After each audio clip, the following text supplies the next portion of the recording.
keep my point.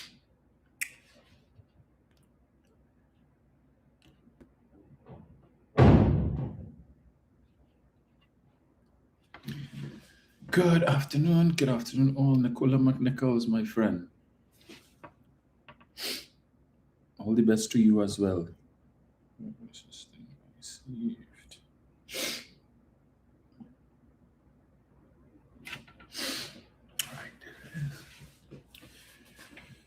Anon, good afternoon.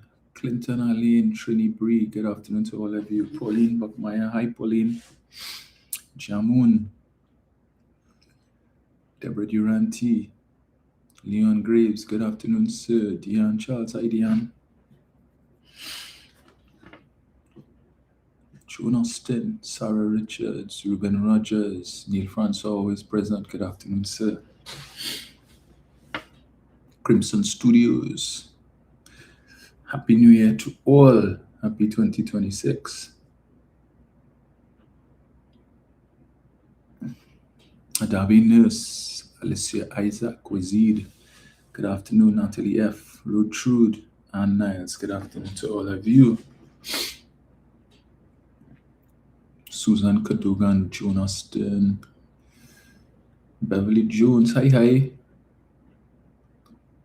Should speaker, Happy New Year to you as well. Crimson Studios is asking if I take calls on the program. Haven't in a while, but I guess I can do that today.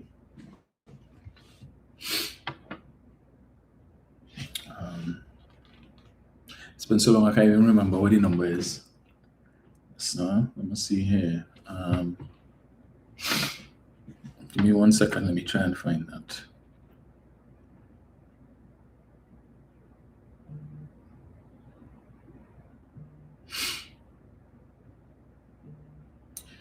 $770-1763.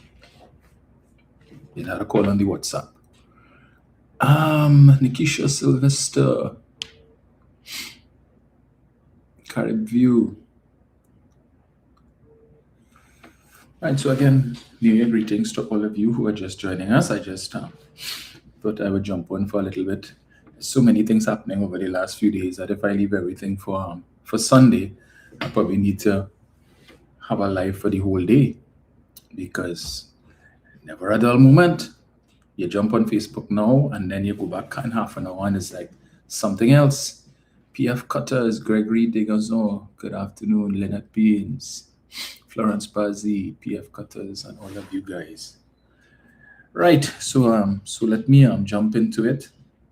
I'm gonna play something and I have to ask you all, please forgive me, but it's part of the thing. So forgive me. No, I'm not gonna play Arnold Roberts. Can't do that. Don't wanna hear him. Waste that time. All of them tripping over themselves to defend the nonsense of the party that they support, right? But yeah, that's not.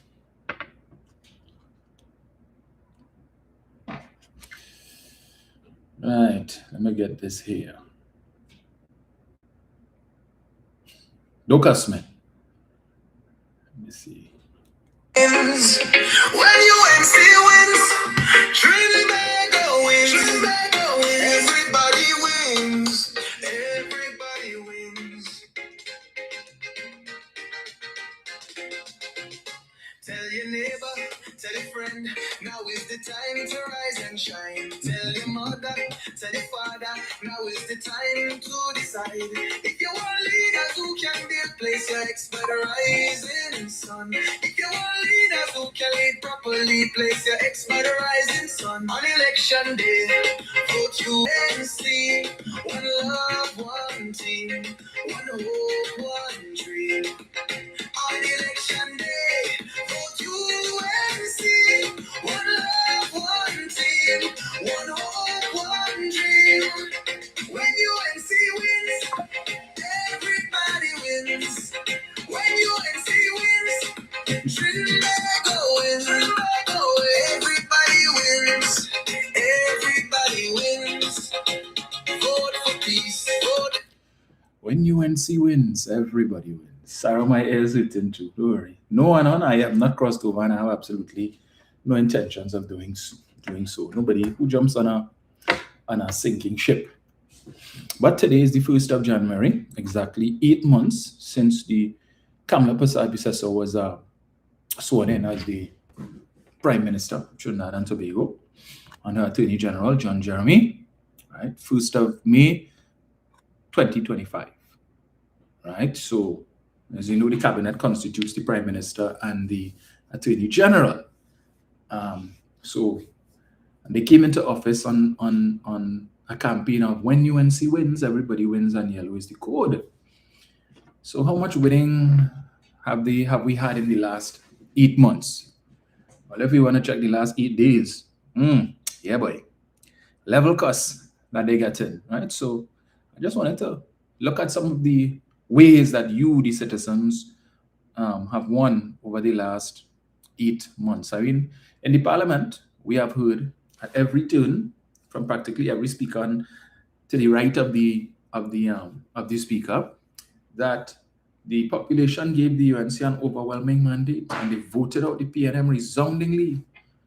And it shows how much trust and confidence the population has in the UNC under the astute leadership of Kamala Persad-Bissessor. It's like you can't have a member of government talk, say something in public without mentioning the Prime Minister, paying obeisance to the Prime Minister, paying homage to the Prime Minister. Always yes, you know. It's like they always mindful of the fact that they are there because of her, and it may very well be that she may be because of them not being there. One would wish sooner rather than later. So I'm seeing someone is asking, anybody know if it's true the government had a black tie party at the diplomatic center last night? I've not seen any footage, but I wouldn't be surprised if they did.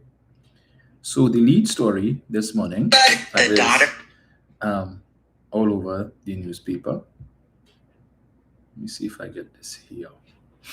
So, the lead story: NGC ends supplies contract to Nutrien. Over 500 workers face termination. 500 people to add to the tally of those who lost their jobs in 2025 between the 1st of May to the 31st of December.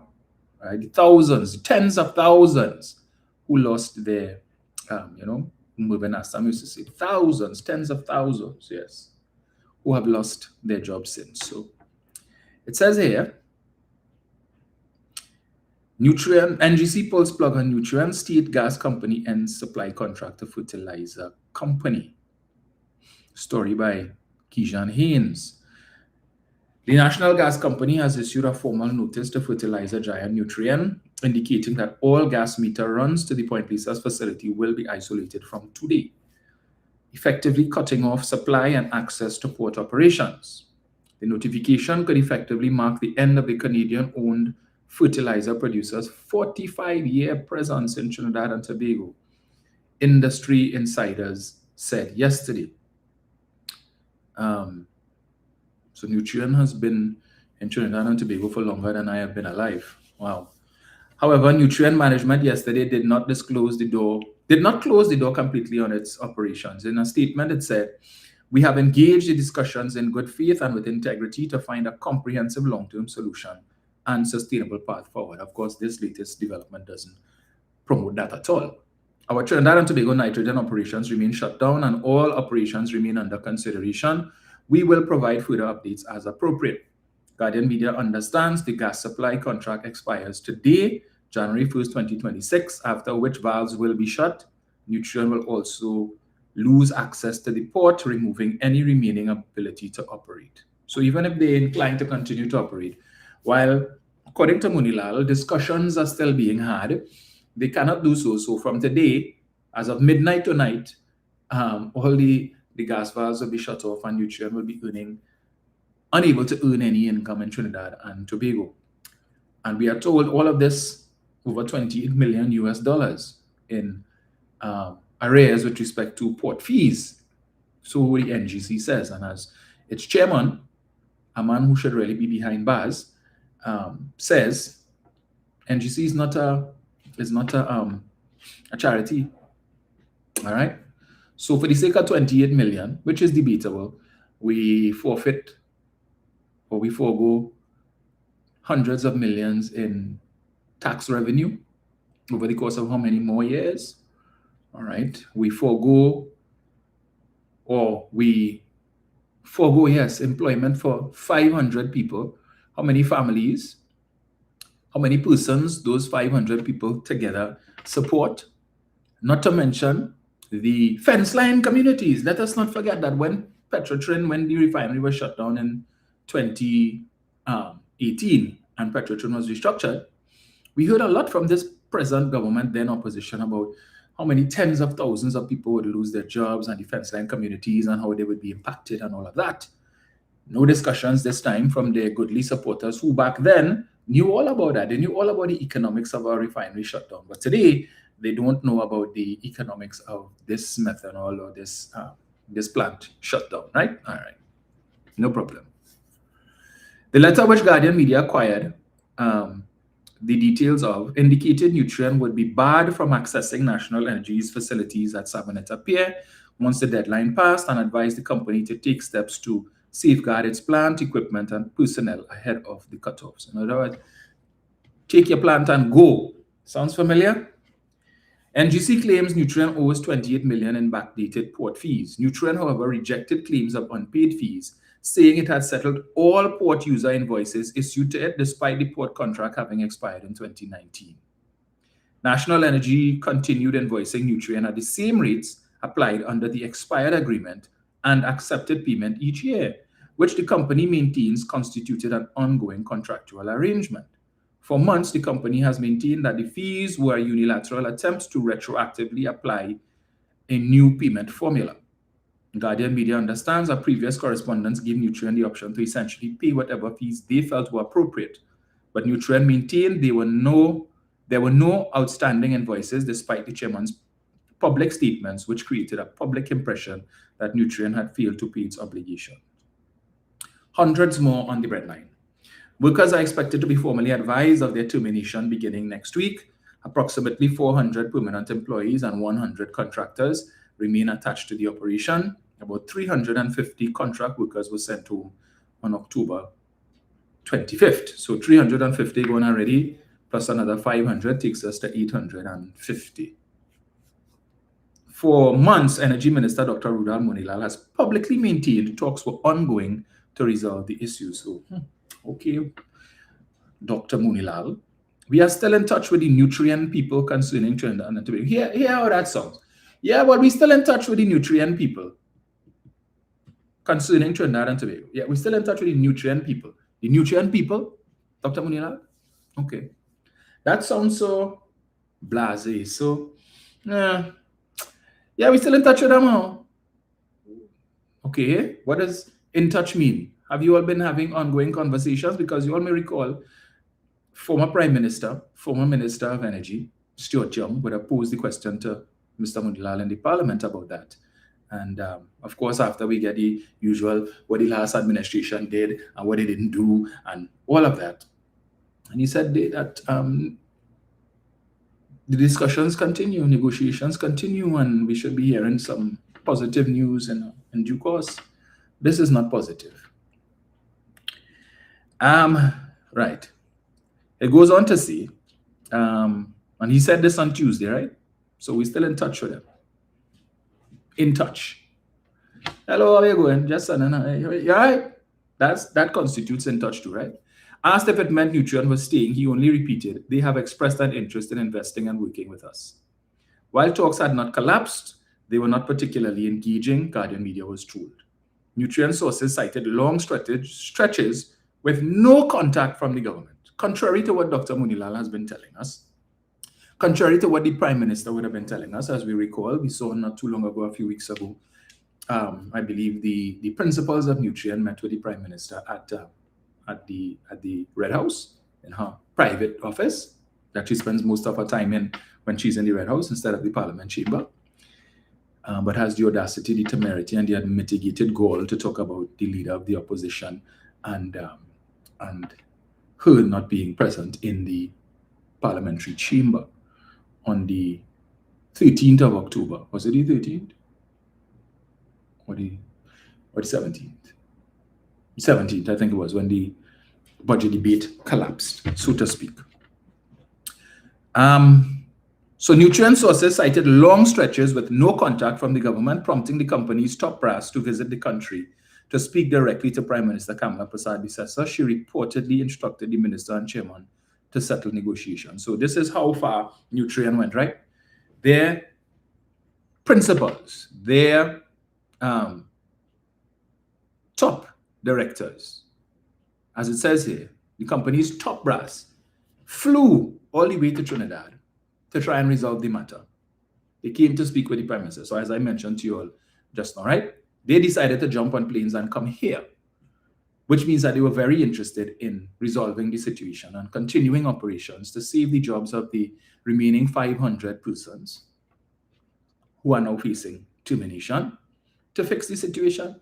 They didn't send a proxy. They didn't send some low-level functionary. They didn't say, executives in Trinidad, deal with that. Go and meet with the Prime Minister.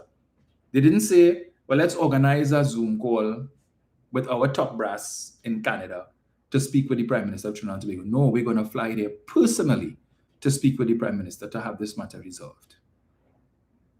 This after long stretches of no contact from members of our government.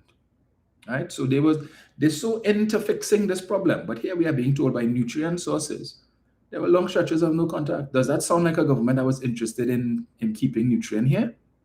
Is that how you operate? Especially when the top brass came to Trinidad to meet with you? Okay. According to the Saskatoon Star Phoenix, Nutrien's controlled shutdown of its Trinidad ammonia and urea operations in October marked a turning point in its retreat from nitrogen production, prompting the company to accelerate asset sales, generating nearly US $900 million and redirect capital towards potash and other priorities. I've taken note as well that the Nutrien company is now in the process of diversifying its production base. They have taken decisions in relation to global markets and so on, and we wish them all the best, Munilal said on Tuesday. Former Prime Minister and Energy Minister Stuart Young said earlier this week that because Nutrien spent US $130 million on its TNT operations in 2024, if Nutrien shutdown of its ammonia and urea plants leads to a withdrawal, it would be a disaster. Guardian Media yesterday sent formal correspondence to Prime Minister Kamala Prasad-Bissessar, NGC Chairman Gerald Ramdeen, and WhatsApp Energy Minister Dr. Munilal seeking commentary on the expiry of Nutrien's gas supply arrangement and the isolation of gas meters at the Point Lisas facility. They did not respond to the requests. This is a government who, when they were in opposition, told you that the Keith Rowley administration decimated the Point Lisas industrial estate. No foreign direct investment. But here it is, Stuart Young is telling us 130 million invested by Nutrien, just Nutrien alone, right? So 28 million versus 138 million spent in 1 year. Nutrien is contending that, look, after the last agreement with respect to, or the last contract, the last set of arrangements with respect to the use of the port and the fees, the attendant fees expired, because there was no renewal, no formal negotiations or anything like that for new rates, we continue to pay the old rates as we were being billed by NGC. So for this new administration to come in now, and they decide, well, oh, we come to clean house and we're going to renegotiate and we're going to implement new rates, because remember, they're increasing everything and doubling, everything doubling.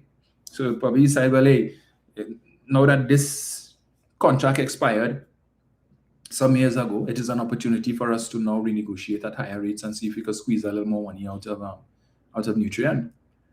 And they seem to love retroactivity. Let us not forget the decision with respect to the Prime Minister's pension, right? And they chose to do it retroactive to impact Stuart Young, retroactive to a week or so before he became Prime Minister, right? So as to deprive him his right to receive a prime ministerial pension. And so now they are saying, well, since the last contract or the last set of arrangements regarding port fees expired sometime in 2019, 2020, we are going to enter into a new contract now, impose the new fees, and we want you to pay it retroactive from 2020. So how is that fair? It is not my fault that negotiations didn't happen before, that the contract wasn't renewed before, and we paid what we were being billed. So that's like you have Flow, and Flow decide that they want to increase their rates or whatever it is, right? But they billing you all the time, and then they come and say, well, here what now? Since this increase took effect 1 year ago, but we were billing you under the old rates, now that we've decided to implement the increase, we are going to charge you retroactively. So you have your old 1 year's arrears. Whose fault is that? I pay what you all billed. And it seems that is where the contention is. I think Nutrien has a good case to argue there. It is not that we just decide to pay whoever. You always sending us invoices and we were settling those invoices. So let us meet at the halfway point. We are willing to accept the new rates, however, not retroactively. Simple as that. But the fallout is going to be greater than, I'm sure, 28 million. So you're still not going to get your 28 million. And the tens of millions of US dollars that we so desperately need, because our country's foreign reserves continue to fall, we will lose out that as well in the coming years, that we will lose out on. And while Dr. Munilal and they may want to point, as I just read to you, that, well, you know, Nutrien has decided to diversify their product line and they're moving towards a different thing, and we wish them well, and that is why. Rubbish. The mere fact that the top brass of the company, the top executives, traveled all the way from Canada to come to Trinidad to personally meet with the Prime Minister to resolve this situation tells you that they were very well inclined to continuing operations in Trinidad and Tobago in regards to what they previously produced. So, Mr. Swada BS, please, Mr. Munilal, where are all the UNC supporters who, when ArcelorMittal shut down their plant in 2016, blame the PNM government for that? Where are you all? Private company decide to do their thing, shut down. Where are you all? You're blaming the UNC for this, despite the fact that all the evidence points to them. Or they put a man who has no experience whatsoever in the energy sector. Maybe he might have represented one or two persons as an attorney, but that is not his background. And you all put him as the chairman of NGC. All right? And he come in there now and he's just focusing on dollars and cents. If only he had the same degree of concern about the country's well-being from a financial position back in 2010, 2015, when he allegedly was receiving kickbacks from Mr. Vincent Nelson on behalf of the then Attorney General. Maybe we might have been in a better position today instead of the millions of dollars that was siphoned allegedly as kickbacks. But all of a sudden he has concern. NGC is not a charity. So steel bands that have been sponsored by NGC for years and have now lost their sponsorship mere weeks before the carnival season, mere days before the start of the panorama season, find themselves up a gum tree. What are they to do? This is not about charity. It has nothing to do with charity. The fact of the matter is that the profits of NGC belongs to the citizens of Trinidad and Tobago, which includes all of these steel bands. The people who play the pan are citizens of Trinidad and Tobago. This is part of our culture. This is an investment in our culture. So are you saying that when a company exercises corporate social responsibility is charity? Do they not get tax write-offs for some of these contributions and sponsorships? So it is not all to say that, to imply that this is just giving away money. No, there is a tax benefit to be had from it as well, Mr. Ramdeen. But all the supporters of the UNC who said the PNM decimated, it just started, decimated Point Lisas, and it's only been 8 months. Only 8.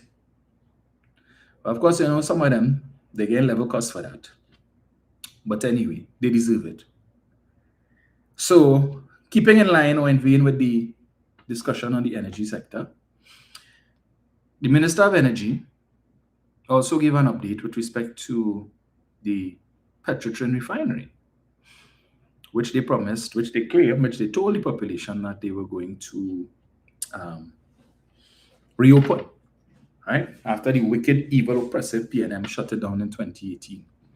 Government exploring regional and global partnerships for refinery restart. Really? Wow. Okay. That might not be good news to your supporters. The refinery, all they want to sell it, don't lease the refinery when they were in opposition. That is the property of the citizens of Trinidad and Tobago and should be operated by a local entity. The government is giving the report into the start of the Point of View refinery its full attention and is also exploring the possibility of getting regional and global partners involved. Possibility, eh? Possibility. Now, this report was supposed to be handed in since the end of November. It's been 1 month and we still haven't heard anything much about it, other than what we already knew, that the refinery, yes, can be restarted. But the issue was never the ability of the refinery to be restarted. That was established a long time ago under the former administration. That is why they were seeking to engage companies. That is why they went through the whole process to the use of Scotiabank to be able to invite requests for proposals, for requests for proposals of interest. We're not about interest. We wanted proposals to operate the refinery. And the government would have gotten, the last administration, don't forget, would have gotten a number of proposals from several companies. They would have gone through the process of shortlisting and they would have met with some of these different companies and they would have then come down to one, Wando, the Nigerian company, right? Which at the point of the last general election in April last year, negotiations were well underway with Wando for them to lease the refinery and start it up.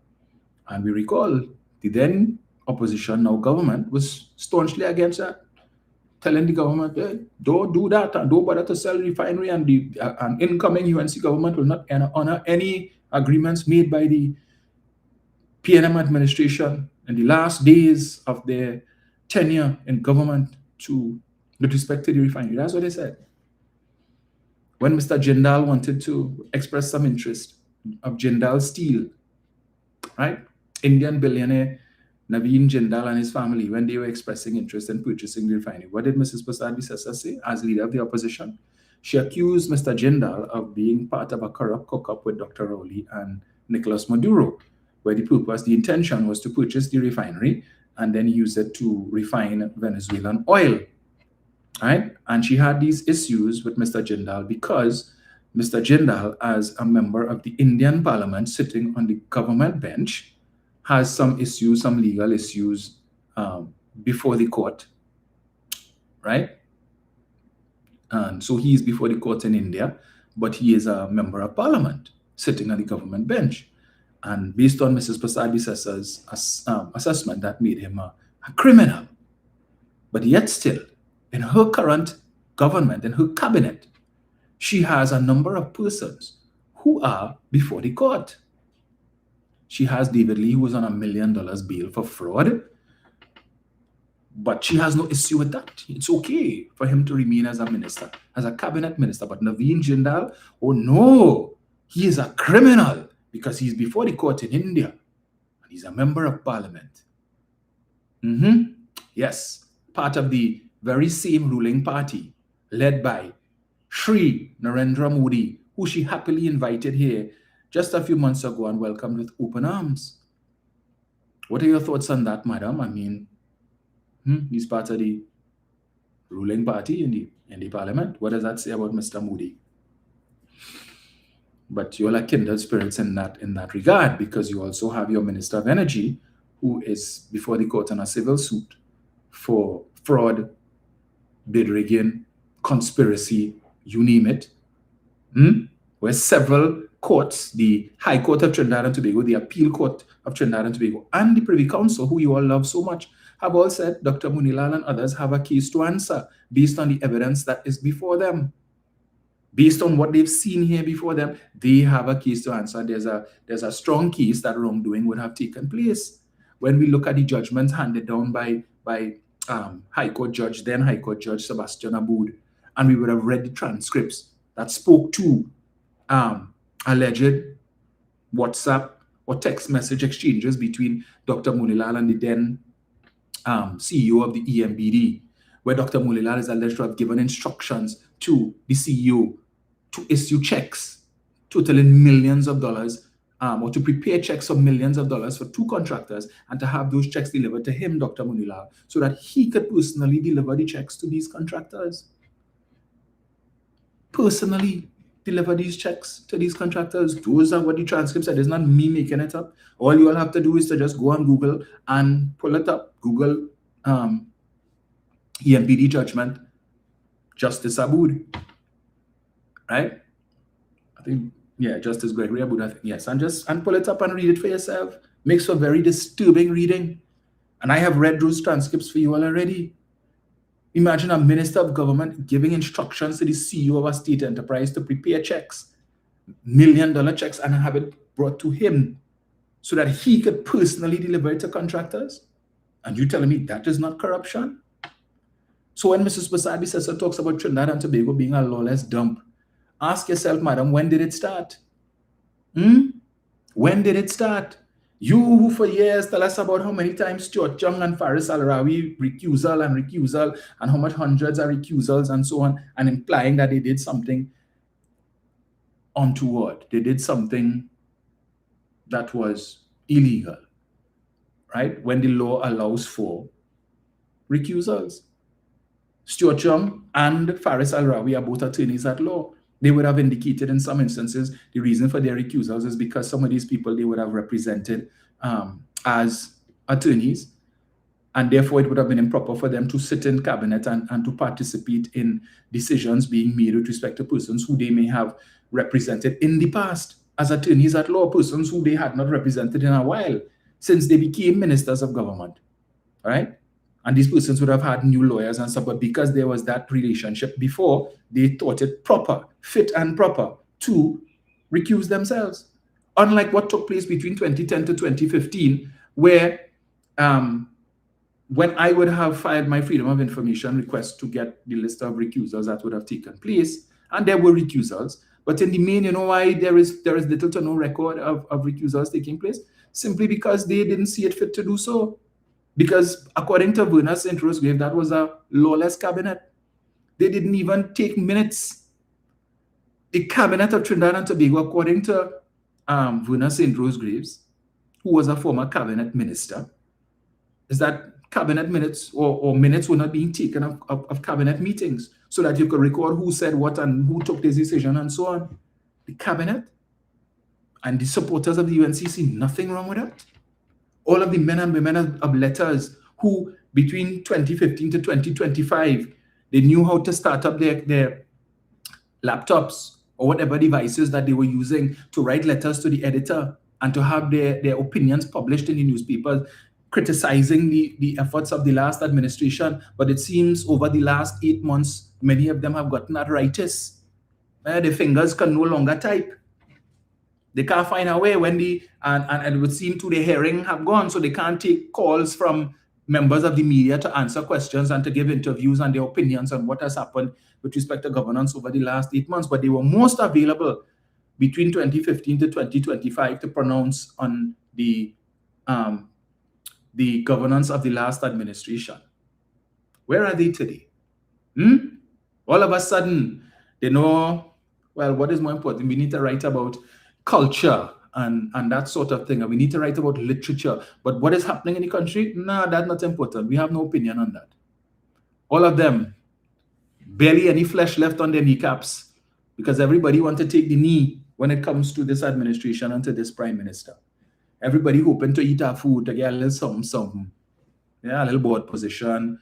We know that they are yet to appoint ambassadors, so who hoping to, probably in their twilight years, they're ready to hang up their guns, their professional guns, and just get a diplomatic posting somewhere and relax.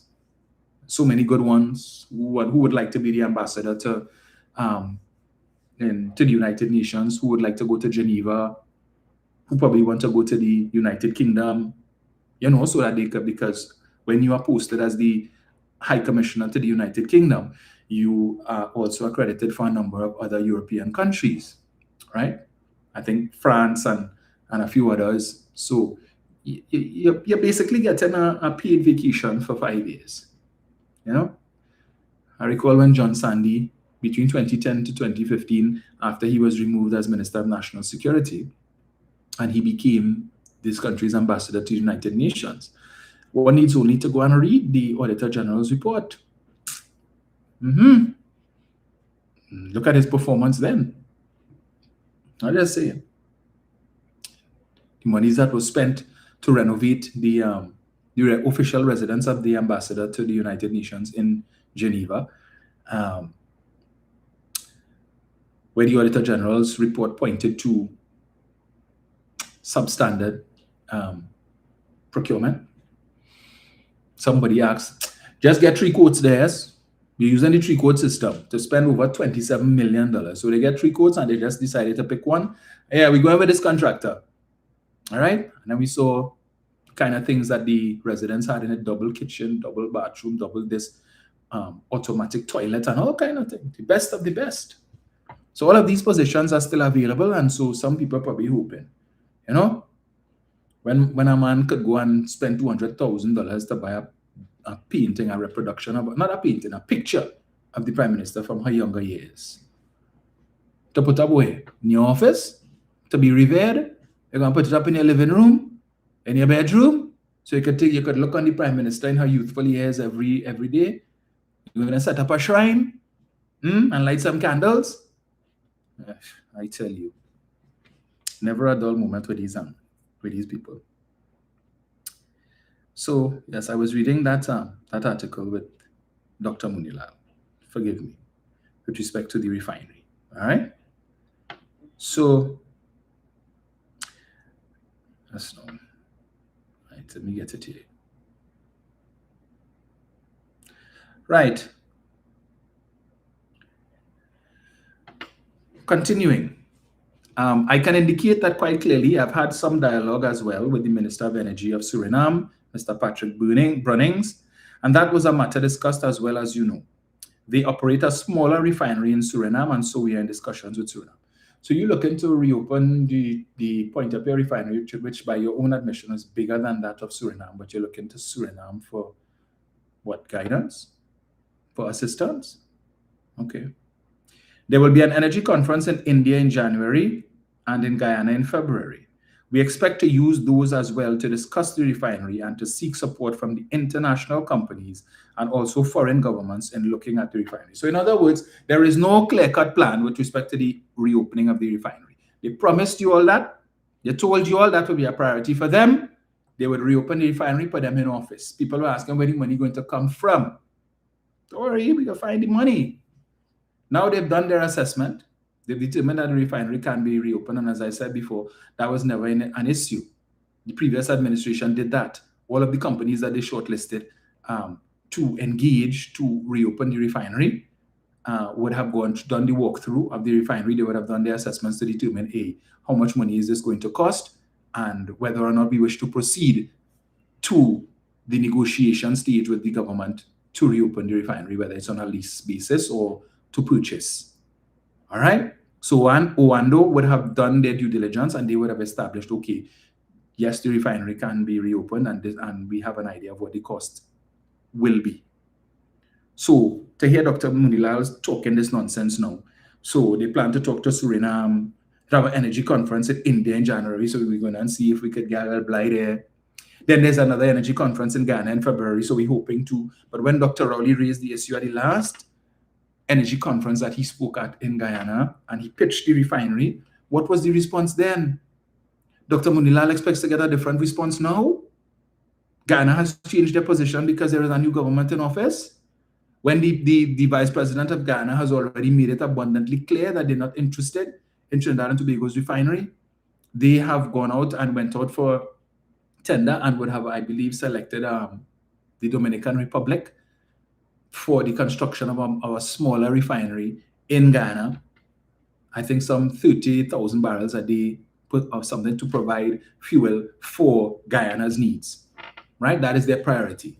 And the government of Guyana has said they are not interested in investing in any refinery. They're not going to put any money into any refinery. They want no ownership in any refinery in Guyana. All they are willing to do is to provide two things: the land to the company that would construct the refinery, and two, to provide oil for the refinery under certain favorable circumstances. Those two. But the government wants no part of the refinery, no ownership stake in it, because they've seen the headaches of running a refinery in Trinidad and Tobago and other places. They would have done their due diligence. You know, the 60 companies that Kevin Ramnaran referred to in his contribution to the Senate 11 years ago, where he spoke about some 60 oil refineries having been shut down around the world over the previous 5 years. So I imagine that the Guyanese would be well aware of that, and they don't want that headache.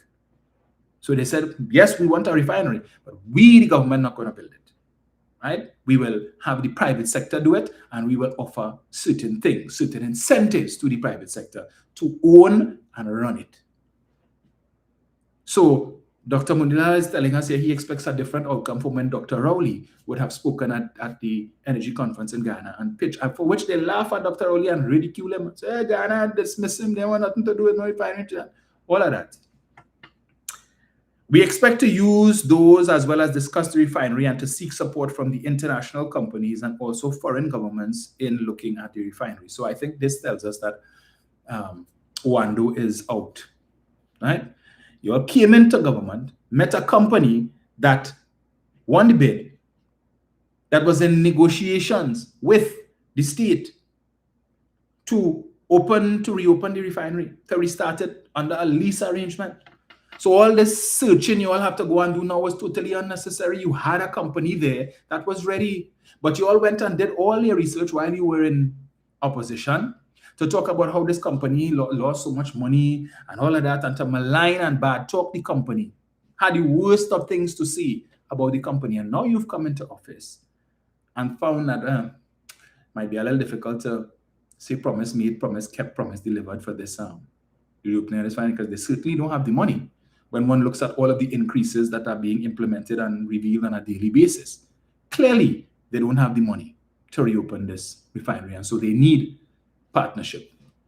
And what we've noticed from social media commentary from supporters of the UNC over the last couple of weeks is that all of a sudden the scales have been removed from their eyes, and they now understand why certain decisions need to be made.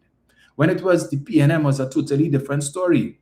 You're looking for international partners to reopen the refinery. You're selling out the assets. All the PNM want to do is sell out the country assets. They want to sell out the refinery. Today, the government that you all supported and put into office is saying the same thing, and you all applauding that. Yes, that is what we need to do. We need to bring in foreign direct investment in the country to be able to reopen the refinery. Yes. But when the Keith Rowley administration was telling you all that it was wrong, something was wrong with that. Selling out the country's patrimony, but now is a good idea. That is good governance. And the hypocrisy of UNC supporters, and I will maintain and I continue to say, UNC supporters are some of the most dangerous people in this country. Very, very dangerous people. The minister also gave an update on the status of the future of Nutrien in Trinidad Limited. This follows global reports that the company is moving away from nitrogen, another component of fertilizer, and bringing sharper focus to potash. The Nutrien company is now in the process of diversifying its production base, and they have taken decisions in relation to, global markets and so on, and we wish them all the best. We are still in touch with the Nutrien people concerning Trinidad and Tobago. They have still expressed a commitment to work with us and to invest in Trinidad and Tobago. Whatever.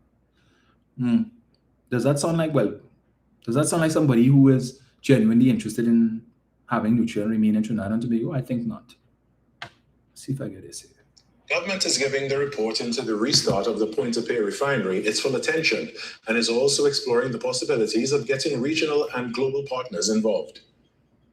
I can indicate that quite recently I've had some dialogue as well with the Minister of Energy of Suriname, Mr. Patrick Brummings, and that was a matter discussed as well, because as you know, they operate a smaller refinery in Suriname. And so we're in discussions with, Suriname. We have ongoing contact with Guyana. There will be an energy conference in India in January, and in Guyana in February. We expect to use those fora as well to discuss the refinery and to seek support from the international companies and also foreign governments in looking at the refinery. The Minister of Energy and Energy Industries also gave an update on the status of the future of Nutrien Trinidad Limited. This follows global reports that the company is moving away from nitrogen, another component of fertilizer, and bringing a sharper focus to potash. Well, the Nutrien company is now in the process of diversifying its production base. They have taken decisions in relation to global markets and so on, and we wish them all the best. We are still in touch with the Nutrien people concerning Trinidad and Tobago. They have still expressed a commitment to work with us and to invest in Trinidad and Tobago. That's your great Minister of Energy, right? We wish them all the best. When do you normally wish somebody all the best? When they're moving on, right? Okay. But remember, they accused the last administration of putting all the eggs in the same basket with respect to dragon gas and manatee and so on. Thank God, Stuart Chum, for the 4 years and some that he was Minister of Energy, would have put in the effort that he did, so that at least some of the some of the gas projects that have come on stream over the last couple of months that have given a little bit of a boost to the energy sector. Thank God Stuart Chum would have negotiated those things. So now this administration, hoping, praying, keeping their fingers, their toes, and everything else crossed that ExxonMobil will find oil like they discovered in Guyana, that they could hopefully find oil in the quantities that they discovered in Guyana to save them. That's all they're depending on. Big thing. Remember, they had a big event at the Diplomatic Center for the signing ceremony of this production sharing agreement contract. Big thing. That's all they're focusing on now. All right? And that's what they're hoping on. There'll be no dragon, as long as they're in office, dragon dead. If we weren't sure before, once Kamala Persad-Bissessar is the Prime Minister of Trinidad and Tobago, dragon dead. And I know they're hoping, again, that the US will depose Mr.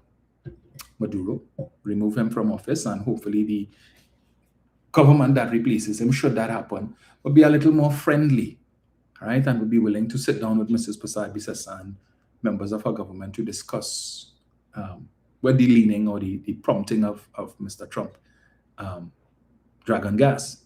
Understand, though, that should that happen, our take from the dragon gas arrangement is going to be less than what it would have been based on the arrangements that were in place when Stuart Chum was Minister of Energy, what would have been previously negotiated. Don't forget that. They got their Kobo Sweat license, OFAC license, for 6 months. 3 out of those 6 months have gone. Remember, they were supposed to meet certain KPIs, key performance indices, within those 6 months, which would speak to whether or not they would get an extended OFAC license. Because of what has transpired since then, nothing has taken place. There's been no negotiations, no movement whatsoever. So they've already missed some of the deadlines with respect to certain KPIs that they were supposed to achieve, and I don't see that happening anytime soon. So it's quite possible with Mr. Trump kind of teasing with what is going to happen and with respect to actions regarding Venezuela, that Kobo Sweat license is going to expire and nothing is going to happen. The same Kobo Sweat license that the supporters were so happy about and praising, nothing is going to happen with respect to that.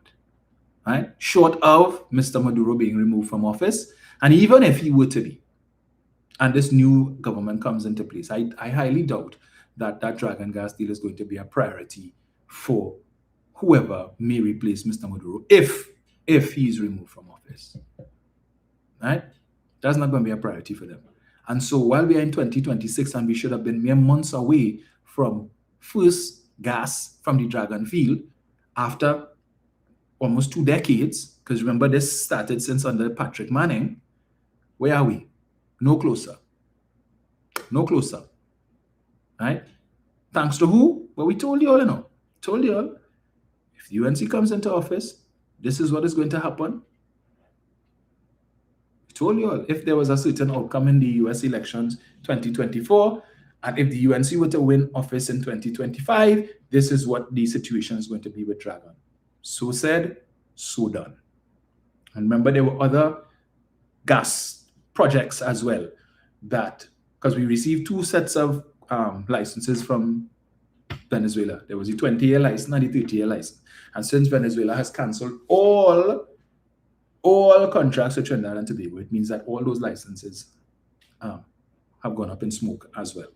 All right, so basically we're running on limp mode for 2026. Can't project anything because we don't know. It's just we be operating day by day. Just like you can't predict well, some people have started to predict, right? What the new fines will be in the coming days and so on. Because like I said, every day is something new. Just when you think, it had nothing else to increases. The Prime Minister say, hold my beer. Where is it? Hold my beer. More in your tail.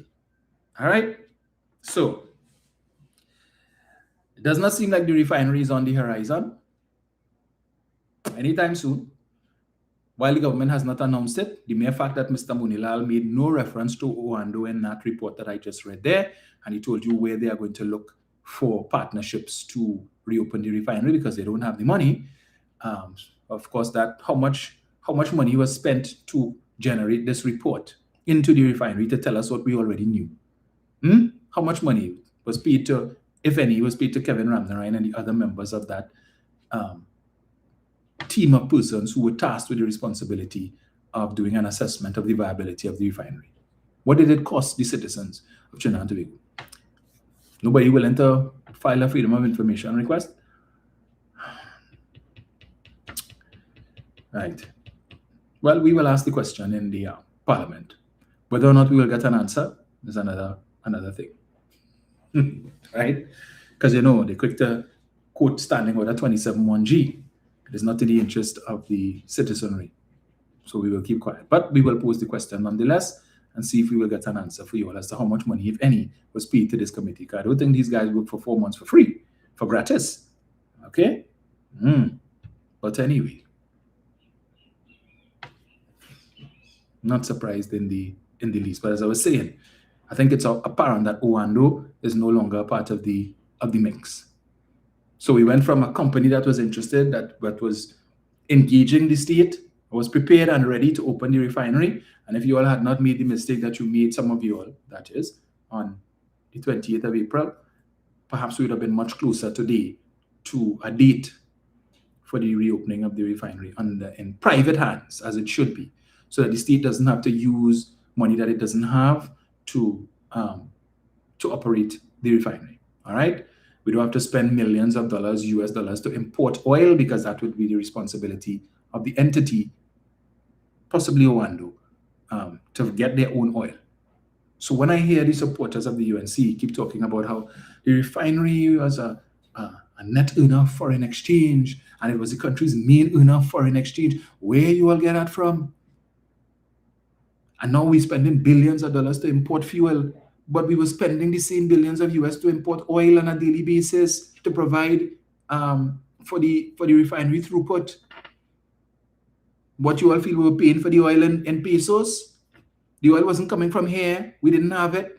And the energy companies, the private energy companies that were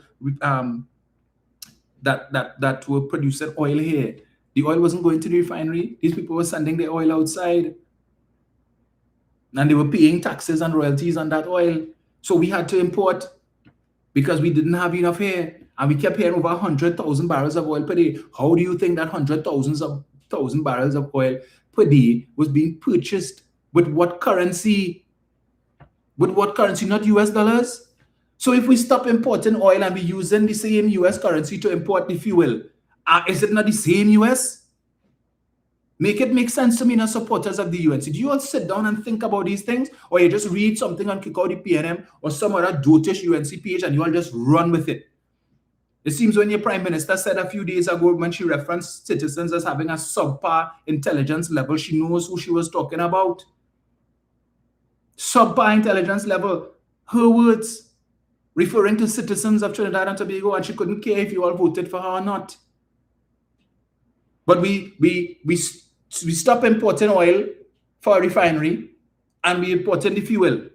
And we don't have the associated costs with the refinery of maintaining a refinery and having to pay salaries and all of these different things, the additional costs. Instead, you import the fuel that has already been refined and you sell it. And we are still selling to some of the very same markets that the refinery was selling to, and that is how the refinery was earning its foreign exchange, by selling the refined products. We still sell the refined products. Paria brings it in, and then they would sell it to whoever. Same thing, except that Paria does not have the expenses that the Petrogen had with respect to the operations of the refinery. Simple as that. Okay? US and how much US and it's rubbish. But we know they had a problem at Owando long time, right? So, as I said, because Munilal didn't make any mention of Owando, in that report, I think it's safe to say that arrangement has come to an end, and now they're going out to look for somebody new. So we have to go through the whole process again. What happened to Patriotic Energies? When they had the conference a couple of weeks ago at Hyatt, and Mr. Roger was interviewed on that very matter, and he said, in respect to the question asked about the report and the submission of the report and so on, he said that the OWT will be playing a significant role in respect of the reopening of the refinery. He said that. I didn't get that from what Dr. Munilal said there. He said regional and international partners. No mention of Patriotic. Patriotic, the company that still stands accused of tendering a fraudulent document, purportedly to the tune of 1.5 billion US, a supposed receipt for 1.5 billion US dollars that was deposited into the account of Patriotic Energies with respect to providing funding for them to reopen the refinery. Let us not forget that that document was tendered to the evaluation committee that was set up by the Cabinet of Trinidad and Tobago, which document was subsequently shown to be fraudulent. No money came. It did not exist. Where is the investigation into that?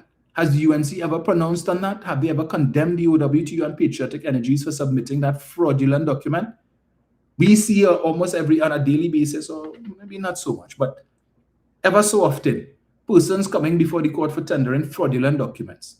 Somebody decide that they want to become a police officer and they don't have the academic qualifications to meet that requirement, right?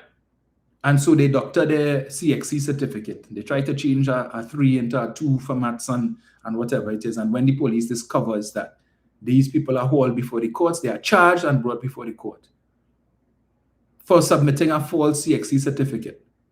But people who submitted a $1.5 billion fraudulent wire transfer receipt, years later, no charges. We have no idea what is happening with that. So when Pasabi Sessa says we are lawless dump, maybe she understands, and when we look at things like that they support, that they did not condemn.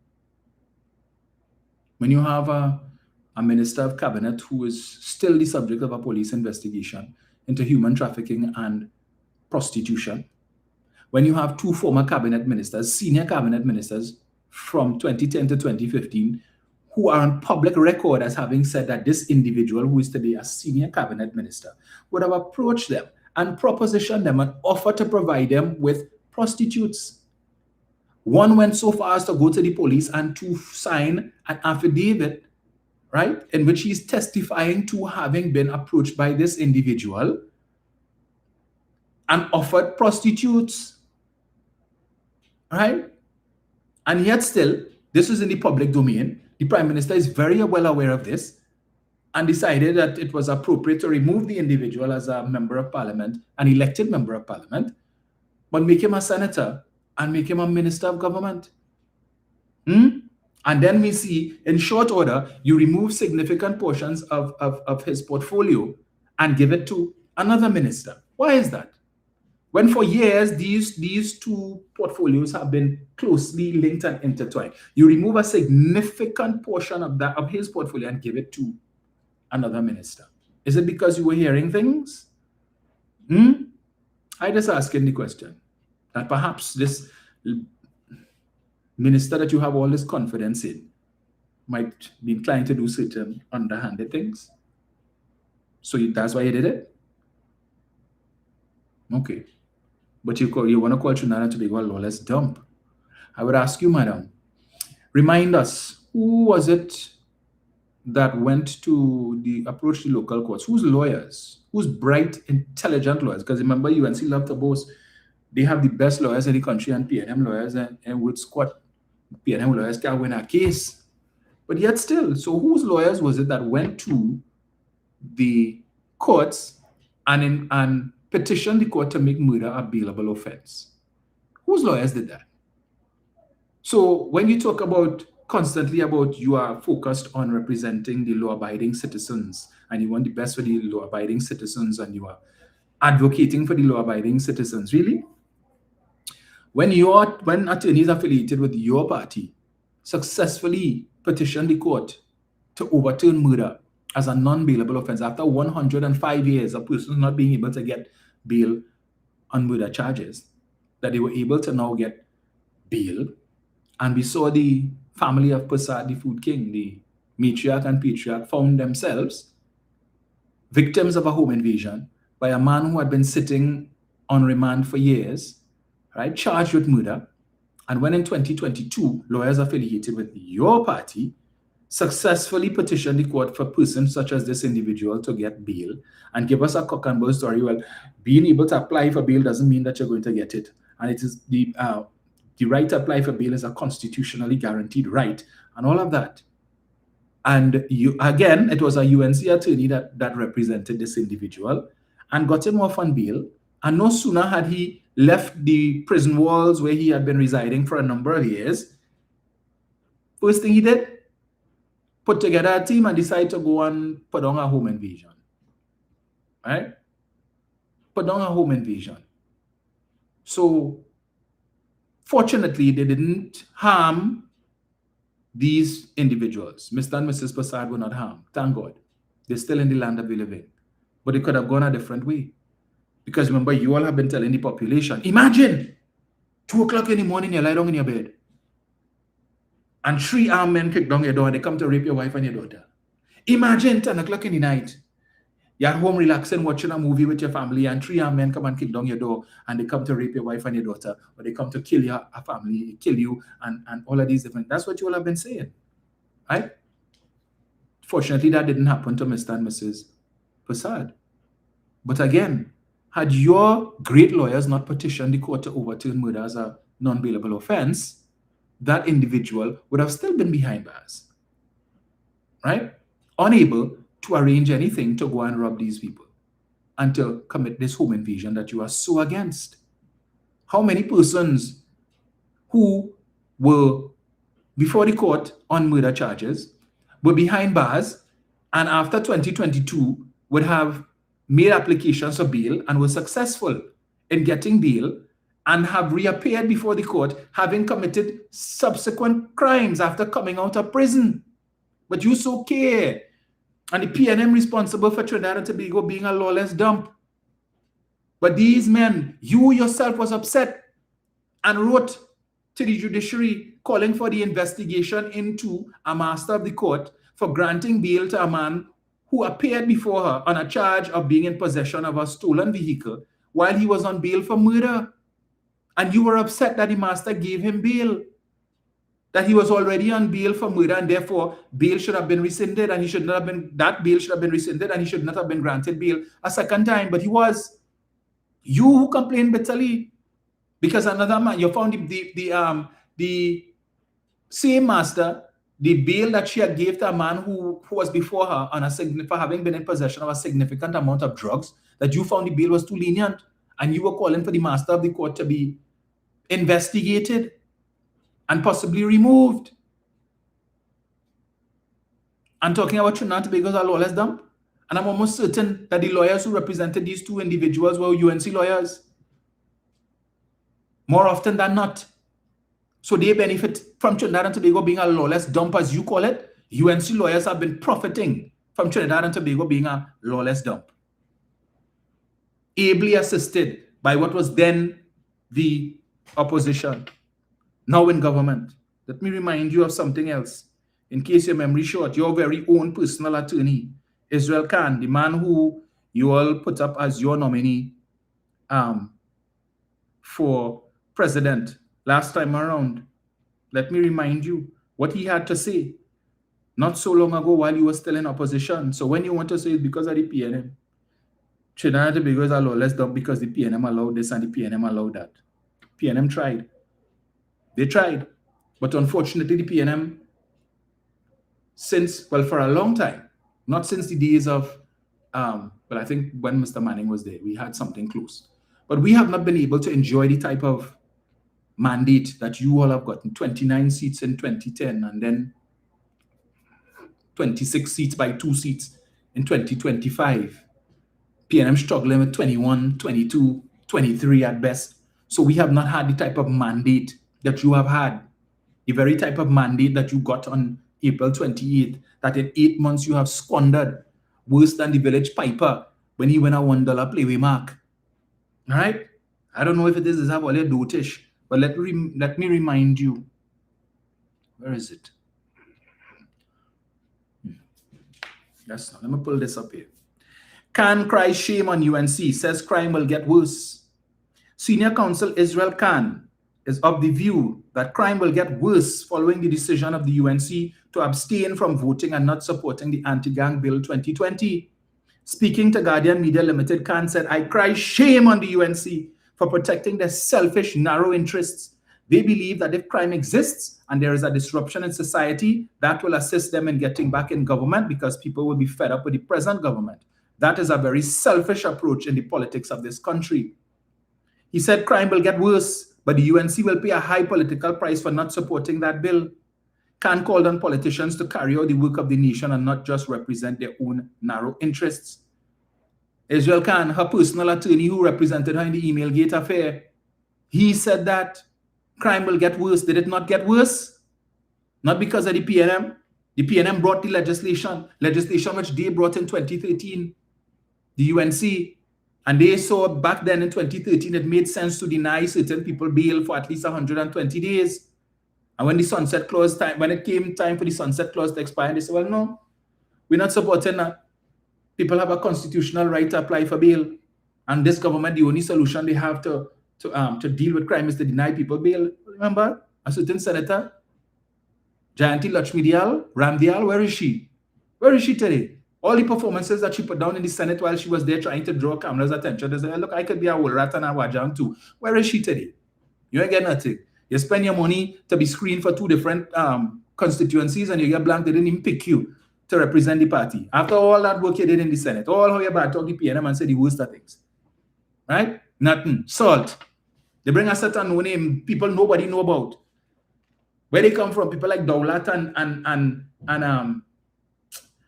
and the rest of them. And nobody knew about before. They weren't even on the political scene. But bring them. Poor you. You ain't get nothing. Well, whole strain, it's still a thing for them to give out. They might put you on a board. If you want that. Maybe they offered it to you before and you feel slighted and you didn't take it. I don't know. I just speculating here. Right? Just speculating. But just making the point. So that when you all want to blame the PNM for crime and talk about 600 murders and the highest murder toll in the country history, and now they're boasting, as of midnight last night, Trinidad and Tobago's murder rate fell by 42% over the previous year, and that is a significant decline and is the lowest in the whole world. You only need to cast your ear gaze. Well, from what I read this morning, I think there were some 4 murders took place in the last 24 hours. Seems like the murderers wanted to make up quota. But you all boasting the lowest in the globe. Take a glance over Jamaica now. Right there. As at the 26th of December, Jamaica stood at they saw a 41.7% reduction in murder. Right? Reporting up to the 27th. I don't know if they had a murder spree over the last 24 hours like we did. But before you all beat your chest and talk about the lowest across the world, as if it is you all went and do research to see, well, let's see how many other countries in the world had a similar figure. Just check Jamaica. Right? Did you factor in those 4 murders over the last 24 hours in your calculations?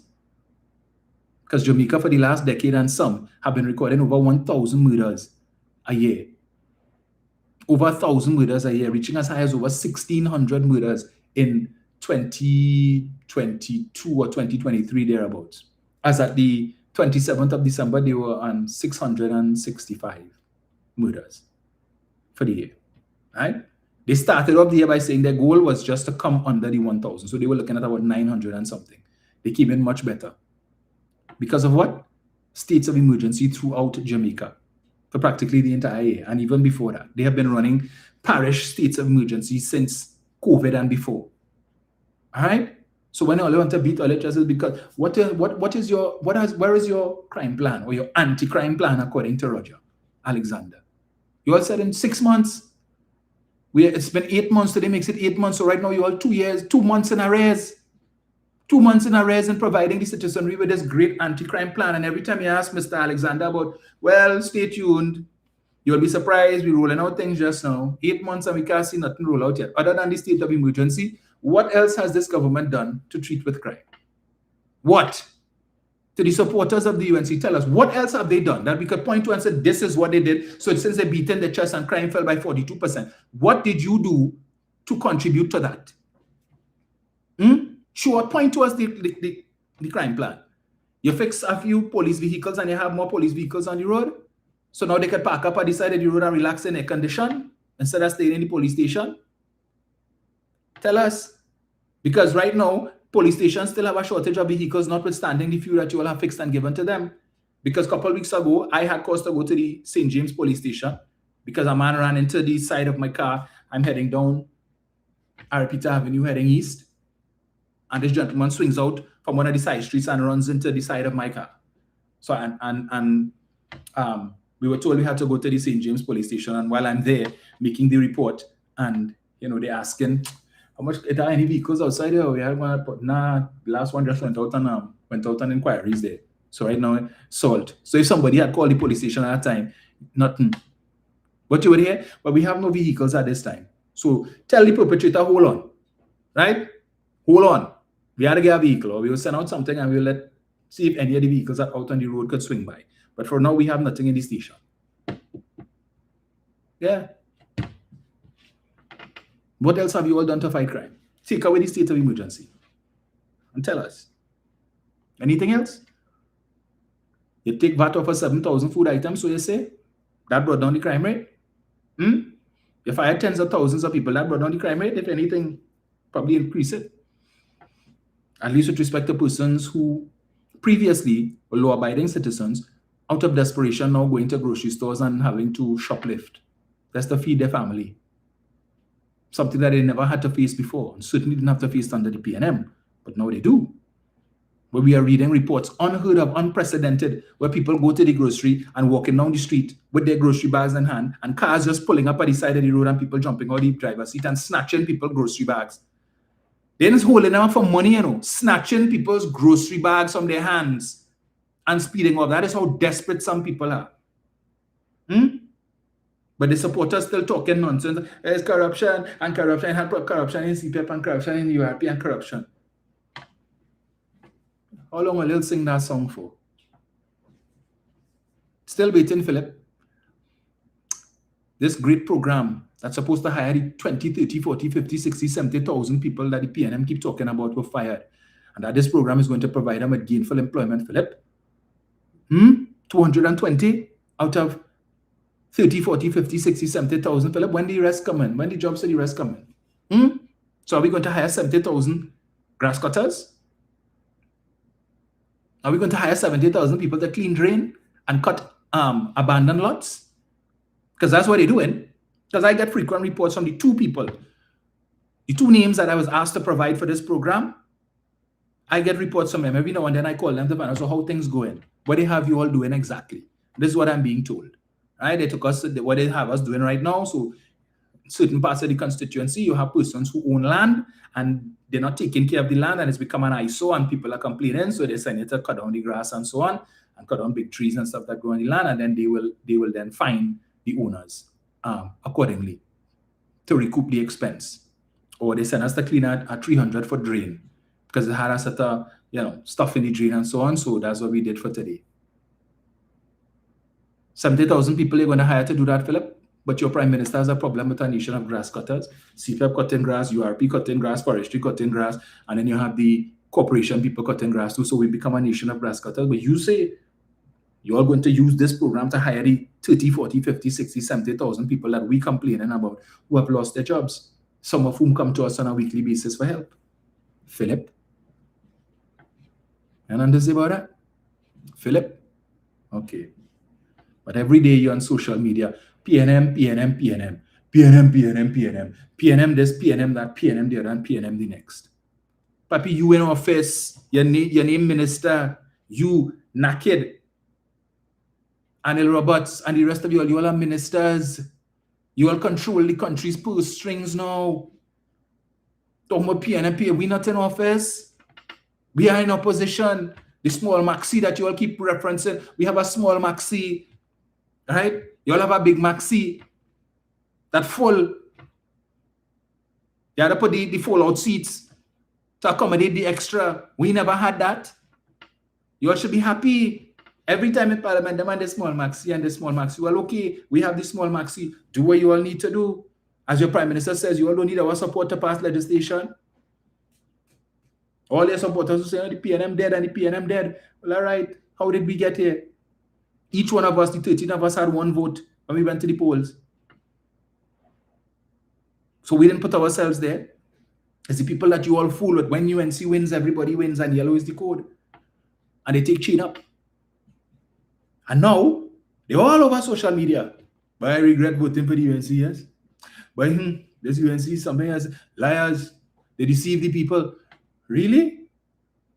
So you all needed 8 months to come to that realization when we were telling you all this before?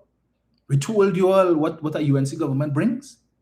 Don't listen to them. Stuart Young stand up on a podium and tell all you everything that would happen. Everything that would happen, he told you all. So the only thing left to come is the devaluation of the TT dollar. That's all. And with the country's foreign reserves continuing to fall, and with companies like Nutrien looking to pack up and leave, which is going to impact significantly on our receipt of foreign exchange and our country's foreign reserves, ask yourself, all the legislation they've come to Parliament with for the last 8 months, nothing to repeal the 7% online tax that was so wicked and evil and oppressive by the Rowley administration, yet for the last 8 months, you all have been paying that. You know why? Because they realize they're getting revenue from it. And they need revenue. And with all these people who have credit cards and shopping online and they realize the quantum of money, you feel they're going to remove that anytime soon? The great finance bill that the Prime Minister keeps referring to, in which it was announced all these fines, the increases in all of these fines, it was announced in the budget and in the finance bill, and the leader of the opposition clearly has not reading her parliamentary documents, and she was in the tea room eating doubles when the debate was going on. Where were you, Mrs. Prasad Bissessa? Where were you? You said Penny was in the tea room. At least she was in the precincts of the Parliament. She was in the precincts of the Red House. Where were you? Unseen for 2 weeks after the budget was read. Right? Where were you? You make a guest appearance on the day that the budget had to be passed. Right? On the last day of the Standing Finance Committee, you made a guest appearance after 2 weeks. For the whole week, we in the Parliament interrogating minister after minister. You were not there. Where were you? You know who was there? The leader of the opposition, she was there. Every day when you were absent, madam, unseen, unheard from, for the whole 2 weeks after the budget was read. But you have the audacity and the temerity and the unmitigated gall to come and talk about the leader of the opposition, and she was in the tea room having doubles. She was accounting to the people, not in the tea room having doubles, because it is a known fact that anyway, she came to the Parliament the Friday morning and she did what she was supposed to do. She delivered her response to the budget for almost 3 hours, or just a little over 3 hours. She delivered her response to the budget. She satisfied her duty as leader of the opposition. But it is a known fact. And why is this thing freezing up again? Right. It is a known fact that on the Friday after the budget, the PNM always has a public meeting, normally at Pigot's corner in Belmont, where we account to the people and tell them about the contents of the budget. What did leader of the opposition do? We had our meeting. She went, she delivered what she was supposed to, and then she came back. Where were you? Where were you? We were told on that night that by the Minister of Finance, when he delivered the budget the Monday, he said, you were supposed to speak on that night, and you would speak to this great program that you are coming out with to provide employment for all those persons who would have lost their jobs under CPEP and URP and forestry. We were looking forward to hear. We were looking forward. We were told that by the Minister of Finance. So when Friday night come, we didn't see you for the whole day. Where were you? We were waiting. So we tell ourselves, well, okay, well, they say the Prime Minister is supposed to speak on this matter. So if we don't put in a speaker now, well, clearly they had to make up time until the Prime Minister comes, assuming if she comes today or if she doesn't, well, they had to speak on or wrap up the debate for the evening until, and then to come back. You were a no-show. Up to now, you've not spoken to the population about this great program. Nothing was said on it. None of your senior ministers of cabinet spoke. Why is this thing freezing up? Folks, I'm having a similar problem like last time. I had to understand what's going on here. Anyway, yeah, none of your senior, well, even except for Saddam Hussein and the Minister of Education, Daulat, all the other senior cabinet ministers did not speak. They said, well, we have the option to go to the upper house and speak when the budget debate reaches the upper house. None of them went to the upper house and speak to account for their allocation. None, in case you forget. So I'm sure if they used to take a roll, do a roll call of when we go to the parliament, you'll probably have the worst record of all the members of parliament. The worst record. Highest absentia rate from the parliament chamber. And when you do come, you sit down in the chamber for 20 minutes and then you disappear for hours. And then you come back if there's a vote to be had. Otherwise, we don't see you. If you have a statement to make, you come, you make your statement, and then, but wait, then the Prime Minister was just there, she left. We hear a cough, and then next thing, Prime Minister disappeared from the chamber. But look, anyway. So it was announced sometime last week that the HDC has taken a decision to allow persons who are squatting in HDC units to be regularized. So it was said that the HDC would do an assessment to determine if these persons could pay a mortgage. And then if they can, that the units that they are squatting in would be given to them. A decision or a proposal, let me see, depends on who you listen to, that has not met with the approval of many people. Now bear in mind, just a couple months ago, we were told about how citizens who have applied for housing for how much decades and still waiting and haven't been allocated. And then you had Ralph Gonzalez and his family come and they get 3 units at Victoria Keys. Open market project. And how wicked the last administration was to be denying people who have been waiting for so long. But you come and you give an outsider 3 units, which anybody could have purchased. The same people who you claim waiting for however long. If they could qualify, if they could get a mortgage and qualify for a mortgage to be able to purchase one of the units at Victoria Keys, there's nothing preventing them from doing so. Anybody could do it. You don't have to apply to the HDC. You don't have to go on a waiting list. The HDC does not do any allocations for Victoria Keys. It is not part of their housing stock for allocation to the constituents or the constituency that HDC is supposed to be servicing. All right? But here it is that we are hearing the chairman of the HDC is saying that HDC is proposing this program. What do you think the outcome would be? So you buy what? Well, let me go and look for a HDC house quick. Break the door, set up shop, and wait. What do you come and ask me? And we keep hearing that there are a lot of HDC houses around the country that are, that have been left abandoned that the HDC is yet to distribute and so on.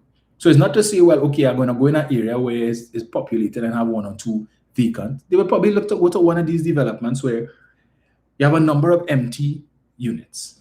And they exist all over the country. People just go and say, all right, well, you go set up shop and wait. Even if I'm not staying in it because probably don't have electricity or whatever as the case may be. Let me at least go and put in some furniture or something like that. And then when the HDC come to ask, I say, well, yeah, I live in here. at the expense of persons who have qualified for mortgages and who are awaiting allocation, who have been in allocation forever and still waiting.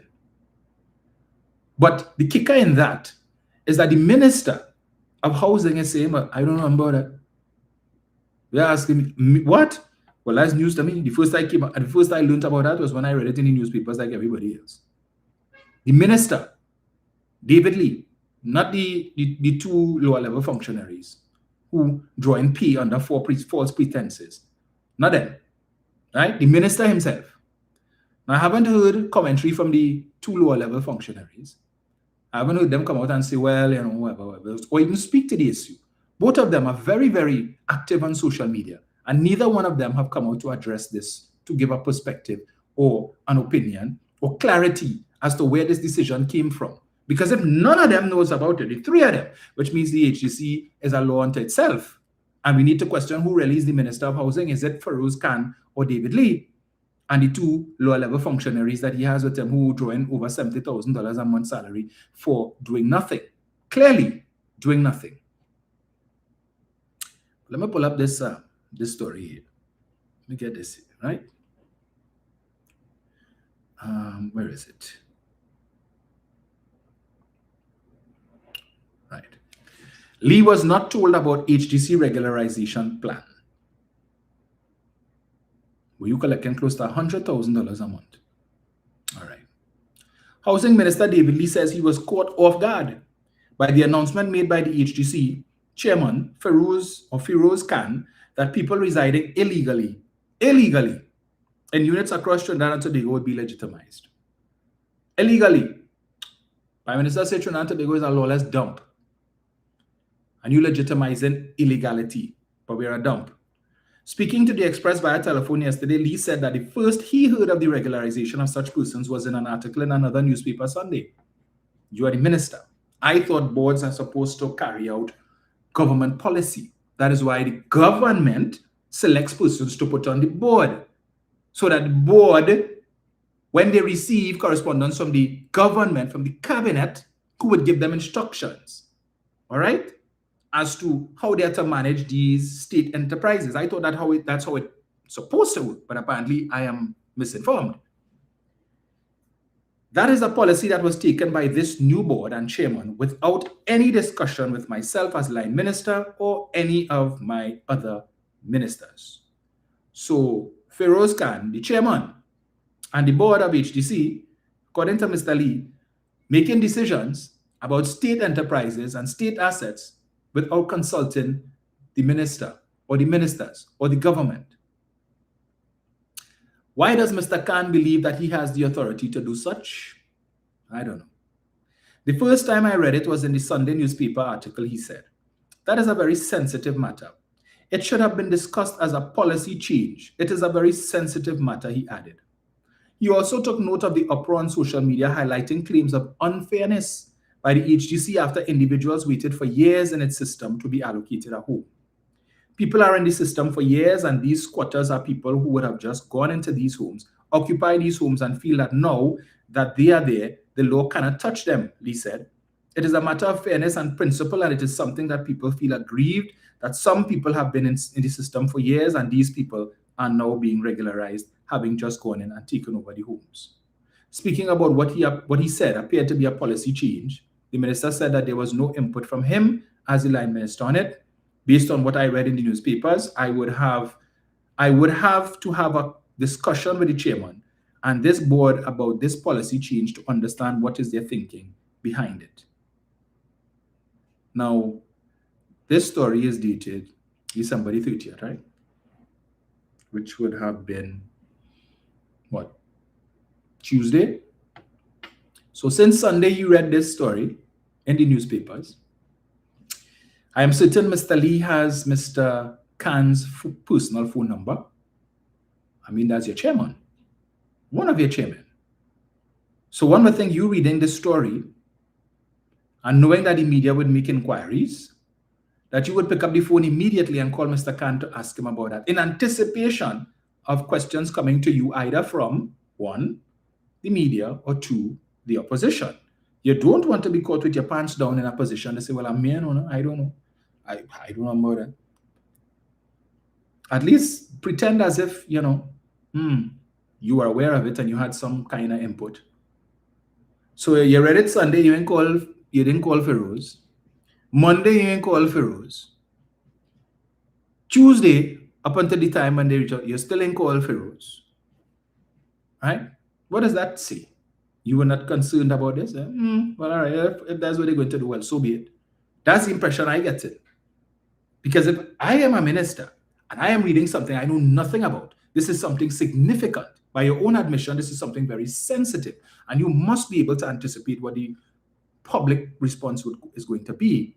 You should have called Feroz Khan immediately to inquire.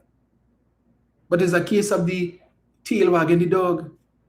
So is it that you all have given this man carte blanche authority, and the only reason why they're talking about it now and saying something is because the media found out and posted it? Did the media contact Mr. Khan and he spoke about this, or did he put out a release? Did he approach the media to make this announcement without consulting the minister, any of the ministers who making more money than him, who are above his pay grade? And then when they asked the Prime Minister about it, she said, well, I need to talk to the minister. Right? Because she don't know nothing about it either. But these are the people that you elected. This is the woman that you paying over over $100,000 a month, because she's getting paid as Prime Minister and then she's getting paid as an elected member of Parliament. Over $100,000 to manage your well-being. And she don't know.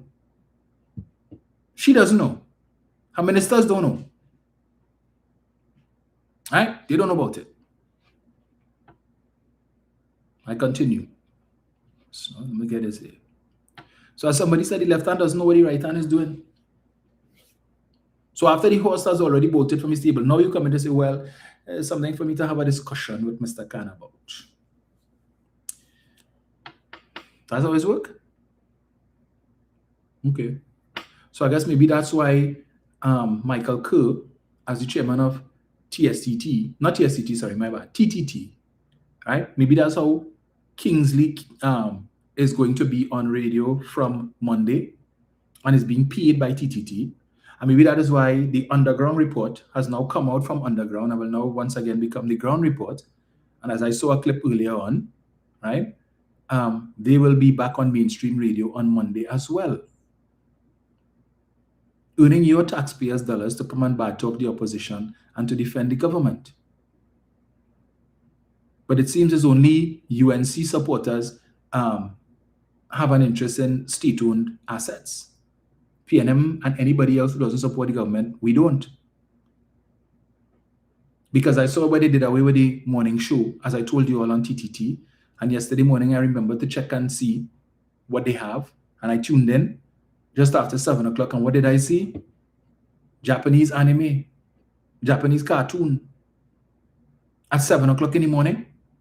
When the other television stations are earning money, earning advertising money, all right, by having morning shows, talk shows, where persons can come in and talk about what they're doing and different things, where you discuss certain issues. You could invite anybody, the commissioner of police, a minister of government, give them a platform to be able to come and speak to the population about what are the things they're doing.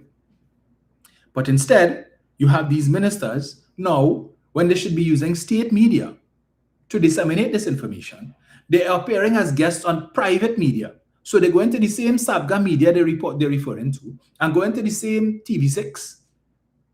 The other two stations that have maintained morning programs and have seen the value of having these morning shows, all right? And TTT, under new management, decided to get rid of the morning show. And the people who are working on it too.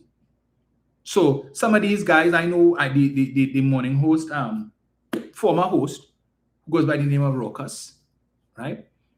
I think, well, I read, he put out a statement, talking about, bidding farewell to TTT. I think he mentioned he was some production manager or director on some program on 91.1 as well.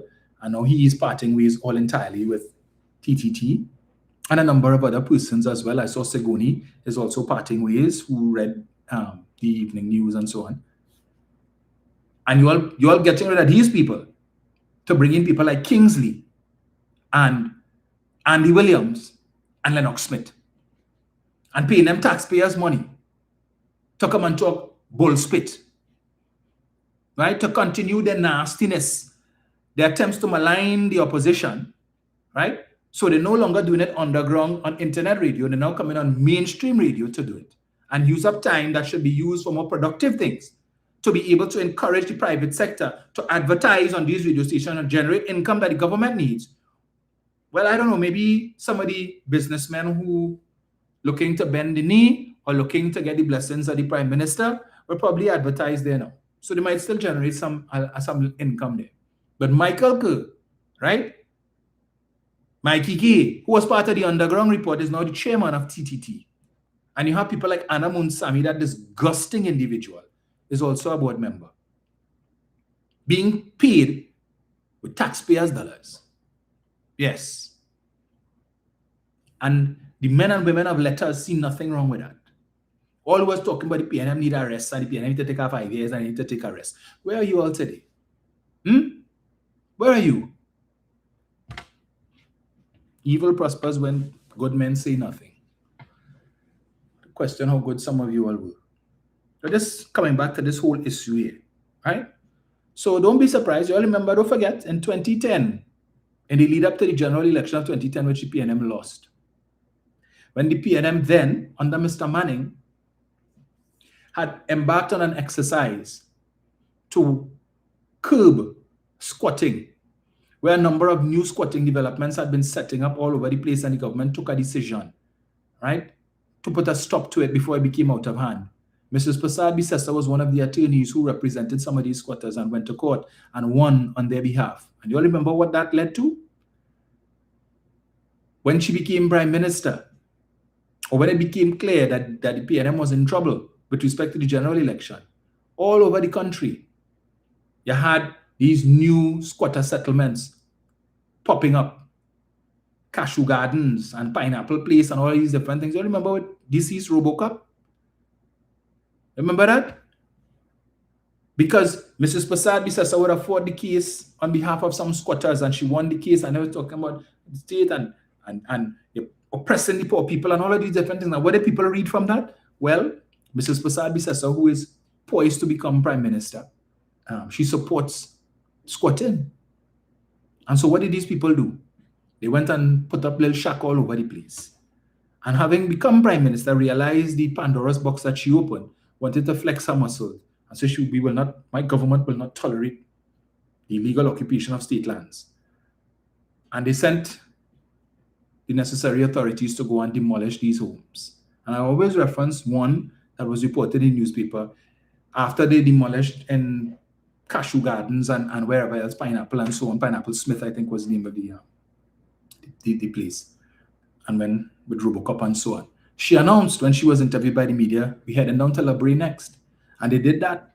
The following week, they went down to La Brea to demolish homes, and there was some old man living in a shack, threw down the man's house while he was still in it. Blood flowing from his nose and through his ears and so on, had to be taken to hospital. But where did that lawlessness come from? Because the people perceived that they had a prime minister who supported lawlessness in her utterances after having represented squatters and seemingly defending squatting. You open the floodgates, and then all of a sudden you overwhelm and decide, now, boy, we need to rein it in. Same thing you did with the demerit point system. Wicked and evil and oppressive, and all these high fines that the PNM charging. It is a means of generating revenue. It is a new tax. But put the UNC in office, and we will reduce these fines, and they will introduce some program that is designed to make drivers more aware. Where is the program? We will get rid of the demerit point system, and you got rid of it. One of the pieces of it, you came to Parliament and you got rid of it. Yes, except for 6 offenses, where you increase the fines significantly, right? From $0 to $15,000 for driving under the influence of alcohol. Okay, no problem. But your supporters now come in and say, so now all of a sudden you realize there's lawlessness on the road, and it's people with subpar intelligence are the ones who are challenging these increase in fines and the government's efforts to bring back some level of sanity with respect to road use. What do you think the PNM is trying to do with the demerit point system because they realized the fines in and of itself was insufficient because you will always have persons who are lawless, persons who have no problems with coming on social media and doing a live and show you, look how much tickets I have. And I pay none. Let them make me pay now. Watch how much. We need tickets, and they're rolling out the long sheet of FSC tickets. And they are telling you they ain't paying none. So obviously, these people are beyond rehabilitation. And it's demonstrating that there are some persons out there who should not be on the nation's roads at all. Should not be. Because there are plenty of people out on the road who don't have insurance. One, some of them because they can't afford it, and some because they figure insurance, why I paying for something that I ain't getting back? At the end of the year, I ain't getting back my money. Because the law requires it so that if you damage other people's property, that you don't have to find these persons who have to take you to court and with a civil suit to try and get compensation to fix their property which you damage, whether it's the car you hit, or you lick down the wall, or you drive into the yard and damage the house, or something like that, and you have no money to pay. And they have to now be out of pocket to fix the damage that you caused. So that is the purpose of having the insurance. Even though some of these insurance companies are shameless. When you get into an accident, as I did last week, and when the guy presented his insurance certificate and I saw the name of the insurance company that he is with, I said, Lord Father. Lord Father. You know his problems. Problems. These fly-by-night companies that just come there just to give people a certificate. But when time comes to pay, it's headache. Endless headache. I don't know why some people gravitate towards these folks. But anyway, let me not malign. Yeah, let me not go there. But now you realize there's lawlessness on the nation's roads. And you think the answer to that is to increase fines by doubling it. 100% increase. The same fines that you said was too high. 1,000 was too high under the PNM, but 2,000 is not too high under you. The fine for driving on the bus route is $2,000 and 60 merit points. Well, it was 60 merit points. Now it's just $2,000. And people were still using the bus route illegally. Unauthorized use of the bus route. Despite the possibility if you get catch, you have to pay $2,000 and 60 merit points on your license. You get 6 or 8 more and that's it. You lost your license. So you really think that by removing the demerit point system now, that people will be further deterred from the illegal use of the bus route? And just $2,000. Some of them will say, I ain't paying it. And then maybe some of those could afford. I say, hey, just $2,000, I'll pay, yes. Salt. I go in and pay it.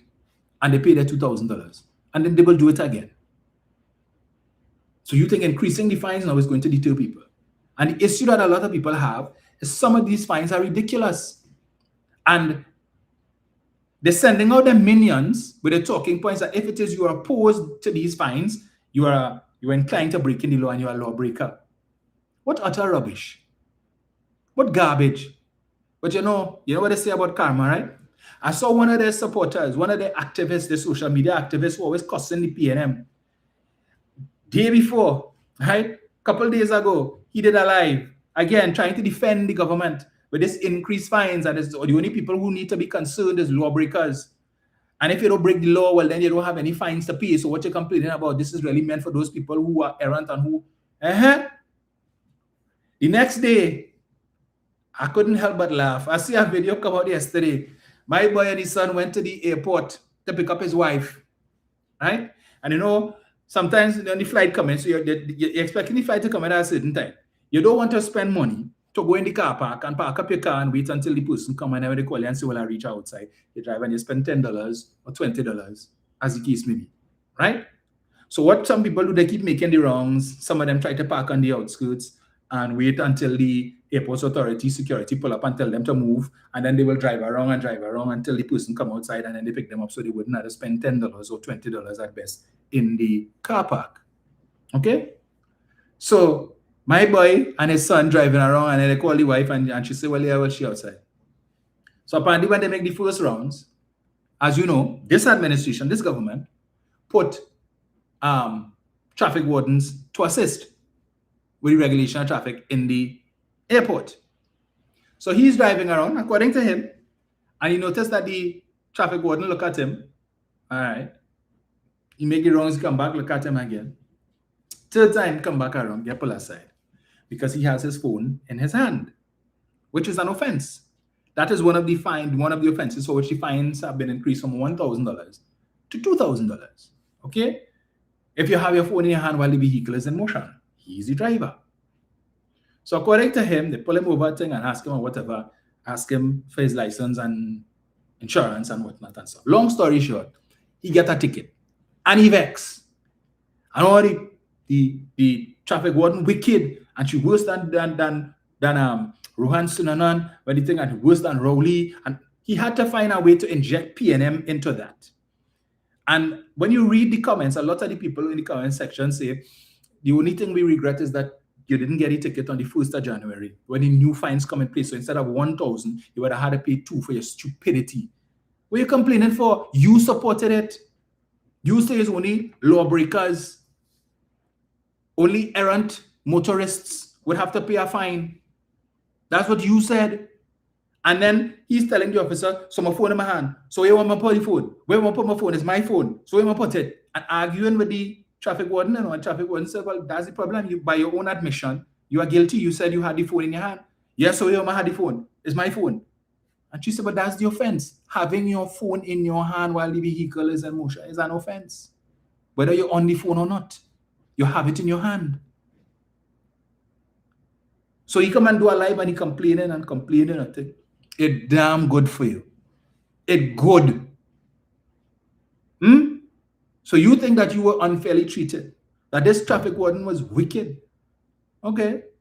But that's what a lot of people are saying too, that you would have police officers and licensed officers and traffic wardens who wicked. I am not saying that this lady is wicked. Based on the interaction I saw, he is guilty.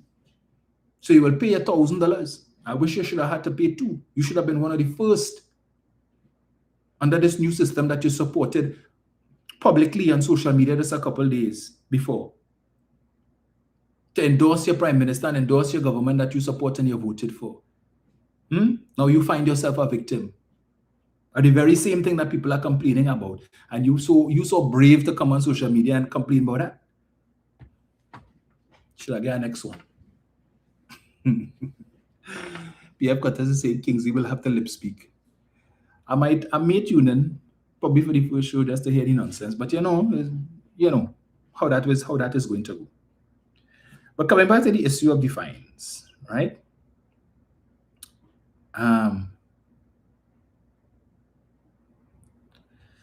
Right.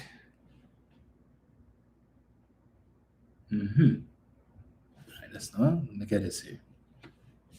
So aside from the increase in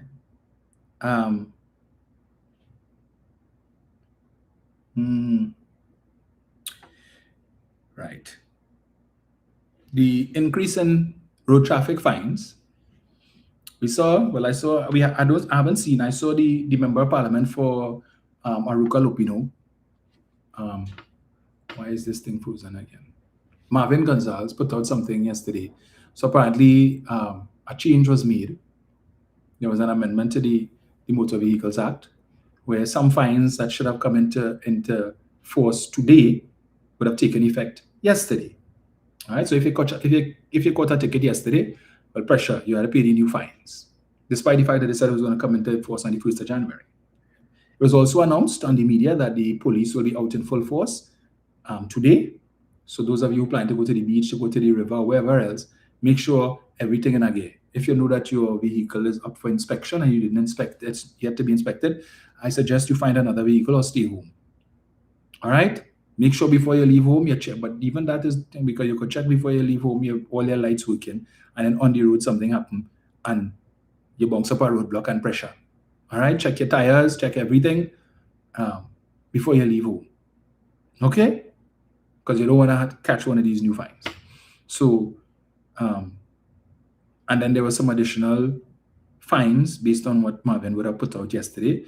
So I suppose what the specific offenses are will be published shortly. All right, probably by tomorrow or sometime today, we will see what the additional offenses are and the increases.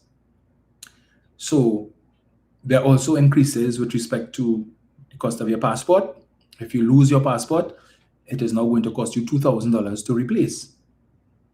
I think the standard fee for the issuance of a passport has also gone up. Now, you all forgive me. My passport is due to expire on the 16th of March this year. All right, so 10 years ago, I would have renewed my passport. I honestly cannot remember how much I paid for my passport. I can't remember if it was $250 or 500. I think it may have been $250, I think. But I'm seeing where the cost of the issuance of a passport now is now $500. And so there are other fees as well that have also increased. And if you wish an expedited passport, because your passport has come up to expire, perhaps you forgot. And it happens. Some people forget. Maybe they don't travel often. The opportunity has presented itself for them to travel and they realize they have a passport expiring. I know some places, if your passport is expiring within 6 months, they require you to at least have your new passport. So it's $2,000 if you lose your passport to get a new one, because it says, the issuance to reissue a passport is so much expensive. I don't see what's the difference between issuing a new passport and the reissue of a lost passport. Because if my passport is expired and I come in with the old one, you're giving me a new one. What do you do with the old one? Okay, you keep it as the case may be, but if it is, well, you don't keep it, because if my visa is in my existing passport had expired, I have my passport, so I need it, right? So what's the difference if I lose my passport? What additional fees or what is it costing you additional to simply issue a new passport to me to justify $2,000? That's the new fee. Also, too, as you know, the government would have announced that some time ago, as part of their campaign promise, they intend to bring laws to make it easier for law-abiding citizens to acquire firearm users' licenses. And perhaps in preparation for the onslaught of persons who will apply for these firearm users' licenses, whenever that legislation comes, they have now increased the fees for firearm users' licenses as well. So I don't know. So I would have attempted to do my research based on when I saw what the new fee structure is. I tried to do some research to see what the existing fee structure is. So I'm seeing a firearm user's license, the issuance is $500, or is it $600? I think it's $600. But when I visited in doing my research, the website of the TTPS came up, and they had some FAQs, frequently asked questions. Right? So the TTPS would have prepared a list of frequently asked questions and the answers to those questions. And one of the questions was, what are the associated fees for applying for the firearm user's license? And according to the TTPS official website, right now, it says that there are no fees associated with. You could go and pull it up right now, pull up the TTPS website, and you will see it. The questions are there and the answers. Let's see if I still have it here. Right. It says here, what happens after an application is made? All applications are processed by the TTPS with input where necessary from the Immigration Authority, Customs and Excise, and the Industrial Inspection Supervisor. Applicants are notified within 15 business days of the TTPS's decision. If an application for a license is rejected, the applicant can appeal the TTPS's decision to the Firearms Appeal Board. More information about the appeal process can be found by following the link below, appealing to the Firearms Appeal Board. The next question, are there any associated fees? TTPS website is saying this. There is no fee for a provisional license or a firearm user's license. This is on the TTPS website, ttps.gov.tt as of right now.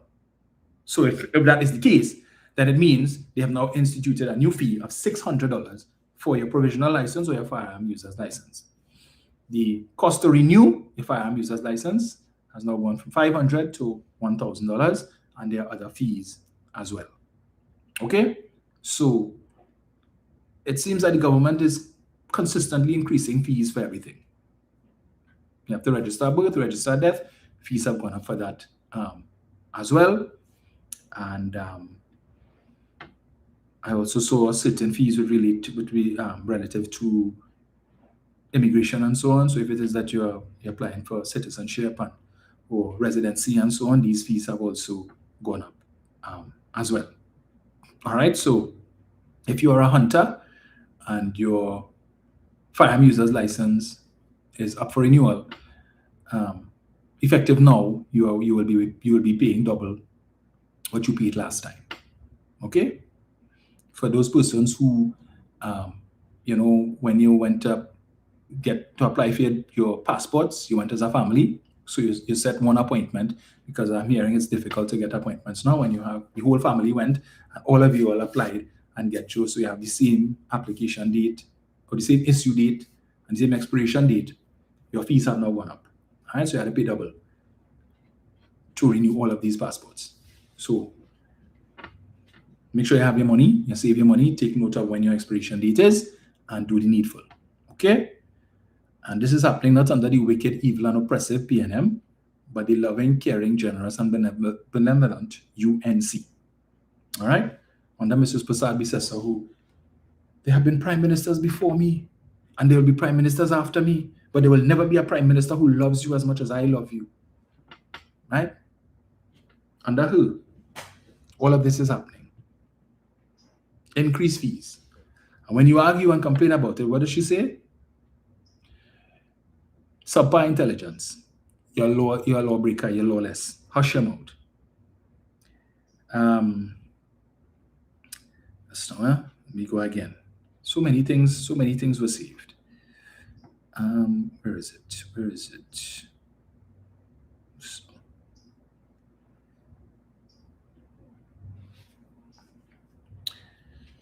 Kamala hits back. TNT a lawless dump under the PNM. Not under her, under the PNM, right? Let us not forget who was responsible for getting rid of the OPVs. You know, they don't like you to talk about that. Who said the war is on the land, not on the sea, so we don't need OPVs. Okay, but now the war is on the sea. The PNM has supported giving ganja to young people instead of laptops. Never mind the fact that the PNM in 3 years, between 2023 to 2025, would have given out over, between 2020 to 23, would have given out over 81,000 laptops. For those of you who aren't aware, that the last administration had a system or a program in place where laptops were being distributed to students based on need. So they weren't about propaganda. Give everybody a laptop. You get a laptop. Everybody gets a laptop. You know how Oprah used to do it? No. It was a means-tested thing. So if your parents could afford to buy you a laptop, there's no need for the government to take its scarce resources and buy you one. Okay? You can't afford it? Come in, apply, we will do the assessment, and if it is determined that, okay, you do qualify, you would get. And you don't have to be in Form 1. You could be in any form. Any form. Apply, and you get your laptop. Now, it's Form 1, and that's how it's going. And the expectation is that these laptops would last, so you would move to Form 2 with it, and Form 3 with it, and Form 4 with it, and Form 5 with it, and so on. But we move on the playbook. The PNM's playbook, according to Prasad Bisesa, was blame the PNM, blame the UNC, blame the UNC, blame the UNC, blame Kamala, blame Kamala, blame Kamala. All you've gotten for the last 8 months, blame the PNM, blame the PNM, blame the PNM, blame Rowley, blame Stuart Chung, blame Foster Cummins, blame the PNM. Prime Minister Kamala Prasad Bisesa has dismissed opposition leader Penelope Beckles' criticism with a scathing rebuke. She doubled down on her commitment to take firm action to address what she described as the lawless dump. But at least she didn't call us an S-hole country. But this lawless dump is right up there with S-hole country, right? Trinidad and Tobago had become under the former PNM. Beckles issued a release yesterday accusing the Prime Minister of gaslighting the population by imposing measures that will bring hardship and bleed the pockets of citizens through secret revenue-generating initiatives. She said the Prime Minister must reverse these measures. Asked to respond, Prasad Bisesa said there would be no reversal. So all these UNC mouthpieces who all over social media talking about the Prime Minister will reverse it and the Prime Minister will listen. You know, there's a page called UNC for the People claiming that, well, yes, your voices have been heard and that discussions will be had with a view to reversing. Reversing nothing. The Prime Minister has doubled down and she said there will be no reversals. All right? I saw the bald-headed buffoon again, every time he all of them trying to score a Hail Mary pass. So he came now and he did his live, the first one trying to defend the foolishness, the increase in fines. He got good costs. He come back the next day to try again, this time talking about he wants to start a challenge. Let us start a challenge for us. You know, the different challenges that there's a TikTok challenge and so on. So you do the challenge and then you post it up. So he's promoting or suggesting that we should have a challenge to be more responsible on the roads. And if it is that we drive more responsibly on the roads and we get less tickets, when the Prime Minister sees that, being the reasonable person that she is, then she would be inclined to reduce the fines because you are abiding by the law. So let us start that challenge. Let's be more responsible on the road and so on, and do the right thing. And when the TTPS presents the numbers to the Prime Minister in terms of a reduction in the number of tickets issued and all of that, then she will say, well, okay, the citizens are behaving themselves now. So we can look at reviewing the fines. That's what he's saying. This is the same man who, when he was Minister of Sport, between 2010 to 2015, was involved in a vehicular accident while driving the ministry vehicle. Remember that? The black Prado that he was driving, because he said his driver had developed some abdominal pains and so on, and he took over to drive the vehicle, and he was involved in an accident, and he said, I was not drunk. Contrary to what was reported, no, I wasn't drunk. And then he was involved in a vehicular accident just a couple months ago, which resulted in the death of one man by the Beatum there on the highway, right? Ran into a vehicle ran into him, and whatever happened, right? Somebody died. So there's 2 accidents that this man has been in, but has the audacity to come and gaslight citizens and say, well, it's only lawbreakers. I need to be more responsible. Maybe you need to be more responsible on the road, sir. Because this is 2 incidents you've been involved in, vehicular accidents. All right? The first time you say there was something at the vehicle, the Prado was defective. Right? These are brand new Prados that would have been purchased by the Manning administration for the 9th Summit of the Americas. Right? Purchased, or was it the 5th? I think it was the 5th Summit of the Americas, yeah, when Barack Obama came here. Brand new vehicles were purchased, Prados and Fortunas and the Mazda 6s and so on for the delegates who came to Trinidad and Tobago. Brand new, but he telling you the vehicle was defective. Really? And that's why he got into the accident. Oh, the irony of ironies, Mr. Roberts.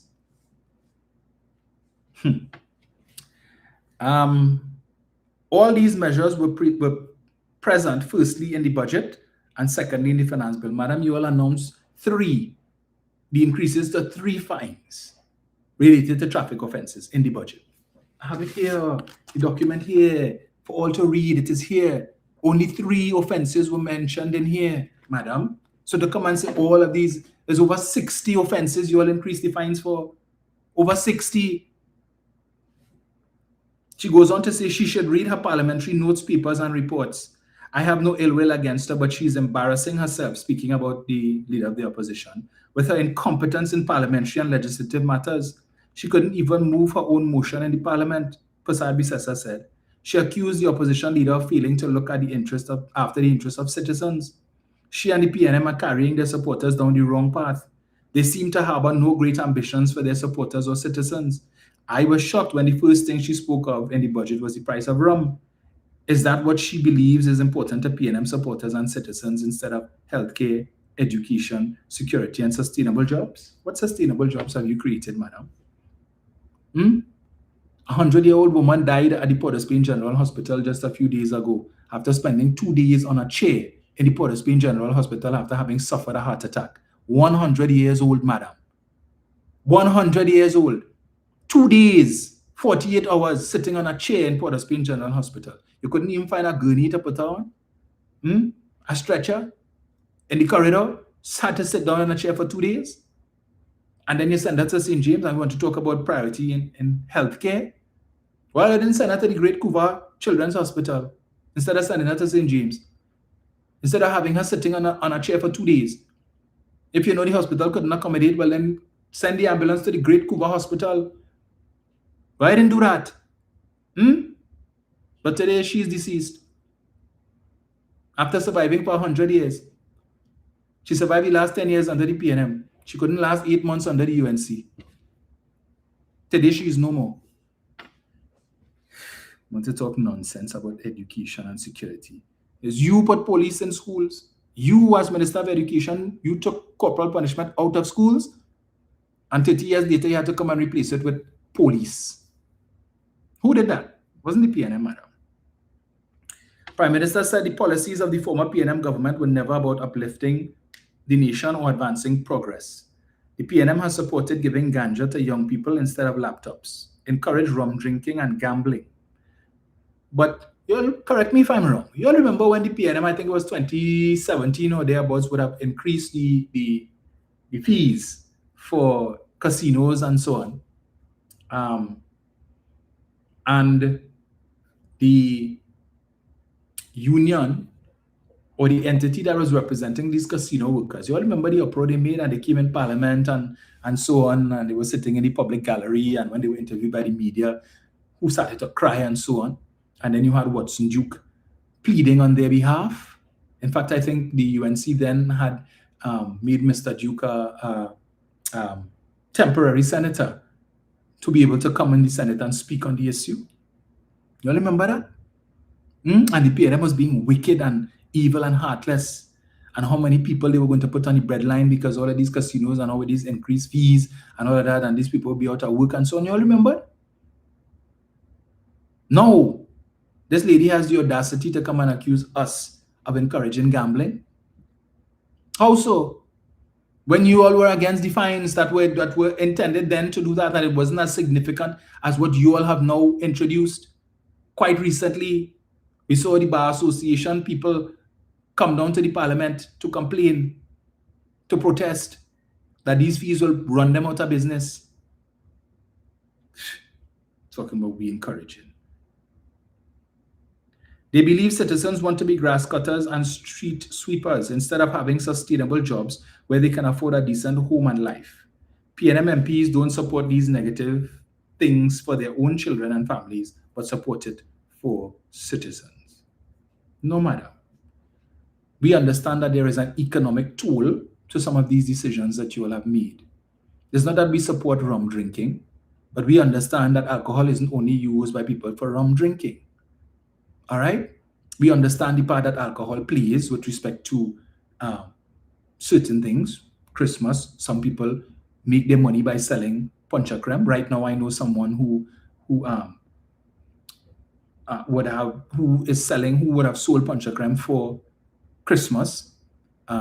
In fact, Christmas time is the only time when he really makes some good money off of that. He himself does not drink alcohol, right? He has health issues, and this has provided a level of support. But of course, his prices have had to go up because of the increase in the cost of alcohol. Why is this thing freezing? All right. I don't know what's going on there, folks. Yeah. So there are people who make and sell black cake, fruit cake for Christmas. They put their alcohol in it.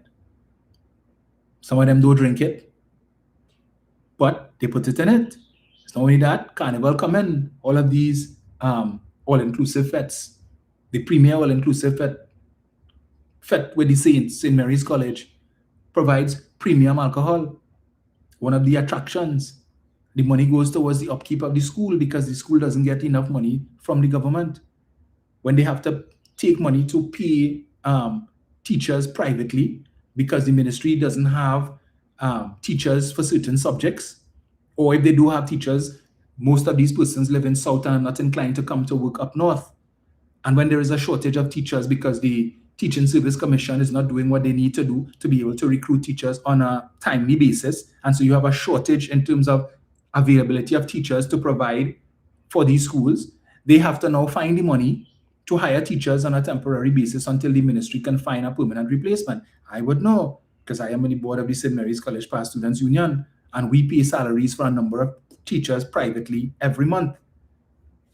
So we always need to be having fundraisers, whether it be cruising with the Saints, dining with the Saints, and so on, and the proceeds from these events are used to, among other things, pay for private teachers, pay for the upkeep of the schools, pay for security, pay for janitorial services, pay for minor repairs, and all of these different things, because the amount of money that these schools get from the government is not sufficient.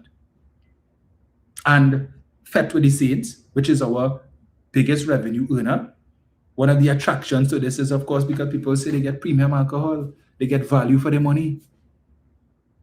Don't mind they can't drink all the money, but at least they could say, well, you know, it wasn't cheap liquor, and I don't have to worry about the bar busting because it's several bars and so on. So while you only see it as we encouraging our supporters to drink rum, you're rubbish. how many bars are going to close down. It's not only rum people drinking. It's not only price of rum went up. Things like beers went up too. Simple things, shandy, carnival, all these things, the prices went up. Christmas just passed. People who are accustomed buying the Malta and the shandy for when guests come probably had to buy a case or two less. So don't try to make it seem as if we're encouraging people to drink your rubbish. But we wouldn't go down that road because we know that Verna St. Rose Graves, who was one of your former ministers in your last incarnation as a prime minister, would have spoken to what she called a monkey on your back.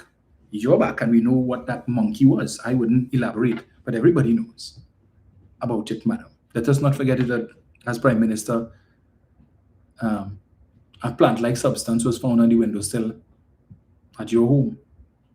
When you're forgetting these things, madam, okay, we will remind you of it. All right? But always have the worst to say about the PNM and the PNM this and the PNM that.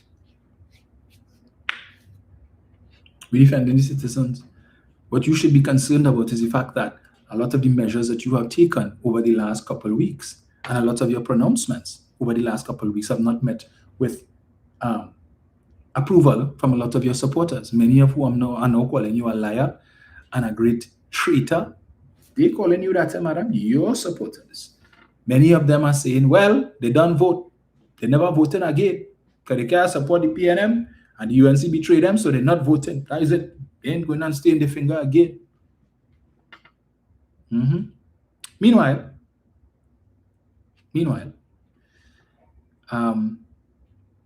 there was the handover of CARICOM chairmanship from the Prime Minister of Jamaica to now the Prime Minister of St. Kitts and Nevis. And the Prime Minister of St. Kitts and Nevis started off his tenure as his 6-month tenure as the chairman for CARICOM, promoting or talking about the need for unity and not division. And perhaps tongue-in-cheek intended for a particular prime minister who shall remain nameless. But let me get this here. But it doesn't help that we have ministers of government who continue to take to social media, perhaps forgetting, or maybe they just don't care, that as a minister of government, you need to tone it down. There are certain things you can and cannot say. Like this one, for instance. Trinidad and Tobago, I wish all of you a Merry Christmas and a Happy New Year. As for the CARICOM leaders that currently exist, Gaston Brown, Skerrit, Mia Motley, fire burn all of them. Fire burn all of them. Okay. Especially the PNM new opposition leader, Keith Christopher Rowley. Fire burn you too. All they want to dictate to our government what we should do as regards to CARICOM. Our Prime Minister knows exactly what she's talking about. She has been unequivocal. She has stated clearly that she will back the US government against Maduro government, where 8 million of the Venezuelan people, they have fled the country under Maduro. She has also stated that she's in line with any US policy that stops the drug flow into Trinidad and Tobago, the human trafficking as well. So said, so done. The people of Trinidad and Tobago feel safer under Kamala Persad-Bissessar. Crimes are down. The murder rate is down drastically. Okay. Drug use, drug flow down. Okay. And all they want to tell us that we don't have our job. You want to tell Kamala Persad-Bissessar she's not in line with all this zone of peace nonsense? When I see a zone of war for the last 10 years under the PNM, by fire burn you, Keith Christopher Rowley. Fire burn you, Gaston Brown. You and a Hitler mustache. Fire burn all you. All they go on behind after all they come out all yourself and try to tell the US all kind of thing about all this side with Maduro. That's what they say. Don't say all they didn't say that. From the time if there's a war between two parties and you siding with one party, then you're against the next party. Don't come with your specious remarks, Gaston Brown, that you ain't saying nothing against the US. But you're siding with Maduro. So that means you're automatically against the US. You're kind of fool out. All you're showing to the Caribbean people is that fools, liars, and jackasses like Rowley could still be in this game. You're a clown. You came out against US and now had to go back and beg behind CARICOM back to make sure that the people are right. Because you know they'll take a turn in your backside, Gaston Brown.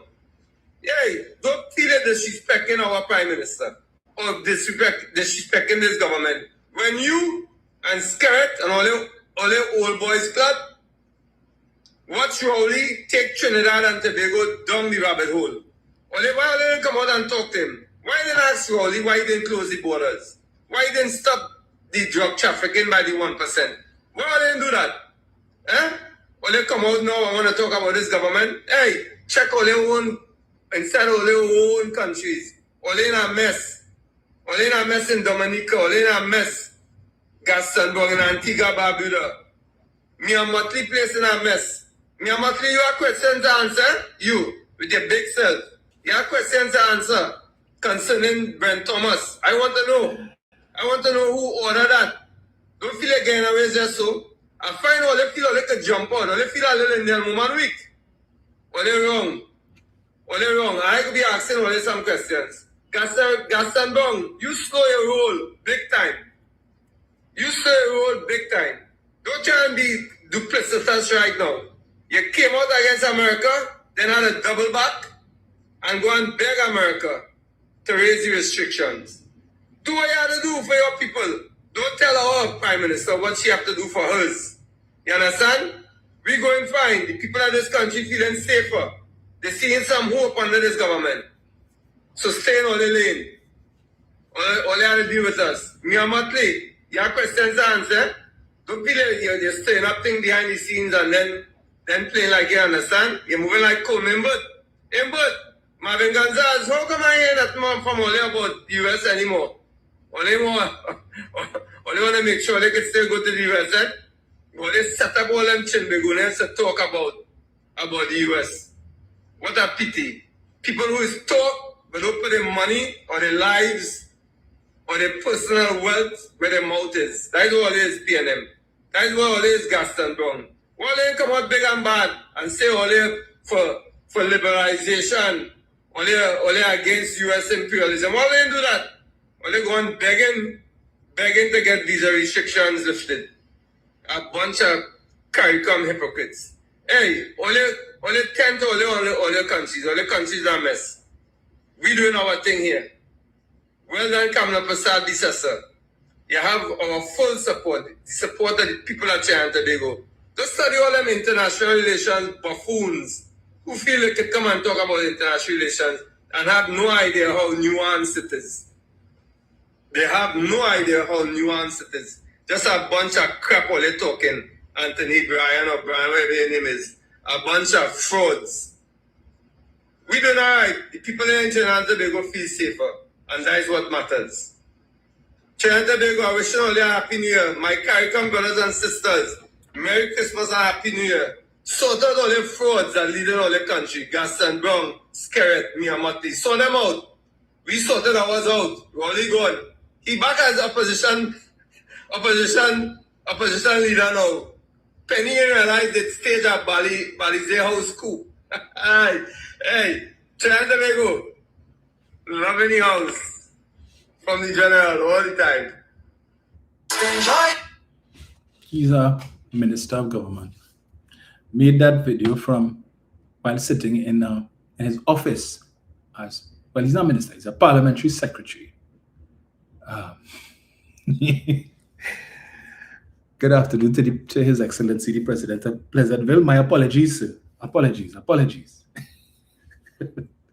He, while sitting in his office as parliamentary secretary, right, talking now, but in the privacy of his home, in the government office, attacking the sitting Prime Minister of Antigua and Barbuda, the sitting Prime Minister of Dominica, and the sitting Prime Minister of Barbados. Of course, he threw a slide to the others, probably couldn't remember their names, the rest of them, right? But I guess these are the most prominent ones for him. And took a personal swipe at Mia Motley when he said, with your big self. So it's not just a reference, okay, something that she said that he is upset with. You have to take it to the gutter to talk about the woman's size, right? With your big self.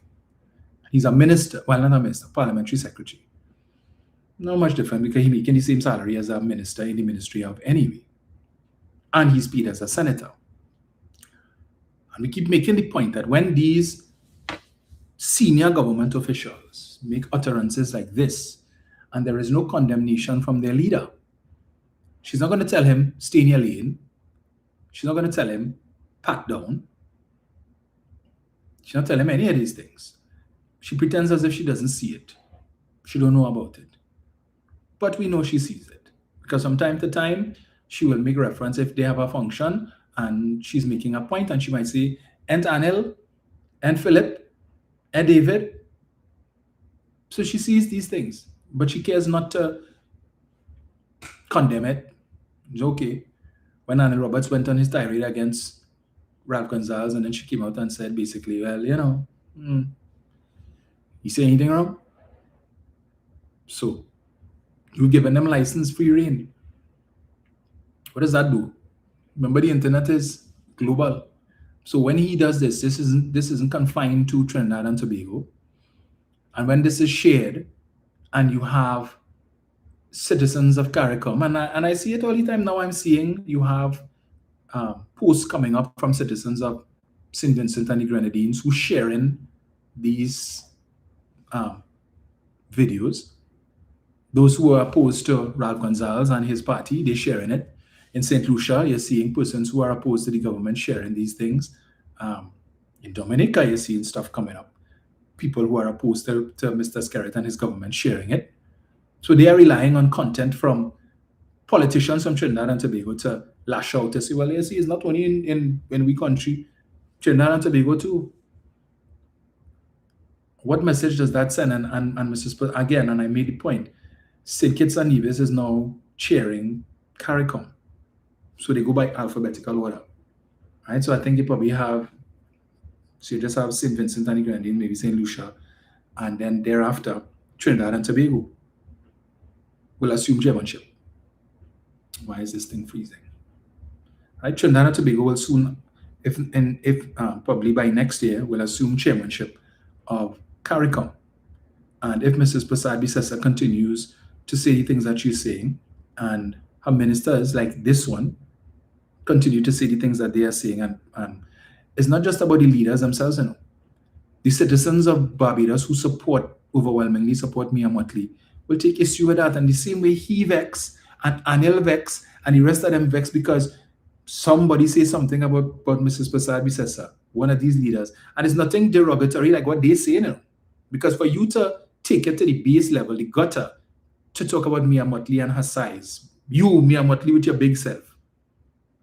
If Mia Motley comes to Trinidad and Tobago to meet with she's invited to some function or whatever, and government ministers, parliamentary secretaries are invited to attend, how is she supposed to greet and treat with people like him who have taken this position? How?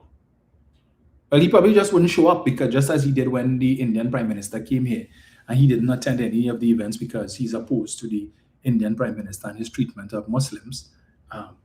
He didn't attend, so I guess he wouldn't attend anything like that either. So that's why they feel that they could be saying these things. And had it been the PNM in office, and a PNM minister was saying these things, the UNC would have taken them to task. Disrespectful, and you're creating a wedge between Trinidad and Tobago and CARICOM. Where is Ralph Maraj, who himself is receiving taxpayers' money as a salary for being the ambassador to CARICOM? Where is he? Ralph, have you forgotten how to use your laptop? You've forgotten how to use big words? You forget that the Express has an open door for you to write your columns, Ralph? They would give you precedent as a former columnist, even though as ambassador you said you had to give that up, but since becoming ambassador, you have still submitted articles to the Express newspaper. So I'm sure if you write one now, they will publish it, Ralph. Take off your political hat. Yes, you are a political appointee, but you have a job that you were given to do. You are the Trinidad and Tobago's liaison between the country and CARICOM, Ralph. And with all these things being said by your Prime Minister, ministers of government, Ralph, where are you? You're starting to write articles to talk about Petrotrin and the Petrotrin sin and all of that. That's not your portfolio. Write on what you were hired to do and what you're receiving a salary for every month. Ralph, where are you? You disappear? You had a lot to say for the last 10 years. The last administration, the former Prime Minister couldn't do nothing quick enough. You're in front of your laptop, quick to write. All of a sudden, like you got arthritis too. You can't type anymore, Ralph. You and the Express have finally parted ways. All your shame. Shame. You all made the last administration out to be so wicked and evil. Dr. Rowley was the worst thing ever. But you see, Prasad Bisasa managed to deceive you all. Deceive. Rowley's a pit bull. Rowley's a Rottweiler. He always buffing up people. Like he figure everybody's his children. And then what? Kamala nice. And she's so caring and loving. Look how she loved children. And look how she's talked to the people so nice and all of that. Yeah, and she gave you all that to hold. And now, she's Prime Minister.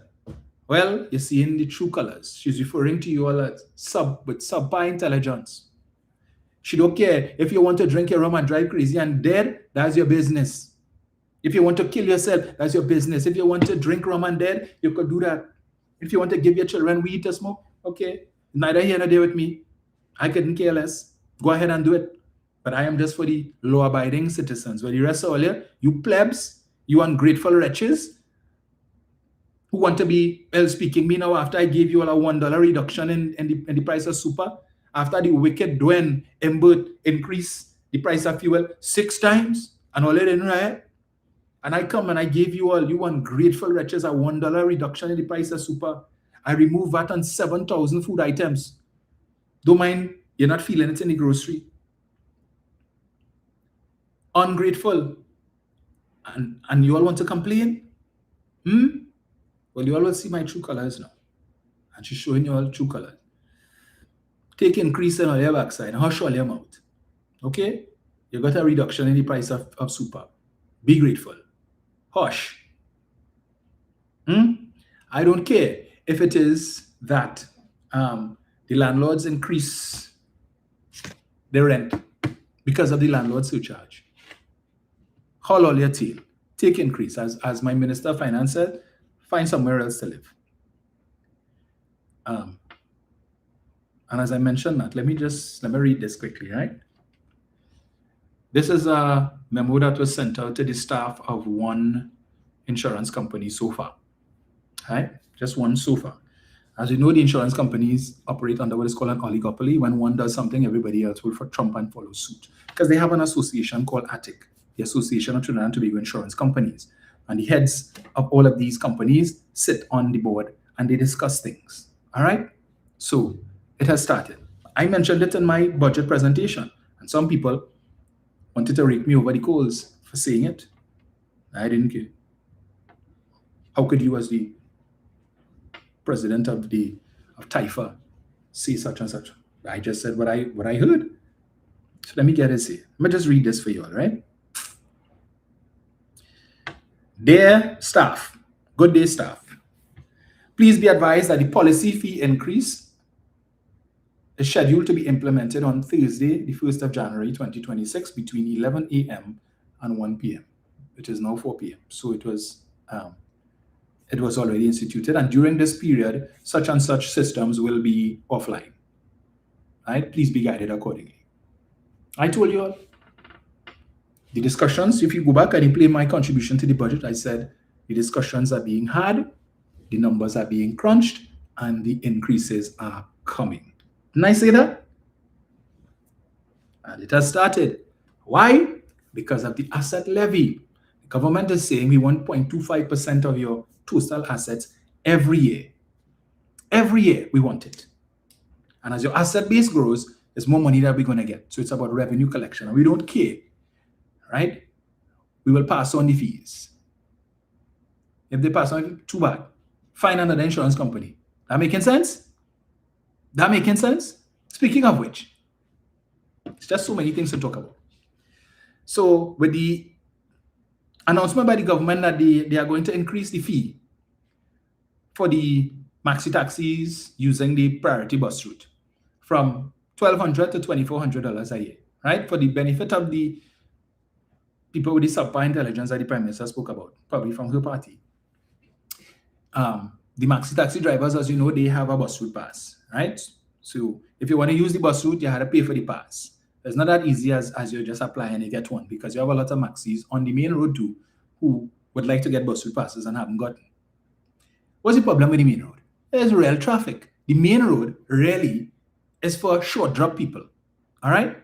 Yes, you could board the maxi in Citygate, but ever so often, when the maxi is on the main road, for those people who don't live in the east, along the east-west corridor and may not be familiar, you can have people who live in south and who couldn't care less because they don't use the bus route, so they figure, well, whoever is whoever. If you wanna take a lot of short drops, the main road is the better option. But of course, traffic on the main road is ridiculous. Okay? Traffic on the highway is ridiculous. So what is the benefit of the bus route? Ask a silly question.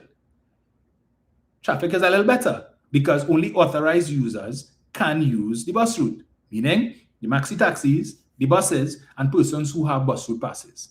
You take a chance to drive on the bus route, and you may encounter a roadblock. And if you don't have authorization to use the bus route, you will receive a ticket for $2,000. All right? So if you have $2,000 to throw away, you can take a chance. More often than not, you don't have roadblocks. But as I understand, in this coming year, because with the rollout of the additional vehicles and so on that have been repaired by VEMCOT and whatnot, and with the ramping up of this transit unit, you're going to be having a lot more officers on the bus route and a lot more of these exercises. Now, ideally, traffic flows, even though while I am now an authorized user of the bus route as a member of Parliament, I find driving on the bus route to be extremely annoying because these maxi taxi drivers drive as if everybody on the bus route is a maxi driver. So it's a hustle for them. They drive and they stop, they let out somebody and they see it have two people down the road waiting for a maxi. They're trying to see how fast they could get the person off so that they could pull off before the other two maxis behind them stop and take up those passengers. Because that's what it is. A lot of the people who drive these maxis are not the owners, right? So they just drive in for and they get in a pay. So the more money they make is the more pay they get, I assume. Okay? So it is very annoying. Sometimes they just, you by the traffic light on red, you there in the lane, they pull on the side. They let out the passengers. And then passenger come off, door closed, and now trying to get back in quickly. They angle the maxi in front of you now. So unless you right on the white line, they angle the maxi to pull out in front of you. And then they drive in slowly because they're looking at only blinking light, looking to stop people. It is very annoying. So while it may seem, oh yes, it's a great thing to have a bus route pass, let me tell you, I am frustrated every time I drive on the bus route. So that's why I try to leave home at a certain time when the traffic is not so bad on the highway. But Mrs. Pasabi says, so in response to a report that the Maxi Taxi Association was contemplating increasing short drop fares from $5 to $8, she indicated, well, I will teach these maxi drivers a lesson. The increase in the fees, while it is doubled, when we work out what it is on a daily basis, how much it works out to per day, is small money. So you don't need to increase your fees. And if you all want to increase your fees, then we will just simply open up the bus route to everybody. And that making sense to her, right? The solution is to open up the bus route to everybody. The benefit of the bus route is for the traveling public.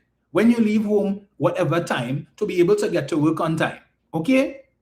So because of the few vehicles, well, you don't have as many vehicles on the bus route as the main road and the highway, you could take a maxi at a certain hour and you could still get to work on time. When you decide to punish the one or two maxi drivers who may have mentioned or suggested that you will open up the bus route to everybody, what do you think is going to happen? The bus route comes like the main road and the highway. So you inconvenience the traveling public who have the one advantage to be able to get to where they're going on time, to get to work on time, because you don't have as much traffic. What sense does that make? So then you're going to have a whole long line of maxis and buses and cars and everybody. So it's traffic from Arima to Port of Spain. And your great, intelligent prime minister thinks that is a good idea. But you see, she could advocate that nonsense because she doesn't use the bus route. She lives in South, right? And she has the benefit of a whole entourage and a police escort to be able to put on the siren and push cars out of the way, so she doesn't have to worry about that traffic. But for those who travel on the East-West corridor, and in any event, they figure the East-West corridor is P&M anyway. So the majority of their people, their supporters, are not going to be impacted. That's their logic. That's their thinking. But just remember now, you all hold Tunapuna, you hold St. Joseph, right? You took those 2 seats from the P&M. You all also hold Toko Sangre Grande, which you also took from the P&M as well. You have Barataria San Juan. So yes, you all have a significant number of constituents who use the East-West corridor thoroughfare who would be impacted by that nonsense. So it makes no sense, Mrs. Prasad Bisesa, that Peter should have to pay for Paul. You all decided to increase these fares. As we've heard, the last increase was what? Donkey years ago, I'm hearing. How many years ago? So they figure, well, okay, well, it's time for an increase. I think I saw somewhere where they said something, I think it was 2007, there was some fee that was increased. And they said, the supporters of the UNC, right, who for the last 10 years complained bitterly about the PNM and how they're wicked and the evil and oppressive. Anytime there was even a hint, a mention of increasing anything, they're wicked and don't care about the poor people. But now, all of a sudden, they understand economics. All of a sudden, now they could go and do research and pull up statistics and data to support why we need an increase in this and why we need an increase in that. Tough leadership is needed at this time. Well, I want to tell them, in 2007 was the last time they increased the rates for electricity. Since that is your logic, that the last time it had an increase in this and an increase in that was 2000 and something, well then isn't it about time for an increase in electricity rates? That's all your logic. Call for an increase. But when it was proposed under the PNM, it was wicked and evil. But now it's okay. Let us take case in point. The landlord surcharge, which is grinding the gears of some landlords. And some always support the UNC. We're damn good. Because first of all, under the PNM, you all were paying a property tax of 2%.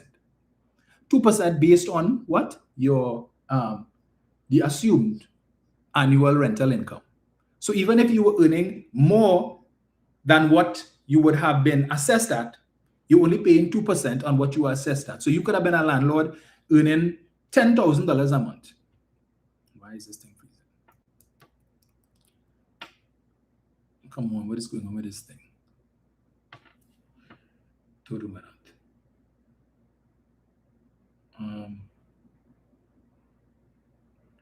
Come on.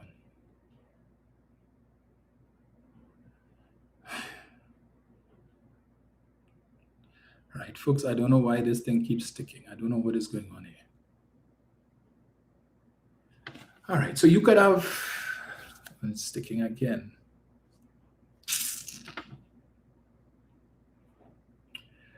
All right, give me 1 second, folks. I don't know why this thing is sticking, but all right. So I was making the point, you could have been a landlord earning $10,000 a month. You were assessed to earn $5,000 a month. So you're only required to pay your tax on $5,000 a month. Now, what is going on with this thing? Folks, let me know if you all hearing me, please, in the chat. I'm having the same problem as last time. I'll call this man if I know. Just to know what's going on with this thing. Yeah, can anybody in the chat let me know if you all hearing me good, please?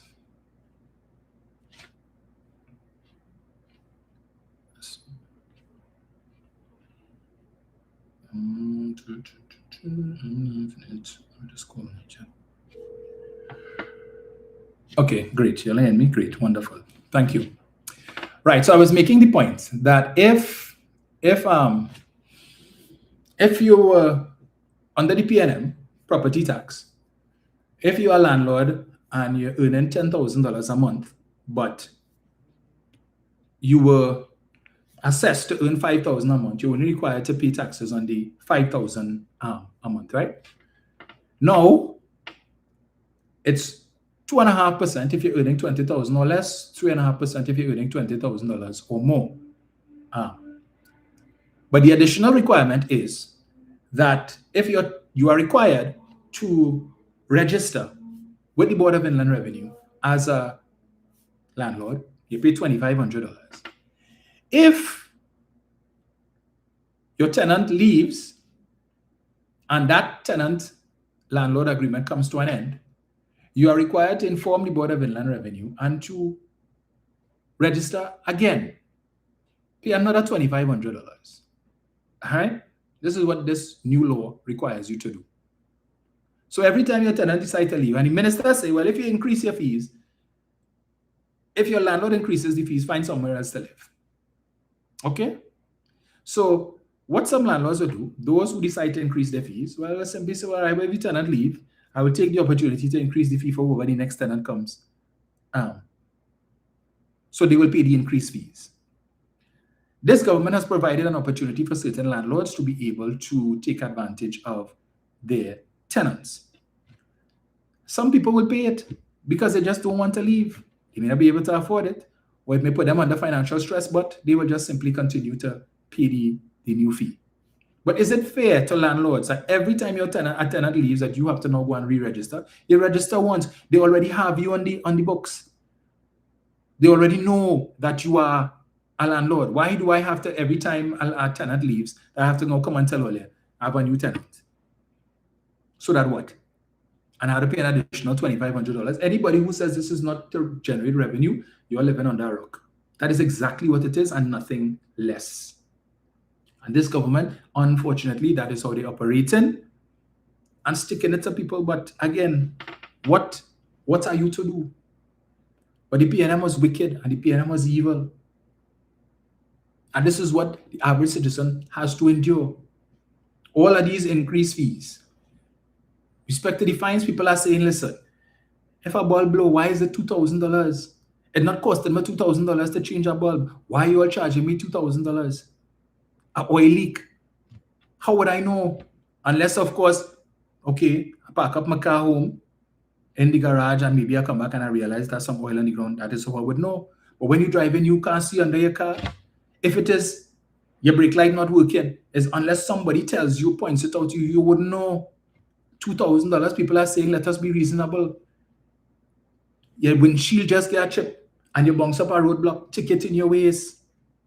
I told you about my experience.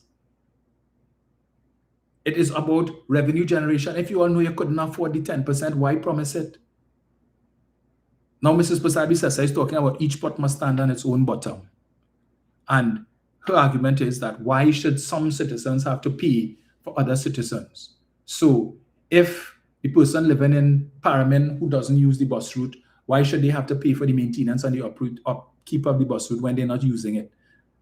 And let the people who use the bus route, they should be the ones who should have to pay the price and all kind of nonsense. That's nonsense.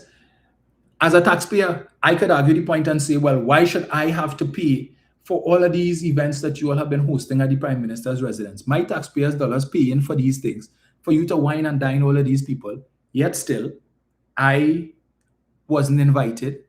I am not benefiting from that. For a simple production sharing contract signing ceremony, you all had a big event and invite the marish and the parish from the UNC to come and eat and drink and have a good time. As a taxpayer, I wasn't invited. I was not invited. So if you want to talk about every pot supposed to stand on its own bottom, well then why should I, who not benefiting from that, why I should have to pay my taxpayers' dollars for you to wine and dine? The amount of events you all have had at the Diplomatic Center since coming into office, right? You all, the Indian Prime Minister came here. You all had events at taxpayers' expense at the cycling center in Kuva. You all had events at the Prime Minister's residence. You didn't invite all members of Parliament. The chocolates that were given out to members of the government back in December at taxpayers' expense, you all didn't give any to members of the opposition. So why should we be paying, why should my taxpayers' dollars be used to buy chocolates for members of the government and you didn't even have the decency to give any to the members of the opposition? All of these different things is rubbish, nonsense. But all you put them there. I am convinced that Mrs. Pasabi-Sessa couldn't care for another two. Why? Because she recognizes that, look, even if she wants an next term to serve another term, it's just not going to happen. It's not going to happen. All right, health-wise, she just doesn't have it in her. She's struggling right now. The next 4 years are going to be a struggle. Far less to be a prime minister from age 78 to age 83. Okay, so it seems like she just whoever is whoever, because I'm sure many of them in the government probably not supporting what's happening because they're reading the comments on Facebook, they're seeing all of the videos with their supporters, their activists coming out now, cussing them, saying that they regret voting for them. Their own supporters calling Mrs. Prasad a liar and a deceiver and all of these different things. All of their mouthpieces who coming out to talk and they're getting cussed. So they know. But she continues to double down and triple down. It's almost as if she's intent on punishing all those of you who didn't vote for them in 2015. Right? You all didn't vote. You all voted us out in 2015 and now I'm back. I'm going to make you all pay for that. And whatever happened because if she demits office in 2030, she's still going to be collecting the prime ministerial pension anyway. She's still getting $80-something thousand a month for the rest of her life. So she has none to lose if she's no longer prime minister. She's probably not going to be going out much anyway. So she don't really need the escort and all of that. She could hire a driver. Just saying. Boy. Time longer than twine. 2026 promises to be a very interesting year. All right, so we will see how that goes. More fines in all their ways, more increases, take that. One more thing I wanted to touch on. Suraj Rambachan. Basdeo Pandey once described Suraj Rambachan as a fraud of the highest order.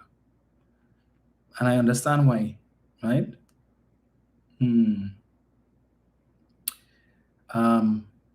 So he put out a post. Let's know. Way to go, Honorable Prime Minister. He put out this post yesterday. Let's know.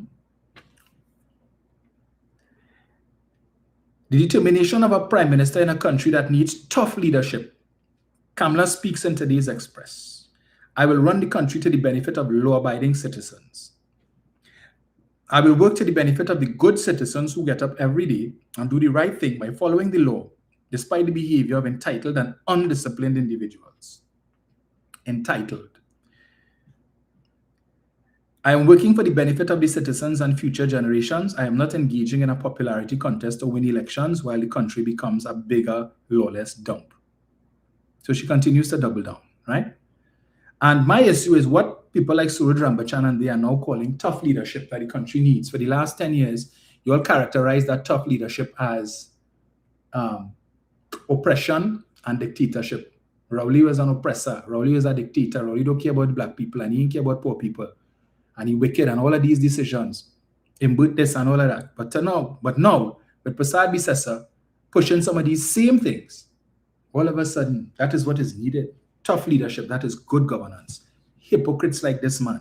Where were you for the last 10 years when these things were needed? Suraj, where were you? Quiet. Or when you did speak, is to criticize the government. Right? So Kamala.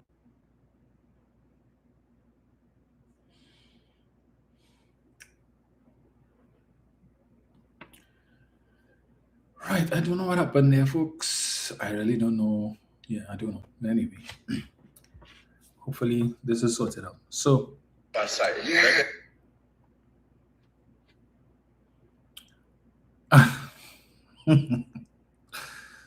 so I was just looking at the Tobago. Thanks, boss. Yes. Ferry kiosk, travelers stranded at Tobago port overnight. Scores of travelers trying to reach Trinidad were left waiting at the Scarborough port since the early hours of Wednesday, with many spending the night at the terminal amid cancelled sailings, others arriving before 3 to 4 a.m. Today in another attempt to get to their destination. The disruption comes as mechanical issues have taken the flagship inter-island ferry, TNT Spirit, out of service, prompting widespread cancellation and revision of ferry schedules across the sea bridge. The Trinidad and Tobago Inter-Island Transportation Company Limited confirmed that unforeseen mechanical problems with the vessel have forced its removal from duty, contributing to major service delays cancellations over the past week. With reduced ferry capacity as other vessels operate on adjusted timetables, demand on the domestic air bridge has surged, and Caribbean Airlines has announced it will accommodate standby passengers where feasible, though flights are operating at full capacity. Officials are urging travelers to check updated sailing times and advisories before heading to the port as operations continue to be impacted. You're all seeing similarities here from 2016. So we have Nutrien leaving. The comparative was ArcelorMittal. I recall we had the Superfast Galicia that would have departed shortly after the PNM would have come in. The issues with that and the challenges with the sea bridge. Now we have the Cabo Star leaving our shores in 11 days' time, coinciding with the same date as the THA election.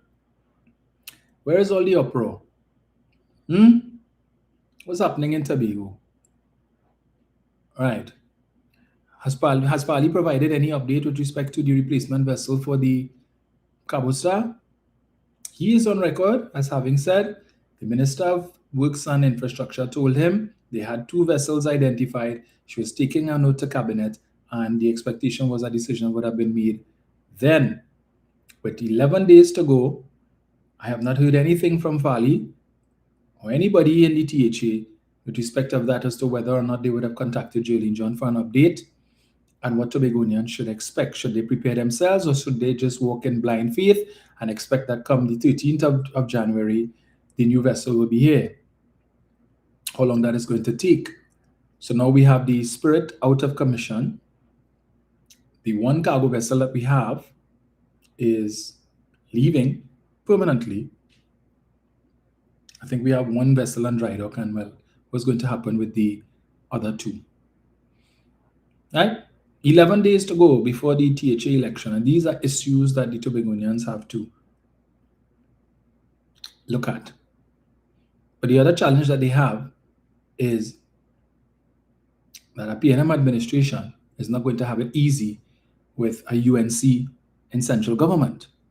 Because while the UNC is partial to Fali and his gang, they would seek to squeeze a PNM administration in Tobago, right, for the next 4 years, in the hope of giving that Tobagonians will say, well, boy, if we choose to go under the PNM, there will be pressure. It's better we stick with Fali because at least he's getting things done with the government that is currently in place.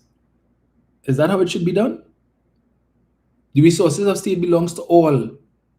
And the citizens and the residents of Tobago shouldn't have to worry that if you have an administration in place in Tobago that is not in league with the central government, that you are going to receive less services, right? So all these people who are on the port now and who catching the Royal, trying to get back home, who might have gone to Tobago to celebrate, to ring in the New Year and so on, and trying to get back to Trinidad, who are under pressure. So the sea bridge under pressure, and that has put pressure on the air bridge. No discussion is being had about that. If the PNM was in power, the UNC would have had plenty to say. But now, everybody quiet. So I was making the point before the screen stopped just now with respect to Suraj Rambachan, right? And he is questioning the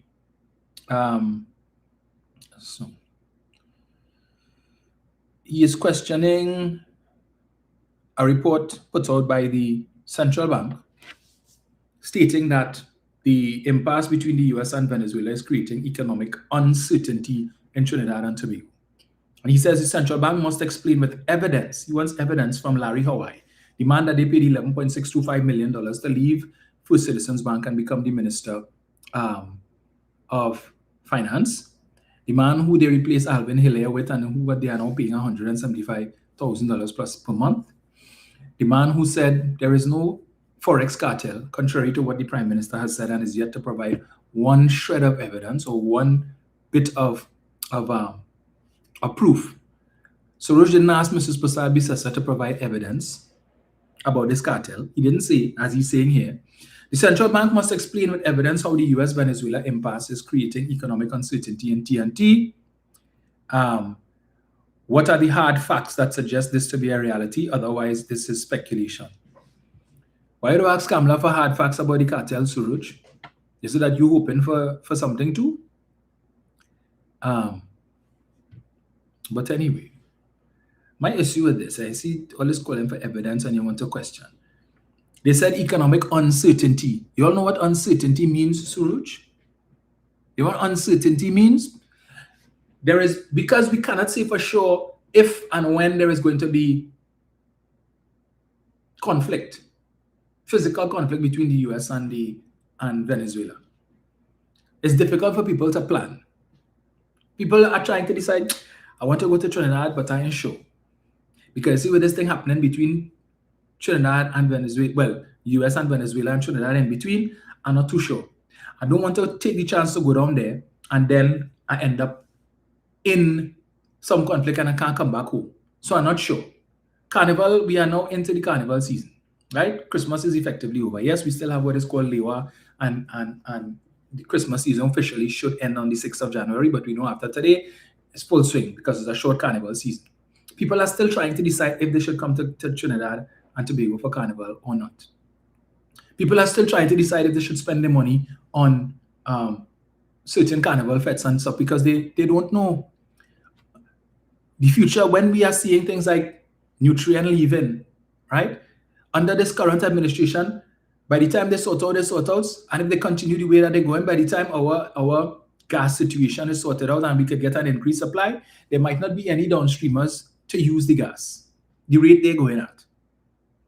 I came across on Threads, those of you who use Threads, and I had screenshot it and I'm trying to find the screenshot, where an American citizen posted on Threads. There's not somebody, it's not my friend, it's just, just random threads that came up. Let me see if I find this right.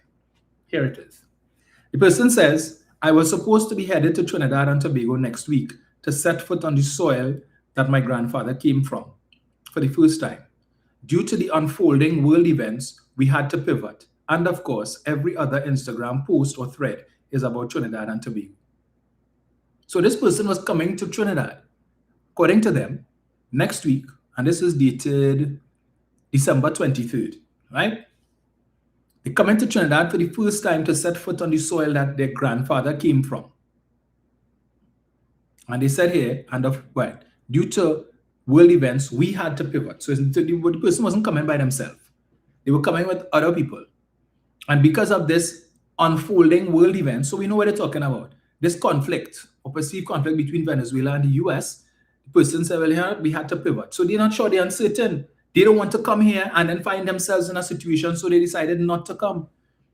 So of course, the economy would have lost out there, Suruj, because of the uncertainty. Because when this person came, obviously they would come with US dollars, whether they went to the bank and changed some, or they decided to use the US dollars itself and spending on while they were here. If they were staying at a hotel, all of this is money that would have come into our economy. But because of this situation, there is uncertainty. People are finding it difficult to plan.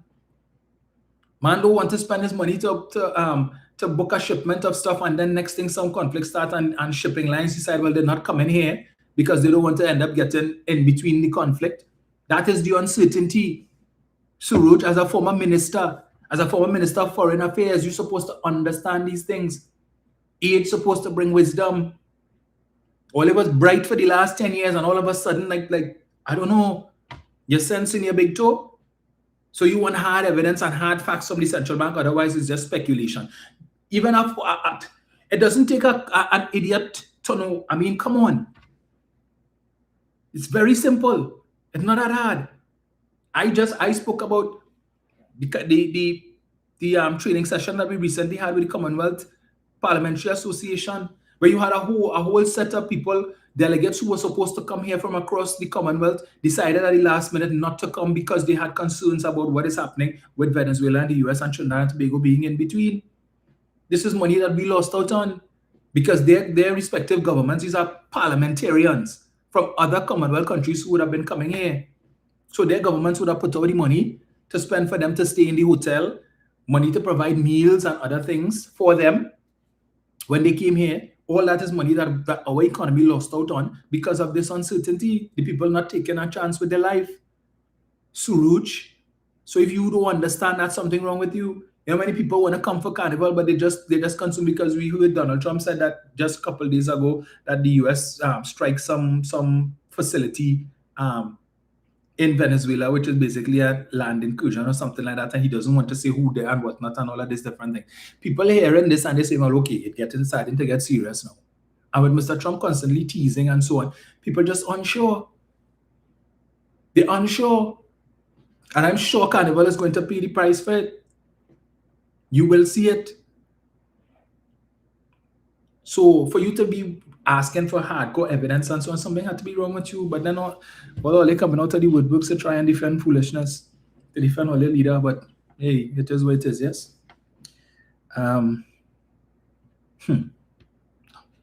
Fed up with them. Just now, let me see something here. Meanwhile, back at the ranch, as they say, we get it.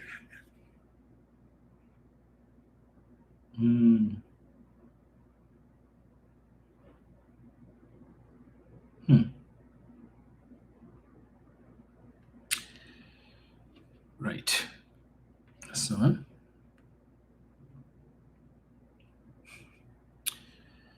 oh boy. I also saw this guy, John Michael Alibukas, Macamillion. These people are so shameless. He handed out vouchers, right? $200 vouchers for extra foods to some of his burgesses just before Christmas. And he hands one gentleman eating, and everything for them is a papi show, everything for them is media and photo op and so on. And he's given this gentleman two of these vouchers, $200 worth of vouchers. And of course, the guy is praising him and so on, and he's so happy and whatnot, and he needs help. And he decides to say something. And in the speech, he says he knows that CPEP and URP and forestry workers right now, they're out of work and they're struggling and so on. And this is his way of helping them out. You serious, Macamillion? You serious? You really mentioned CPEP, URP, and forestry workers being out of work and struggling? How did they end up there? I can tell you, prior to April 28th, they weren't struggling as they are now. Prior to April 28th, they were all employed, Macamillion. And all you could give them is a $200 voucher. Well, I guess every little bit helps, right? Even though they should not have been in the position to require that. But how did they get there? The very government of which you are a part. Because you say you got directives to go to St. Lucia. The government that you support has these people in this position, and you acknowledge that at least you went a step further than your prime minister and members of government did to admit that these people are struggling and that they're out of work and they're suffering. At least you could do that. But the people who had a direct hand in this struggle refused to accept it. Right? And they hired 220 people on a pilot program that's supposed to run until, well, state of emergency comes to an end exactly 1 month from now on the 1st of February. We wait with bated breath to see how that's going to play out. The longest, I think probably the longest state of emergency we had in the country. Or at least within recent times, right? You've been under state of emergency since July. Meanwhile, Olive Jack, who was arrested under a detention order because she dared to say something against, well, she dared to push the limits of freedom of speech and ended up in the prison, right? Even though we know it shouldn't have people that say things in the heat of the moment, no serious thing, whatever. She said, but it was convenient because the supporters of the UNC were calling for her to be arrested and charged for treason and all kind of thing. And so she spent Christmas in prison. She's spending the New Year in prison, and she will be in prison until at least the 1st of February. Whether the government is going to, well, we are not going to support any extension. Because the next option they have is to extend for 6 months, which we will not. And they would need to get the support in the Senate, and I don't think they will get that support. All right, so don't be surprised if they bring it to an end and then a week later they come and reinstitute it for another 15 days and then another 3 months by another 3 months. Because they need to maintain their crime figures. their crime statistics. Okay, because they have nothing else. Nothing else. And we see the most amount of kidnappings for last year took place under the UNC. In fact, the most number of kidnappings for a while. What is happening with Mr. Tadia and his wife? Have they been found? Have they been rescued? We saw with the fireman whose body was found a couple of days ago. We saw this gentleman, the Polori vendor, the stroke survivor who was shot the day before. Right? The 76-year-old man from Rich Plain who was shot somewhere up in the east. But they boasting and beating the chest 42% reduction in murder. Any one of them come out and extend condolences to the families of any of these people? No, they're not about that life. It's about that life at all. Just remember, custom fees doubled. From the end of, from this month, you will be seeing an increase in your NIS contributions, right? So you're paying more. And the process has started for the extension of the age to receive your NIS pension from age 60 to age 65. Remember that? And yeah, the custom fees that are going to double. And so, of course, that is going to have an impact on the cost of living as well. There was one more thing I wanted to touch on here. Right. This is what the article I was looking for. In the face of negative feedback, Prime Minister Pasabi Sessa stood her ground yesterday and calling TNT a lawless dump as she again shut down criticism from opposition leader Penelope Beckles. Right. So the Prime Minister said, why should a teacher, the Prime Minister added that every government department or entity must be self-sufficient and responsible for supporting itself. Why should a teacher from Mayaro pay taxes to subsidize the maintenance or operation of the bus route when he doesn't use it? If you use the bus route, you should pay for it, not someone else. She continued, why should a police officer from Parliament pay taxes to subsidize birth certificates when he has no children? If you make children, you should pay to register them. Why should someone else have to pay for your child? Okay, so let's work on that logic, Mrs. Prasad Bisasa, right? I have no children. Why am I paying for laptops for the children of 1%ers? Because when you all give out laptops in schools, you don't care the economic status of that child's family. You're just giving out laptops because. And this was one of the issues that the PNM had and why they took a different approach. Because the same 1% that's all you're costing all the time. Right? So you just go in school and say, hey, Hadi, look at a laptop. Aboud, look at a laptop. Sabga, look at a laptop. They don't need it. But you're giving it to them anyway, right? Based on your donkey logic that you say in here, why should a police officer from Parliament pay taxes to subsidize birth certificates when he has no children? So I use in your words and your logic, Mrs. Prasad Bisasa, why should I have to pay for laptops for children as a taxpayer when I don't have any? Why? That's your logic. If you make children, you should pay to register them. Why should someone else have to pay? But that's what taxes are for, madam. And when we start to pay taxes, I don't recall ever having received a form asking me with a list of items and asking me to take off what I want my taxpayers' dollars to support and not support. I don't think any taxpayer in this country has ever been given the option to choose what we want our taxpayers' dollars spent on and what we don't want it to be spent on. That's why the government has to decide on these things. So your logic, that if you don't have children, then your taxpayers' dollars shouldn't be used to subsidize birth certificates. Okay? So we could use that for all subsidies as well. The person who doesn't have a car could be saying, well, why my taxpayers' dollars should be used to subsidize people who have cars? Because the man who's driving the Range Rover or the man who's driving the Lexus or the Mercedes, right? Why am I paying subsidized fuel price? Why are my taxpayers' dollars being used to subsidize the fuel for them to drive around in luxury cars when they could afford to pay the full price? No, we could, if we're using your logic, then everybody could say that. Does this woman think before she speaks? It wasn't an issue before, For the last 10 years, it wasn't an issue. All who benefited from subsidies, you all endorse subsidies. When Mr. Imbert tried to reduce the fuel subsidy, something that Larry Hawaii in 2013 said, the two things we need to do immediately in this country to be able to remove budget deficits from the country's lexicon, introduce property tax and reduce the fuel subsidy. Larry Hawaii said that. The $11.625 million Minister of Finance said that. Right. And he started the process by increasing the cost of premium from $4 to $5.75. And I keep saying one shot. The mistake Mr. Imbert made was that he was too lenient. Because the 6 increases that he gave you all, he should have done it based on UNC logic. Instead of increasing it, giving it to us in increments 6 times, he should have just do it one shot. Do like Hawaii. Don't give it to us 50 cents and then 45 cents and 60 and 75 cents.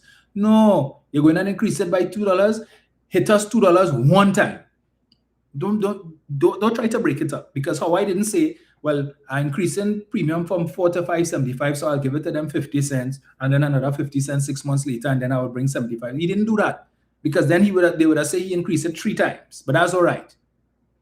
So that was the mistake Mr. Imbert made, to try and give it to all in doses so it wouldn't feel the full brunt and the full impact one time. He say whole some and then some and some, and he get criticized for that, for having a heart. That's his problem. Apparently that's how some people like it, right? No grease. She said, each citizen's taxes should ideally be used to directly uplift and improve their own lives, adding that it is not proper for people to make choices and expect others to foot the bill. Your Prime Minister said that, right? It's time for every pot to stand at its own bottom. And as I said before, everyone is free to do what they want. The state of emergency is not restricting anyone. Feel free to drive recklessly and kill yourself if you want. This is your Prime Minister saying that. Miss, half of me belongs to you and the other half I give to you. Feel free to encourage your children to smoke ganja and drink rum if you want. Feel free to mash up and burn down the place if you want. This is your Prime Minister saying that. Your Prime Minister says that.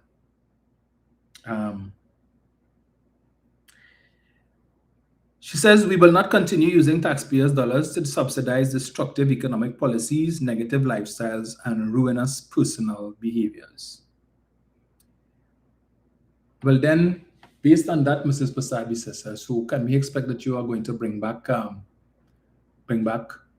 property tax? Because right now it's taxpayers' money being used to some extent, to clean roads, run people's house, clean drains. So you're saying that some people we should not be subsidizing. Let me quote you correctly. Each citizen's taxes should ideally be used to directly uplift and improve their own lives, adding that it is not proper for people to make choices and expect others to foot the bill. Okay. Not making sense to all. All right. Well, then, what's the purpose of the government then? What's the purpose of us paying taxes? I just asking the question. It's better to say, well, hey, what, don't pay no tax, and the money that you all would pay in taxes, use it to directly uplift your own life. That's what you should tell us. Stop paying taxes. No more income tax. So we could use the money to decide how we want to, so then we can't complain when we have a pothole in the road. Because I could say, well, okay, the roads by me are just fine. So why I should have to be paying my taxes and my tax dollars for you to use it to patch roads in Pinal? I don't use roads in Pinal. I don't go down south often. I could say, why are you using my taxpayers' dollars to pave roads in Paria or in Oropuch? I don't go down there. I don't use those roads, so don't use my taxpayers' dollars to pave those roads. And that's what you say? I should say, well, only pave roads in Malabar, Mausika. Use my taxpayers' dollars only for Malabar, Mausika. And that's what I should say, right? Based on your brilliant logic, Mrs. Pasabi says so. And same thing, based on your logic, we subsidize and using taxpayers' dollars to subsidize. So I could say, well, here's what now. You need to increase the rates of at WASA rates, Because why should my taxpaying dollars be used to subsidize water for the man who living in Goodwood Park, or the man who living in Fairways with his swimming pool, and he using plenty more water than me, and therefore he's benefiting more from the subsidy than I am, because I don't have a swimming pool, right? So he's using more water. Why should I have to subsidize that? We could go down that road. For the man who living in the mansion in Palm East and using more electricity than me, why should I have to pay to subsidize the electricity cost for him? Because he has more air conditioning units and he has more appliances and so on, and using far more electricity we could go down that road. But that's who I put in office. Stop subsidizing. Okay. So I guess we can expect an increase in the fares to Tobago, the airfare to Tobago. Maybe the fare on the sea bridge too, because that is also subsidized, right? Let me see if I can take one or two calls here. Bolty 8820 say who must pay the baby grant. Correct. Correct, Bolty. Yes. Consider.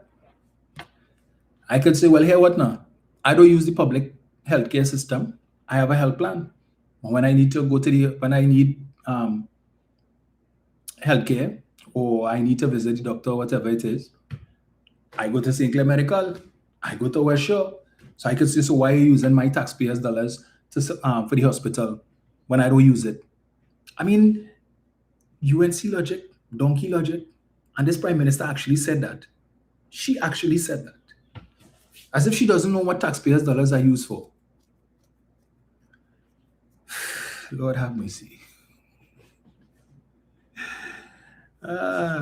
Jimmy said them 19 seats don't care what let's say they don't move and them don't care. Exactly. Even though I don't know, I am not, let me say this, right? I am not comforted by the comments and all the videos I see from supporters of the UNC who cussing the government now and saying they never go and vote. And I'm not comforted by that, because today or tomorrow election call, some of these same sycophants, these same hypocrites will go back and vote for the same UNC. Same UNC they will go back and vote for. So while you're seeing it, some people saying, yeah, but they're in trouble and things. Me and them, not me and them. Eric. Yes, sir. Good afternoon to you. Good afternoon to the callers, the viewers, the listeners. Let me take this opportunity to wish you and yours, MP Romain, as well as all the followers on your life, a blessed and productive 2026. Well, you know, with me, the new year wouldn't be productive or fruitful, but that this thing that the people of this country elect into office, because since these people have been in office almost 9 months this month, I have never seen no improvement in any avenue in this country. Any public institutions, nothing have been progressing. Imagine 2 bodies downgraded this country's economy not once but twice in 8 months. Right? And you have people now still believing that this government is the best thing since sliced bread. But that is Dominic. That is one bread being buying. If I get it free, I don't want it. Because everything that Dr. Rowley and MP Stuart Young would have said prior to April 28th has come to pass. Every single thing. And wait, it have more to come. You hear 500 people get retrenched as of this month, right? From Nutrien? Yep. Right. So all of them who jumped on the bandwagon last year, and oh gosh, we fed up with PNM, and we fed up with Dr. Rowley, the dictator, and 4%, and he get high, he get increased, and he back pay, and he did, and the PL have been suffering with all the masses now, with them, all of them going silent.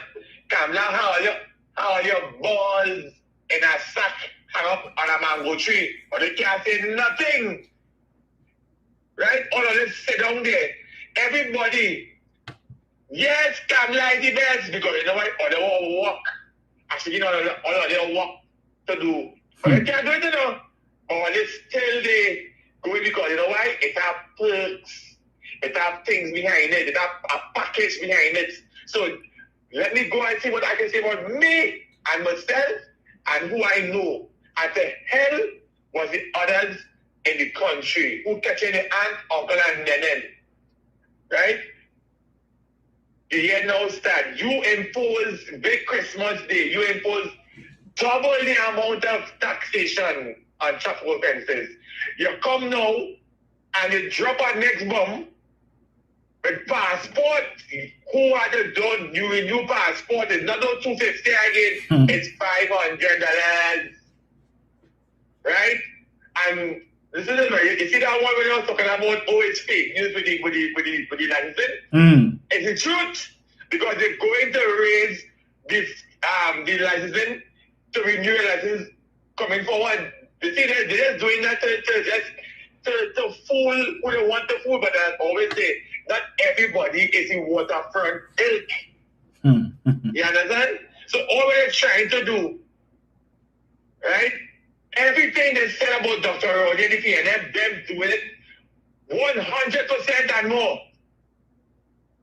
Everything they said about Dr. Rodney, yeah, they did that with Kamala. She's a dictatress. You understand?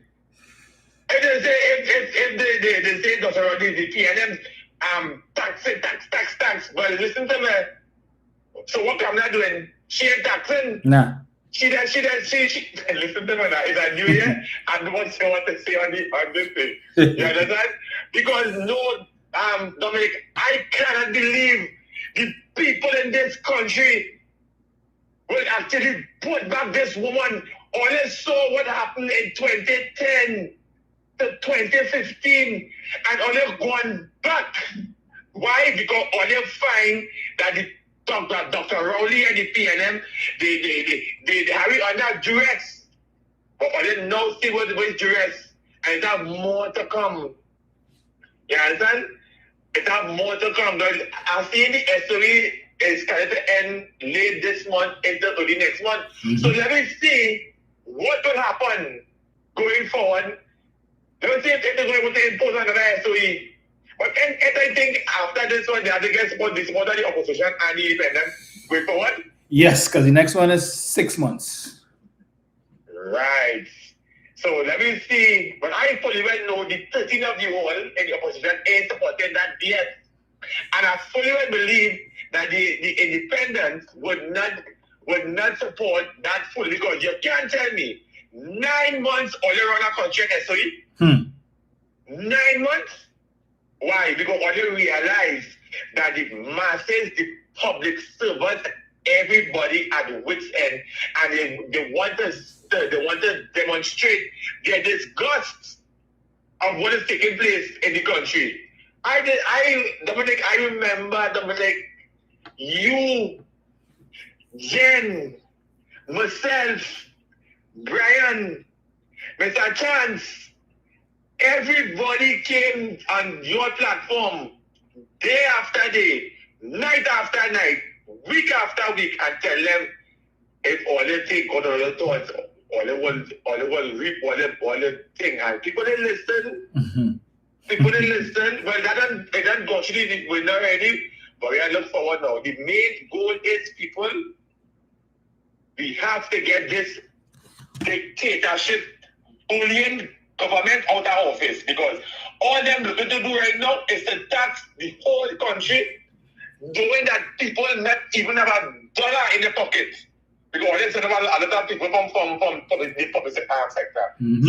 So let me say a man get a ticket, Dominic. Alright, let me say a man, he didn't get what now, boy. You know, I look on the road there. I don't think I look chat on the bus suit. Right? He's keeping that chance. He's already been in the bus. He's keeping that chance to the bus. All right, boom shot. He get pulled over. Right? And the man explained to them, you know, X, Y, and Z, social situation, blah, blah, blah, what have you. Them don't hear that. This person now have getting a salary of $4,500 a month. Mm-hmm. Right? Only issued this person a ticket for $4,000 for the bus trip. Right? Because they say, oh, they should be the bus trip and thing, and he explained to all the only situation, whatever happened, or taken place. So they don't want to hear that. So, what that person supposed to do now? Pay the ticket or stay off with it for the month. You see, and this is the whole thing that them people not understanding. You just can't just drop these things on people just so.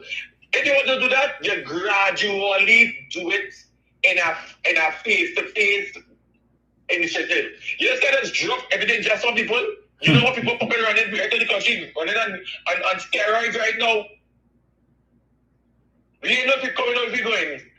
But I have a clarion call for cabinet bunch of crooks inside of it. We want a fresh election going forward. We want an election now. We need to get rid of all from that office. Because they don't care about the East-West corridor. Or they don't care about African citizens in this country. That's why you come up with a venture to punish people for the 9.5 years they spent in the wilderness. You and a bunch of racial coonies. Right? So, people, you know, start. I don't want to start on a high horse already, but you know, there's a lot better than anything. I don't know, man, at the top. It just upset my spirit. Right? So, people, you know, start this is first day. Let us see how things go. But I hope that all of us can come together one day and say, well, we had enough, and let us give this government a demonstration of a lifetime.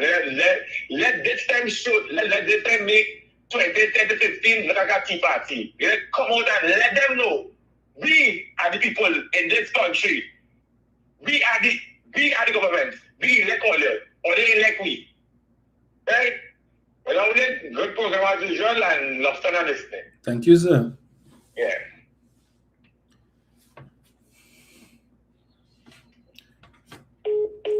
Right, so Shirlene Henry is saying she's upset because of the rejection from the 9 years. Hateful woman. Supersedes saying a few independent senators will vote for it. I know at least one who might. Hello, good afternoon. Excellent program, sir. Thank you, sir. Just 2 quick points. You started your program reflecting on the Nutrien deal collapsing. Yes. And how the government has cancelled the gas supply to the former company that exited the country. Now, and then after you played a recording, a news clip from the news where Dr. Munila was commenting on those things, responding, saying that they have contingency plans with India and Suriname. Now, is it the same Indian governmental system, or I should say cabinet members, who has the financial wherewithal to upgrade a refinery, run the refinery, and also have a reliable supply of oil to have the refinery running, that they chased away 2024? Yesterday was yesterday. Today is today. Do we have insider information that we have that Mr. Jindal and his colleagues and they want to deal with them financially to run with this refinery? Well, that's a good question. Come on, I seem to remember he released a public statement when he left here after he was chased away. Yes. With baseless allegations that he's going to use Venezuelan oil from a sanctioned country to supply this refinery. Correct. That same government representatives who the financial wherewithal, they're going to work with, right? Yes. Oh my gosh, we are in for big trouble. Trust me. Oh Lord.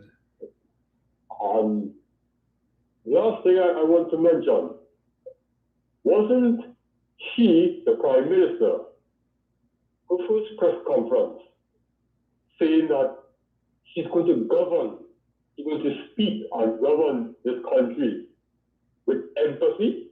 And we experienced that empathy for 8 months in her reign, yes or no? Yep. Really? I have not seen the empathy because the fact of the matter is, she tried to copy Donald Trump being a so-called frank talker. And she's ended up being worse than the former Prime Minister, Dr. Rowley, that they accused of being a dictator, he always buffing people. Yes. Who is the one buffing people now? Well, so that's all I want to say, sir. Thank Excellent you. program, man. Thank you. Good evening. Happy New Year to you. And to you.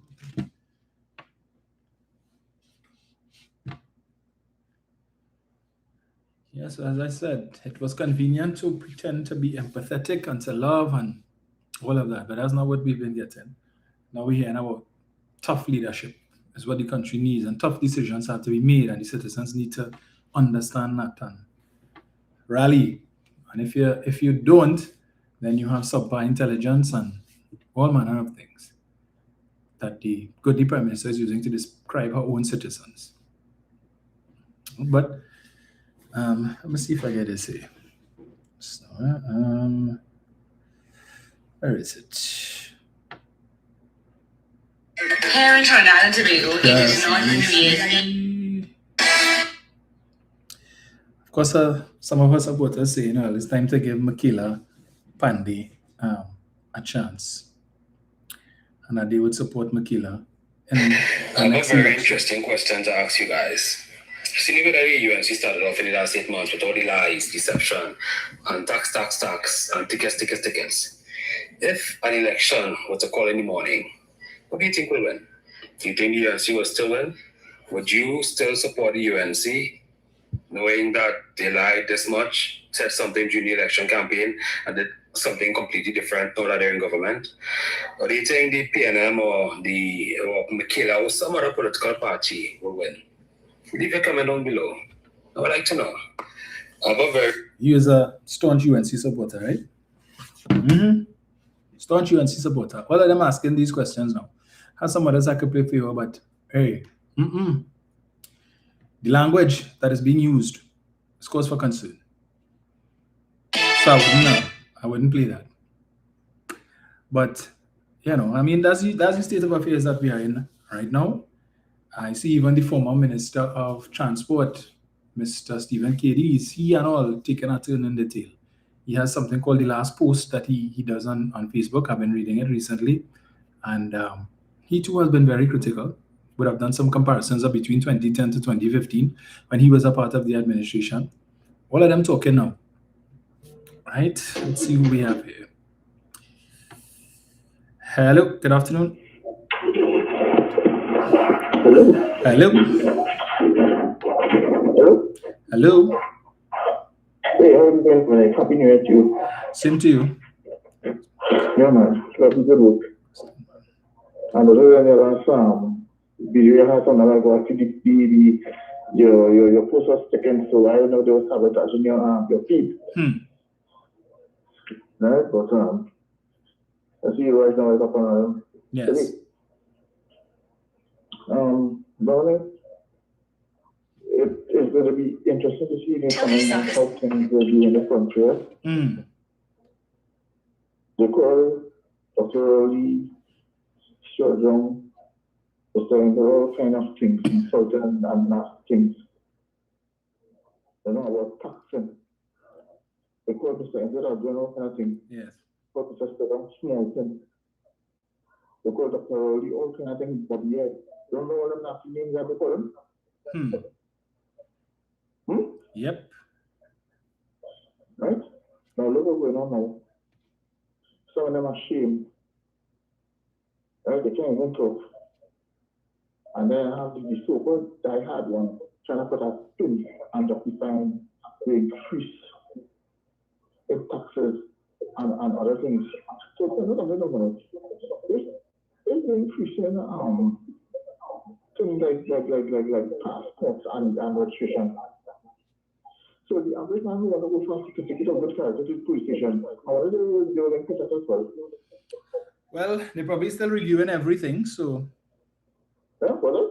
I said they're probably still reviewing everything, so don't be surprised if in the next week or so, a couple of weeks, you see that that and all increase. So they're going to increase that as well? I wouldn't doubt it. Lord boy, so they get a walk and you need to get that now. I said, well, first, Dominic, or like I said, you already see the face. And yeah, we are still going on. Yep. And for those people who say that we didn't see no conflict as yet between Venezuela and the United States, things are not what it is. Yeah? Yes. We could be a set of Cold War between Venezuela and Trinidad. Right? And that is something worse than if you know history. Right, already we have treaty between North Korea and South Korea, Taiwan and China, Pakistan and India. Right. And I don't want to see our citizens end up being drafted. Because when you have a situation like that, you need to have a military build-up in your country, correct? So, that's what I was saying, I have to learn this. And if you start going on in Tobago, I hope Tobagonians can think carefully of what they plan to do, but if all they want to go with the so-called crab in the barrel party, so be it. Because apparently, I don't because tonight I don't have no concern with the so-called radar in our country. Instead, I could be under a very target and a lot of casualties could take place. So it seems like we're comfortable with a crab party. Right? Yes. So if it is that I want to go with that, so be it. I just don't like to keep me on the beat up. You're very good. You too.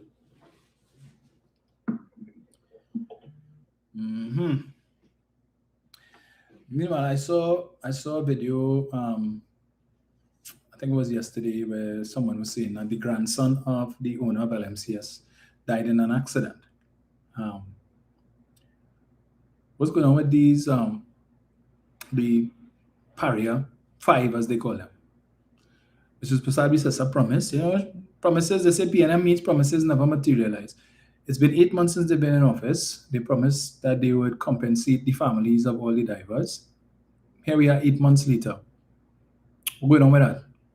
Ever so often, supporters of the UNC kept putting up posts on social media. We will never forget with a picture of the and posters of the 5 divers. Have you all forgotten?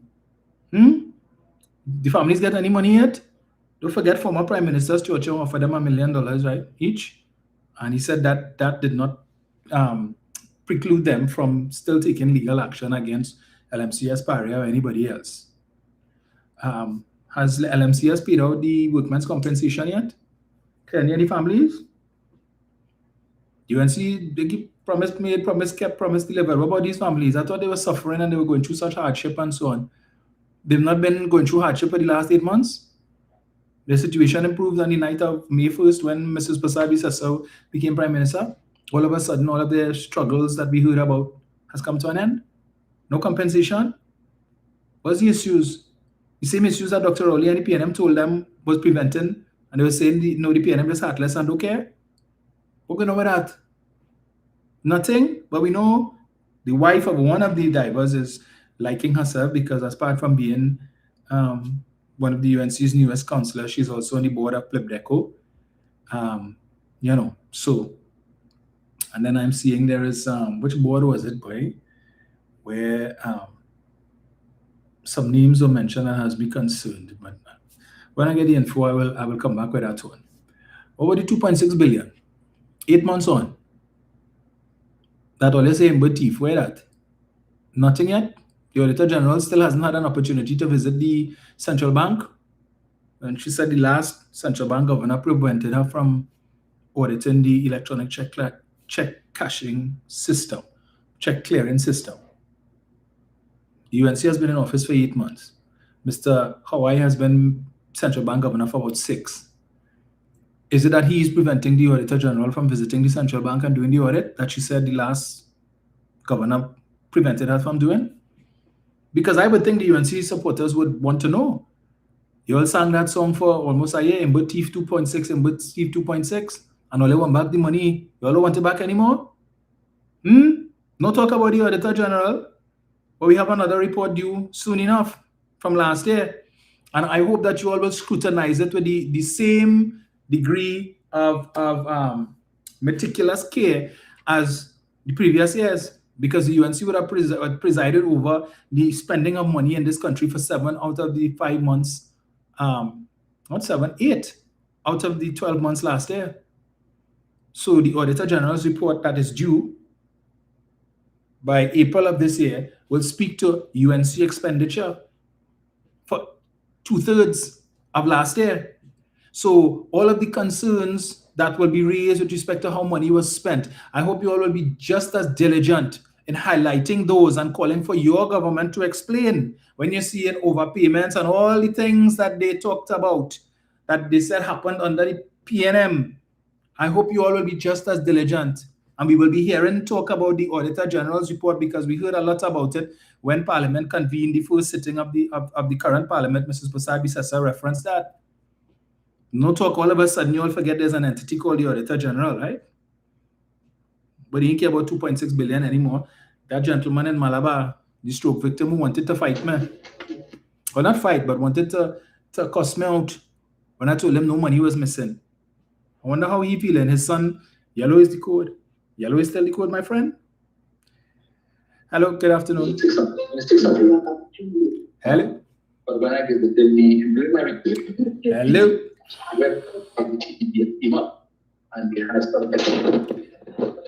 Hello. Yes, but prepare this as well. All right, so that call I wasn't listening to the end. Super C is saying these people who are appointed on board just going to be rubber stamps, nothing else. Nothing to push back on. Precisely. Case in point. EMBD. And this case before the court involving Munilal and the contractors. Prior to the general election, EMBD was ahead of things. Right? It was the Mr. Munilal and the contractors who were on the back foot. All of a sudden, EMBD now having problems. And this matter is stalled not because of the defendants, but because of EMBD. Now, I just read an article there where something stating that the staff, a significant portion of the staff of EMBD was sent home. What really going on there? Is it that they're going to drag out this case and people have a vested interest and want to know is millions, hundreds of millions of dollars we're talking about? What's going on with that case? All of a sudden it's stalled? All right. Hello, good afternoon. Hello. Hello, good evening. Hello, good evening. Yes, sir. Oh, just one quick point. I would like the Auditor General in her annual April findings, when she released it, I would like her to tell us where that $1 billion drawdown from the Heritage and Stabilization Fund went to, what they spent it on, and we want it itemized. Yes. Because up to now, we cannot get an answer from the Minister of Finance and the Prime Minister of what that money was spent on. Thank you, sir. Thank you. Well, I highly doubt we will get the answer, but yeah. we wait in hope. Yes, no.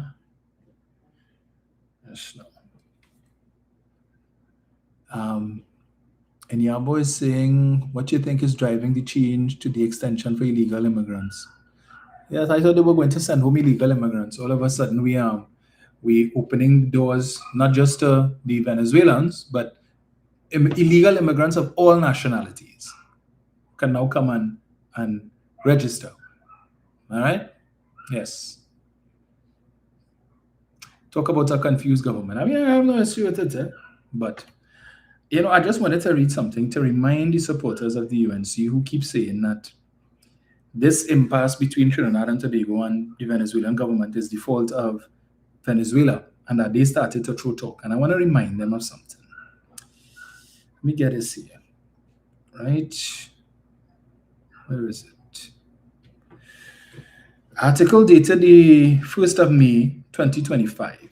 Guardian. And it reads, Venezuela congratulates Kamla Persad-Bissessar. Listen, in a statement issued by its foreign ministry yesterday, the Venezuelan government celebrated the victory of the UNC and congratulated Prime Minister-elect Kamla Persad-Bissessar. Remember they said he was in cahoots with Rowley and all kind of thing, but the Venezuelan government celebrated the victory.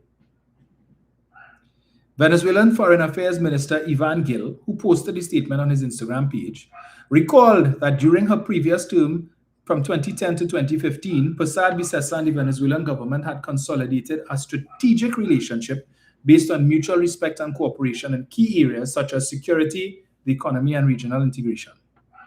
Our nations have built a solid alliance based on Caribbean brotherhood and shared interest in the development of our peoples.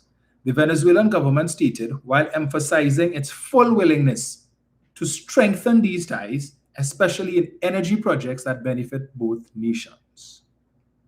The Venezuelan government also reiterated its commitment to continuing joint projects, especially in the area of energy security, and assured that it will maintain a reliable gas supply to Trinidad and Tobago, which will contribute to the sustainable economic growth of TNT and the Caribbean region. Noting that Venezuela and TNT share historical, geographical, and cultural ties that unite both in the heart of the Caribbean, the Bolivarian government said both countries must be aware of the challenges facing the region. The statement continued, we reaffirm our willingness to advance a common cooperation agenda that responds to the aspirations of our peoples and promotes peace, development, and the sovereignty of our nations. Venezuela also hopes bilateral cooperation will deepen, consolidating both nations as strategic partners in the region. This statement from the Nicolas Maduro administration comes against the backdrop of failed attempts to cement energy agreements in recent years. So, Venezuela celebrated, according to this article, the victory of the UNC. Right? So when they want to say it's Maduro, don't forget for years, Mrs. Persad-Bissessar maligned Mr. Maduro, called him, even before Donald Trump won the election in 2024. She was saying all kind of thing about Maduro, he's an narco trafficker, he this, he that, the other, the next, all kind of things. But even in the face of that, when she won and she was sworn in as Prime Minister, Mr. Maduro and his government, as I just read here, congratulated her. Right? They sent greetings. She didn't reciprocate when he won. I couldn't find anything where she sent any congratulatory letter like she did when Mr. Trump was sworn in which he sought to malign the governance of his predecessor. That's not. That's no.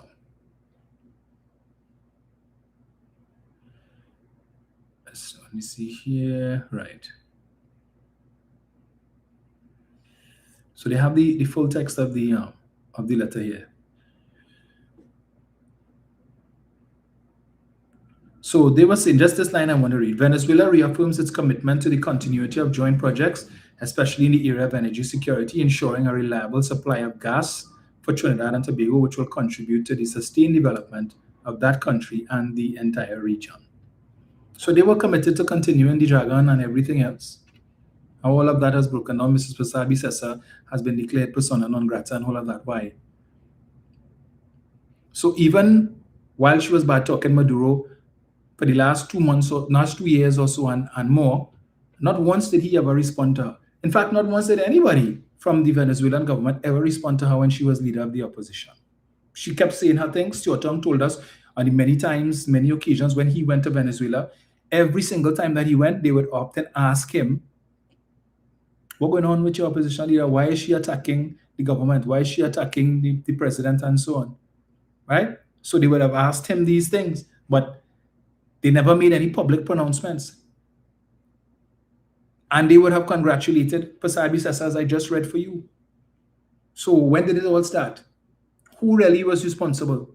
Even in the face of all the things she said, Mr. Maduro didn't say, well, they win. According to her, we are supporters of the PNM, so we're not going to congratulate her and we don't want nothing to do with them. They still open the door. When did this relationship deteriorate? Okay. So when we should have been enjoying a boost in our economic fortunes, probably later this year, early next year from Dragon, we gotta wait. In the meantime, as the Prime Minister said, each pot at the stand on its own bottom. You know what I mean? All them things that are being subsidized, look forward to more increases. I wouldn't be surprised if, as Stuart predicted, there would be a devaluation, because the country's foreign reserves is dipping, and the only way, with the absence of an increase in foreign currency coming into the country, Nutrien leaving is going to have an impact. The shortage of gas is going to have an impact. Government has not come up with any plan. 8 months later, it is still difficult to get foreign exchange in the bank. I said they can't even get $100. Before it was to get 2, now it's stress. I went to the bank just last week to get, I had to go on 3 different occasions, and all I could get was $100, right? So, yeah, just putting that out there. That's all I could get. The situation hasn't improved. The country's foreign exchange reserve has dipped over to under 5 billion for the first time in over a decade, right? So the PNM was able to maintain it above the 5 billion. It is now under. Don't forget that the country's borrowing limit has now been increased from 50 million to 45 billion, which suggests that the government intends to do some significant borrowing, especially if that borrowing takes place on the international market, which it may have to because of the liquidity situation in Trinidad and Tobago. The banks simply do not have the money to be able to lend. So unless instructions are given to the central bank to ease up on the reserve requirement ratio to allow banks to keep more money, and even then, that could cause some problems. If we borrow on the international market, you have to pay back in US dollars, which we're not earning. So how are they going to deal with that? I don't know. We had 3 ministers who just came back from the Middle East. They went to sell Trinidad and Tobago, promote Trinidad and Tobago. They went to look for investments for their national revitalization project. It's been almost a month since they've been back. We've not heard a single thing from any of these ministers about what happened, what transpires, what commitments we have gotten. Nothing. All we hear is, well, they express some level of interest, but specifics. We heard that some team from the Middle East supposed to come on, but nothing of substance have we heard. So for now, that was just a joyride. So if the outsiders not interested, because they're looking at what's happening, they're going to they're going to maintain a wait and see approach, because they don't know what's going to happen with the US and Venezuela. And what part Trinidad and Tobago will play in that, and what impact is going to have on our economy. And it doesn't help that your great prime minister, that over the last 8 months, the Minister of Finance kept saying that the last administration crashed the economy. So you're telling foreign investors the economy of Trinidad and Tobago is crashed, and now your Prime Minister is telling them that Trinidad and Tobago is a lawless dump, and you expect them to come rushing to Trinidad and Tobago with hundreds of millions and billions of US dollars to invest in a lawless dump with a crashed economy. Yeah, that would encourage me as an investor to come and put my money here. Your foreign exchange system hasn't improved, so I bring my money here, set up a business, but I can't repatriate any earnings, any profits that I make, because you all don't have the US to be able to do so. But you want me to come here and invest, and you still have a lot of situations, other things that needs to fix. Okay. And we don't know what's going to happen just across the pond. And then you have your ministers of government insulting the heads of other governments in your region. And you maintain that the country is not a zone of peace. But let me just give you all the definition of zone of peace. Not the UNC definition, right? The internationally accepted definition, which they seem to not understand. A zone of peace is a geographical area where nations commit to peaceful relations, non-interference, and resolving conflicts through dialogue. The meaning of the term varies from high-level diplomatic goals to aspirational calls for regions like the Caribbean to address internal violence, leading to debates about achieving true peace versus just avoiding war. Key examples include Asian's 1971 declaration and the broader concept of zone of peace in international relations, often proclaimed by declarations rather than treaties. So it doesn't speak to, or it's not about because you have crime in a country means that you don't live in a zone of peace. Based on this definition here, it means that what is potentially going to happen across the pond doesn't happen. We're not accustomed to that kind of thing, right? And we're not accustomed to people saying, well, I want to come to Trinidad and Tobago, but afraid. I ain't sure. I feel like I had to put off that for a while.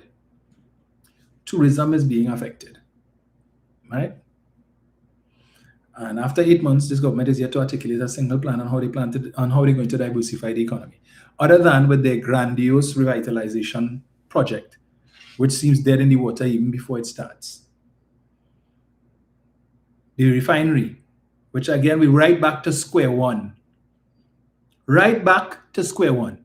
We were at square one for a number of years. The PNM finally able to move us from square one to get us to square two or square three, where we actually had a company that was interested in investing and restarting the refinery, and we were in active discussions with them to hammer out the intricacies of how this was going to happen. In come this new government, who maligned the company before, said the worst of things about them. We're not selling, it has to be local, and now you have the Minister of Energy telling you, well, they're going to look for regional and international partners to restart the refinery. In other words, we have no money. We have no money, so the government can't do it. So those of you who were expecting the government to do it, they can't. And so now they have to go back and restart the process to look for interested parties. So as the previous caller was asking, are they going to approach Mr. Jindal again and apologize and say, well, yeah, what now? You know, the politics is going. We didn't mean it. We were just saying that. Forgive us. Call on Mr. Moody to ask him to have a word with Mr. Jindal and ask him to come back and reconsider. So we're going to beg Guyana, we're going to beg Suriname, and yeah, so we go into these two energy conferences later this month and February like beggars. Refinery for sale. Refinery for sale. You interested in a refinery? Or? Hey, we have a refinery. Are you interested in investing? When we got past that. We got past that. And now we're right back there. Skinner Park, how are you feeling? UNC supporters, how are you feeling? Okay. Super C saying they don't want to undo. Yeah, well, as I said, Mr. Munil have made no mention of Rwanda, and the fact that he says that they're now talking to Ghana and talking to Suriname and looking for international and regional partners says that Rwanda is out of the picture. No mention was made of them, which means that there are no ongoing negotiations with them. None. So, Rwanda, the last I would have heard of them is that when they were interviewed by the media, they said, well, they've not had any correspondence from the present government and they were waiting. So it seems that they give up and they're gone. So, all who was hoping to get back, they work in Petrochin and who said, oh, the refinery going to open back. And all the big talk from Keza, have the report. I don't want to burst the bubble of the Prime Minister. I don't want to say too much, but what I want to tell all is that the assessment was complete and the refinery is good to go. So now all who was saying they had money, it's time for you to put your money where your mouth is. And where are they? All the big talk. Yeah, nobody? Okay, so then when you do finally find someone, what? They had to come and walk through the process again to go and review the refinery to make sure everything, because we don't know how long this is going to take. Meanwhile, we'll continue to put our hopes at ExxonMobil and hope that they find gas or find oil. And we can get a windfall like Ghana and everything will be A-okay. Okay? Businesses complaining, slow sales. This Christmas season wasn't all that great. We have a short carnival season coming up. Normally at this time, people running me down for CIC tickets. Not that I have any, but you know, I don't really get no calls. So I don't know if there's people who have money, people watching their money cautiously, people afraid to spend their money because they don't know where the economy is headed. Right, Suraj? Uncertainty, economic uncertainty. The contract, Magic Miss contract was pulled from the NWRHA? 40 people on the breadline. Right? After this contract was there for so long, I wonder who they're going to give it to because the hospital needs to clean, right? So let's wait and see who's going to get the contract. Let's wait and see. Because all that money that was spent by the UNC for the election, people had to get back the investment. You know, just go and take money and sit and put it down and say, right. When we kept asking you where all that money coming from, the UNC is outspending the PNM and the UNC is not in government. So all who say PNM thief, I can tell you, I got no money for my campaign. Everything I had to spend was from my own resources. I'm pretty sure the other candidates will tell you the same thing. But we hear about certain candidates who get $20 million in funding from certain entities for their campaign. Right? All the big billboards they had all over the place. We didn't have nothing like that. I just had my one billboard by the corner of the Churchill Roosevelt Highway and Lisa Morris Julian Boulevard, and a couple other small ones throughout Malabar. Well, 2 that they pulled down and cut up and all kind of nonsense. Right? But millions, I heard millions were spent in Tunapuna, millions were spent in Grandi, millions were spent in San Fernando West. Where all that money come from? You feel these businessmen just go and give away millions so and do expect to get back? Got to get back somehow. So we wait to see. Right? Meanwhile, still have potholes. The road's still bad.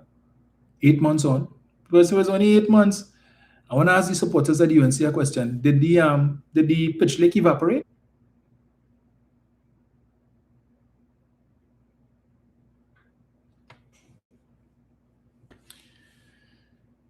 Folks, I don't know what's going on with this thing today, but I think I'll wrap it up for today. It's already, what's the time? 6 o'clock. Just to respond to Dave Arjun, I don't know who he is. Somebody said, your propaganda was very poor today. You're sounding like, all right. Yet here you are, Dave. Thank you for tuning in, and I hope that you've subscribed, like and share, please, Dave. Because when you all do like what you're hearing, because I mean, anyway, that's the kind of nonsense you all come with. Your government is a failure, Dave, after 8 months in office. Failure. I hope you are one of those who get a ticket. Don't vex with me, you know. Go and listen to, what, you don't want to listen to me? Listen to Nicholas Jaikaran. Listen to Jason De Silva. Listen to, what's this girl's name? Nicole Dolan, something like that. All of these people who promoted your party for the last election, go and listen to what they are saying now. Don't take it from me. The hypocrites like Stefan Rees from Synergy TV and Opinion Box, who tripping over themselves to try and defend the indefensible. And them and all getting cussed. Right? I used to call the UNC fully done. But it seems not all of you all are fully done. Some of you all have a modicum of sense. Too bad it took the country having to go down this road for you all to come to your senses. But better late than never. And this next one, Fall Street, Anselm Nabon, putting up, he gave an award to Kamala for Personality of the Year. Lives in New Jersey, came to Trinidad recently, and he was fortunate to get an audience with Mrs. Prasad Bisesa and kill him dead. That's been the highlight of his life. And only posting a set of garbage on Facebook. But anyway.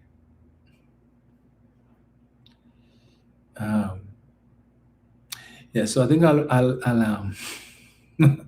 I'll wrap up for today.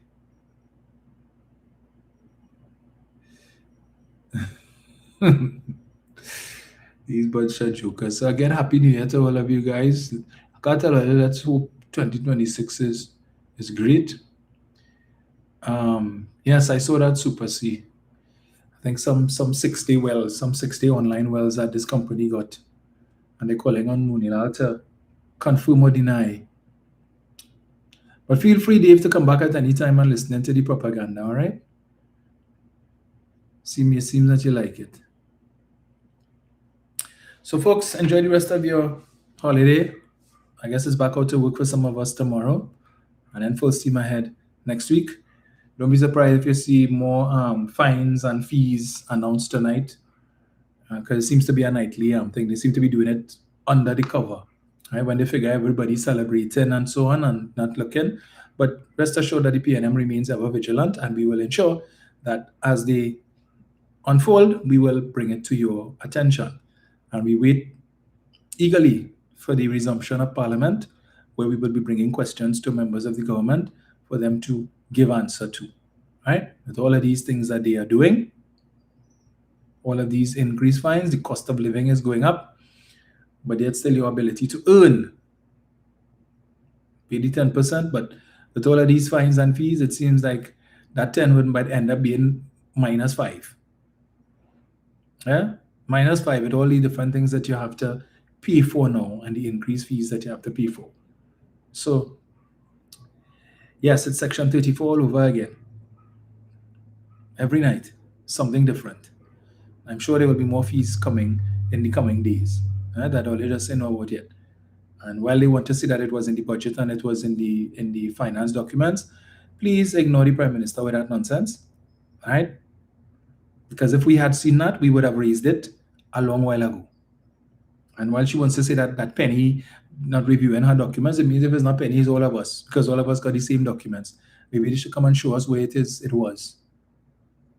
Instead of trying to gaslight the population to believe in something wrong with Tolia, because you all are standing up against them for these increased fees that they said was draconian when they were in opposition, come into government now, and not only have they not fulfilled their promise to reduce, they have now increased it by 100%, not 25, not 50, no, by 100%.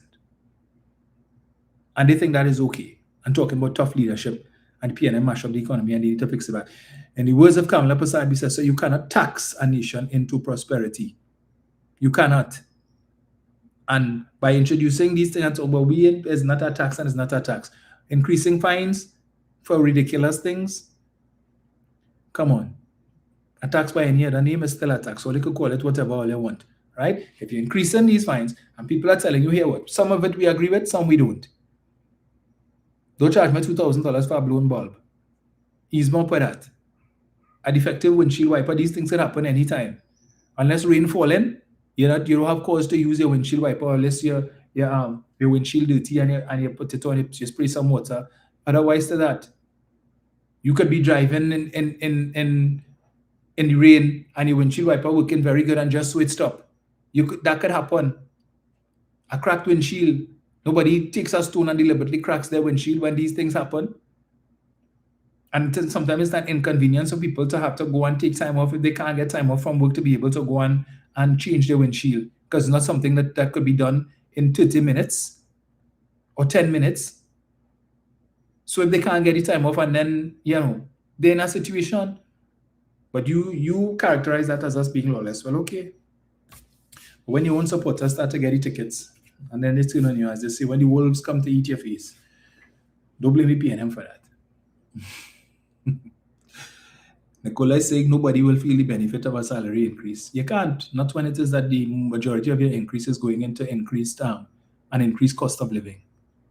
Right? And that's exactly what it is. But the members of government, you see, they don't feel it. Because just remember, just 8 months ago, when they came into office, all of them got pay raises. Right? All of them collecting ministerial salary now. Tens of thousands of dollars that they weren't receiving for the last 10 years.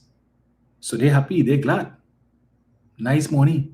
They got their back pay for the increase that they didn't want on their parliamentary salaries. But came in June, first thing, and make sure they allocated money to get their back pay, and they get it. Hence the reason you're seeing all of them driving all these brand new Prados and Fortunas and so on. Not cheap vehicles. Audi Q8 and all of these different things. So they liken themselves, all right? So they're good. More than likely, if they get stopped in a roadblock and they have up the MP sign, the police tell them, go ahead. Go ahead. So they're good. And rest assured, at the end of this 5 years, even if they don't get back into office, all of them still good financially. Right? So let's see if you citizens will do the right thing, Tobagonians, on the 12th of January, and then Trinidad, you all have a local government election coming up next year. All right? So don't be fooled with whatever little goodies they may come with, if they could, if they try. But the rich Prime Minister going is like, she really don't care to give all no goodies because she couldn't care about less about how well they feel. As she said, it's not a popularity contest to win any election. So we'll see how that goes. We'll chat again on Sunday. Please God, folks, stay safe. Have a good one.